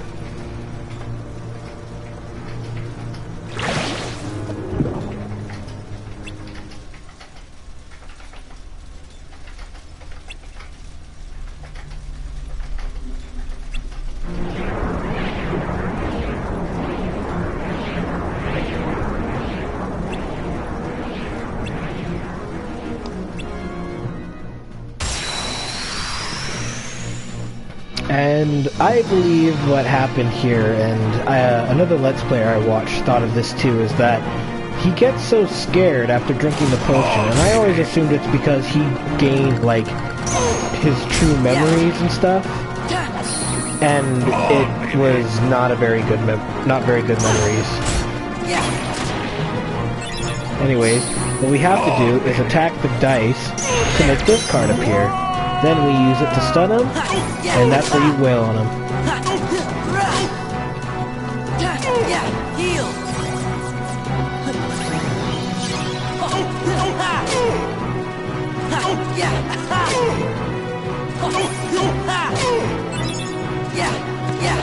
You won't make a dope out of me.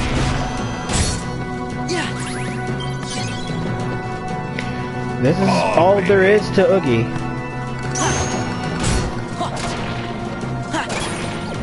You basically card break him, then you get that Disney card, use it to stun him, and then you just wail on him. He's probably the easiest boss fight you'll ever have. Because as long as you have high numbered cards, he can't do anything against you.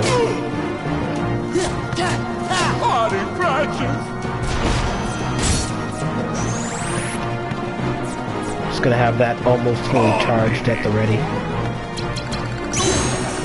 Yeah. Yes. On, baby. Heal. On, baby. Yeah. On, baby.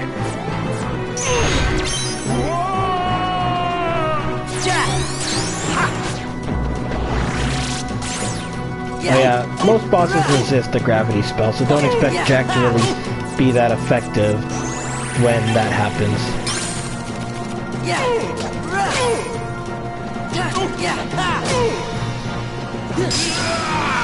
And there you go, that's Oogie Boogie. Even easier than he was in Kingdom Hearts 1.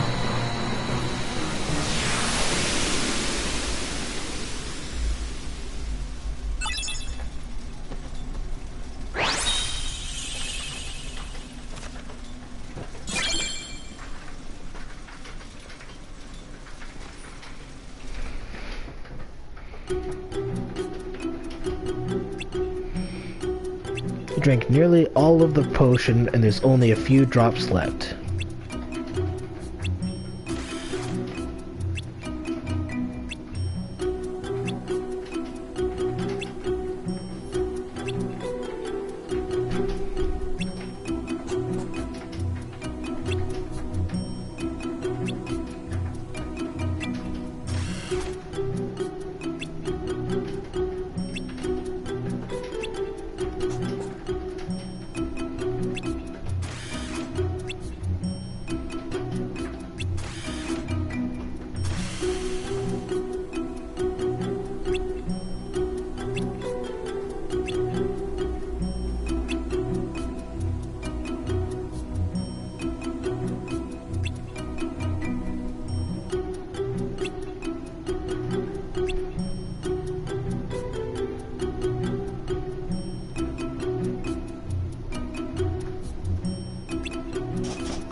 Yeah, that's Halloween Town.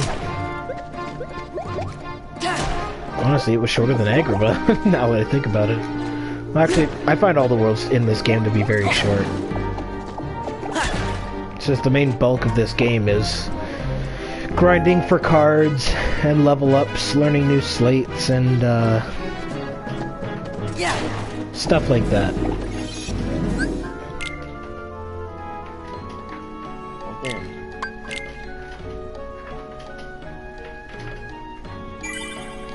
That's the thing though, is that you do need to play this. You don't necessarily need to play this game to make sense of Kingdom Hearts 2, but if you do want to have a little bit of knowledge to make it easier to follow, then you do want to play this game.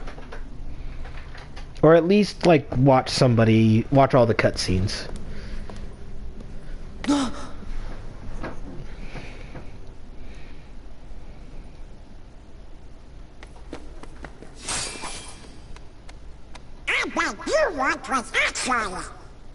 Too clever. I'm Larxene. So, are you enjoying your stay at the castle? I bet it's nice to peel away all the worthless memories and awaken the true memories. That lie deep in your heart. True memories? Although, it seems that you're still forgetting the most important thing here. When that poor girl hears that you've forgotten her name, why, it'll break her heart. Poor girl. Do you know her? Is she here? Yes, she is. You see, the bad guys are holding her captive, somewhere deep inside the castle. And you obviously are the hero, so you have to go save her. Although...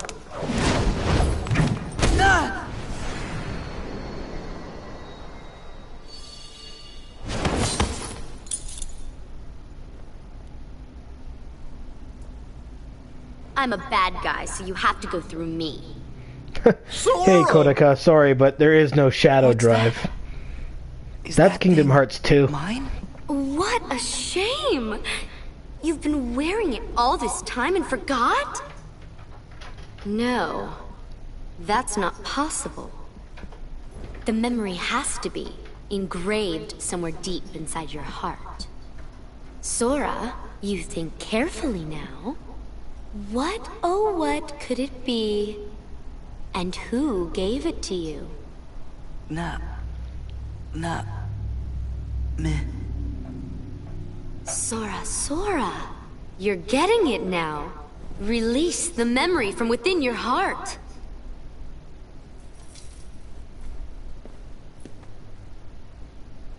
Namine. Well, it's about time. That's right, Namine. Yes, she's the one that gave you that tacky little good luck charm. Not that you even bothered to remember. No surprise, seeing as you also couldn't remember her name. Talk about heartless, I can't believe you. It'd serve you right if I decided to smash this piece of junk. Let it go! Nominate gave me this. It's very important to me. Oh, it's important to you.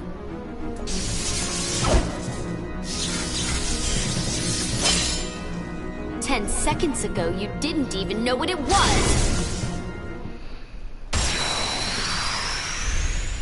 So as you can see, Larksene's the very evil type, and all this boss battle music.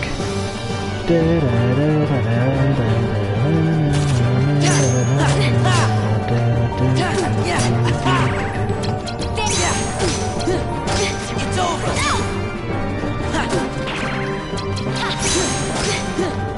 It's over! Vanish! Lightning! Vanish! Donald! You're done! Lightning!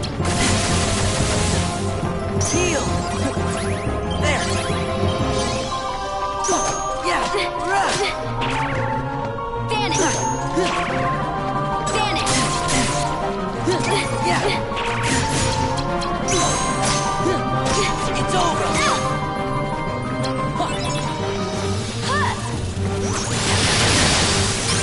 Lightning! I feel so bad. Oh, Larksene, you nimble little witch.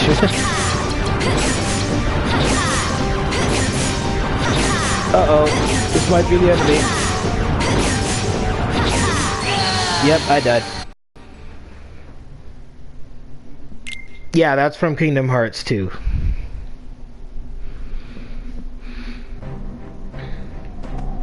Dang, man.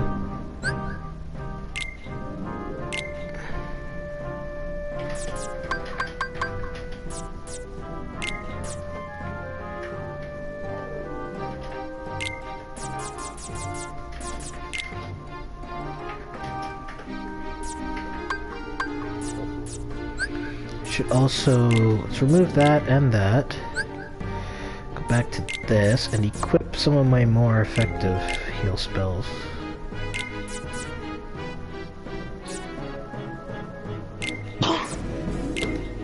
There we go. That should do it. You think they would replace the old soundtracks with newly orchestrated versions, but I suppose it brings nostalgia. Well, it's because they never bothered doing a final... Because that's the thing, is the redone music was mainly for,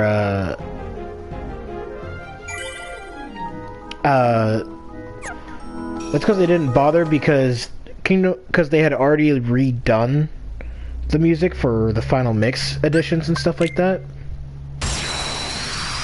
There's not much of a point for Kingdom Hearts Chain of Memories. This is basically the Kingdom Hearts 2 music that they're using.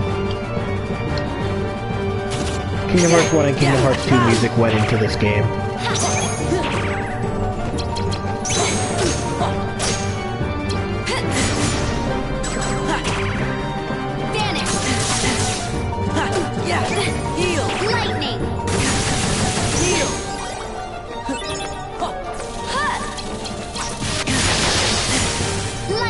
Scream! Loyal!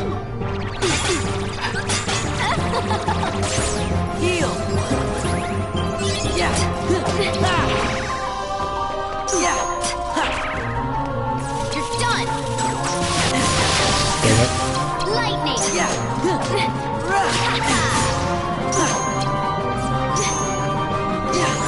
I feel so bad. Yeah! Ha! Lightning!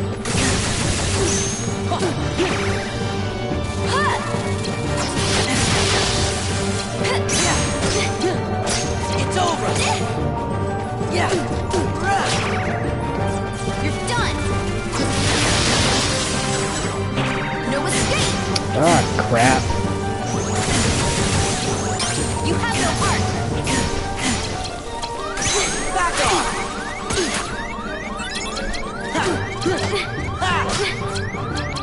Donald! Oh, thank you, Donald. Vanish! No heal! Yeah! Yeah! You have no heart!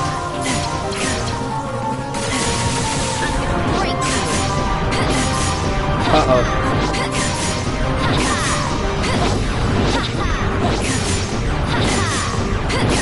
Oh my god! Lightning! I'm dead. Oh my goodness. Larkscene is actually really tough. Oh yeah, Goofy's really useful in this game. He's very overpowered.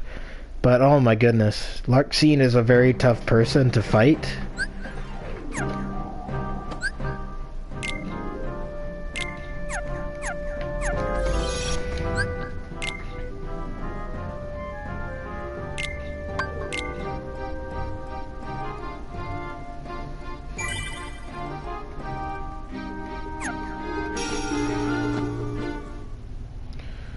I was really close to beating her this time, too.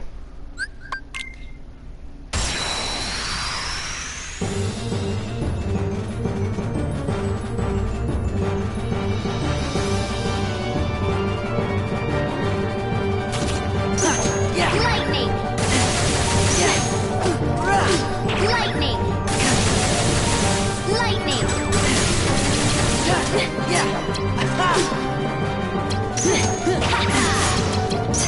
Heal! Vanish! Lightning! Lightning! Yeah! Heal! Yeah! Ha! Donald! Yeah, no Megavolt for you.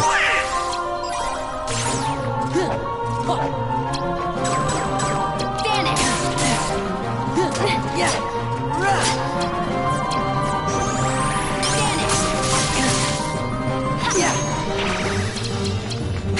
Yeah! Vanish! Vanish! Donald! I feel so bad! Lightning! Lightning! Vanish! Donald! Vanish! Lightning! Lightning! Ha! Yeah! Yeah! You're done! Heal! Lightning! Lightning! Lightning! Heal!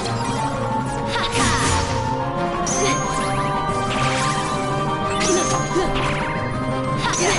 Yeah! Vanish! Jeez, this isn't Riku's story.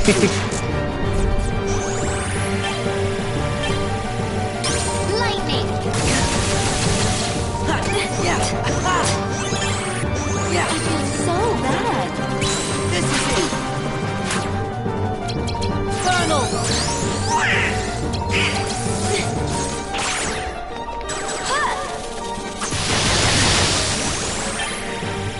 Lightning!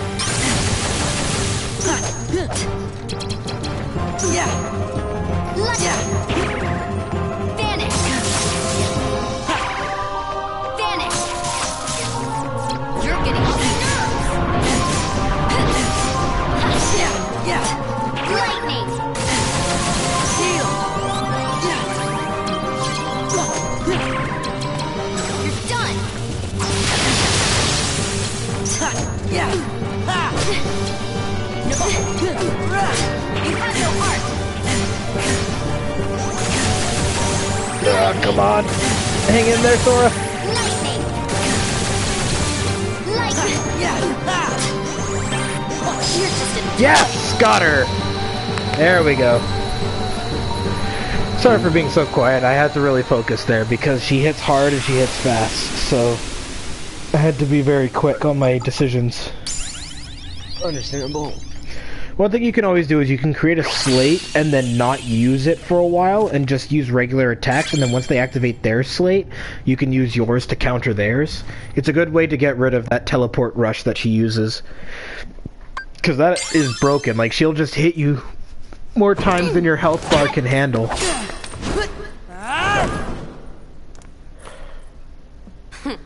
You're not as bad as I thought. You really are a hero. A heartless hero. Who asked you? Oh, does it hurt because it's the truth? You are just a baby. And if you're gonna be a baby, then here you go. I created another card from your memories, you know. Be a good boy and say thanks. Ta-ta. Wait, Larxene!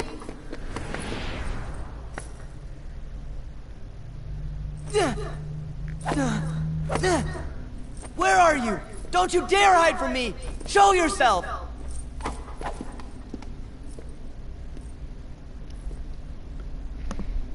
Sora, calm down. She's not coming back. Sora? I hate this. Why'd I need someone like that to...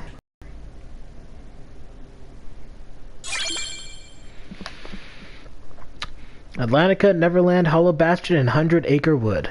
These are the last few worlds that we'll be visiting in this game. Actually, no, wait, there's two more. Two more worlds we'll end up visiting as we play. It's not that long of a game. Whew. Throwing Not really. that battle wore me out. Really? It looked to me like you just plain lost. How dare you!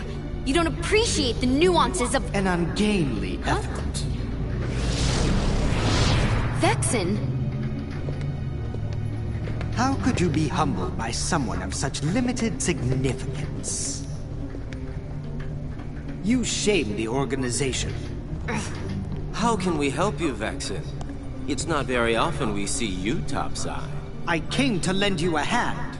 You obviously believe this Sora has much potential, but I remain unconvinced he is truly worth such coddling.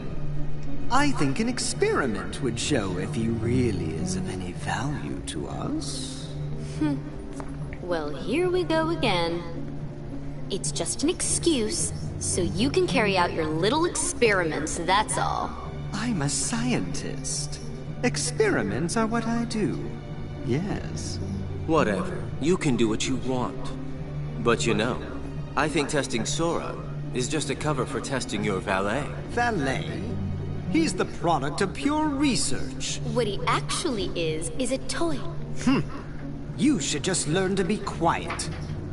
Anyway, since you came all this way, you're gonna need this.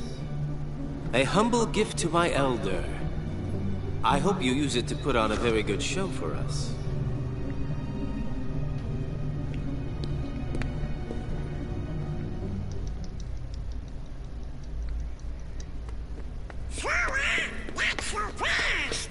We don't have time! They've got Naminé! We gotta rescue her! Whew. Sora sure does seem like he's upset. You be too. He just remembered a friend, but found out she's in trouble. Good point. I guess if we heard that the king was in danger, we would be pretty upset about that too.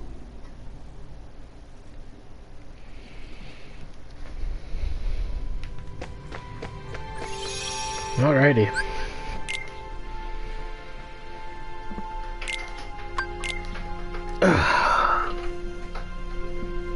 Yeah, for this next little bit, Sora's gonna kind of be a bit of a dick to Donald and Goofy. But yeah, with that said, that's gonna be the end of this session for Kingdom Hearts Chain of Memories. We'll pick up more tomorrow. Off screen, I'll do some grinding beforehand, but I will be back in a few hours later today, and we will be live streaming Persona 5, and hopefully my live stream doesn't get taken down or blocked. So I hope to see you guys there. So have a good day and take care.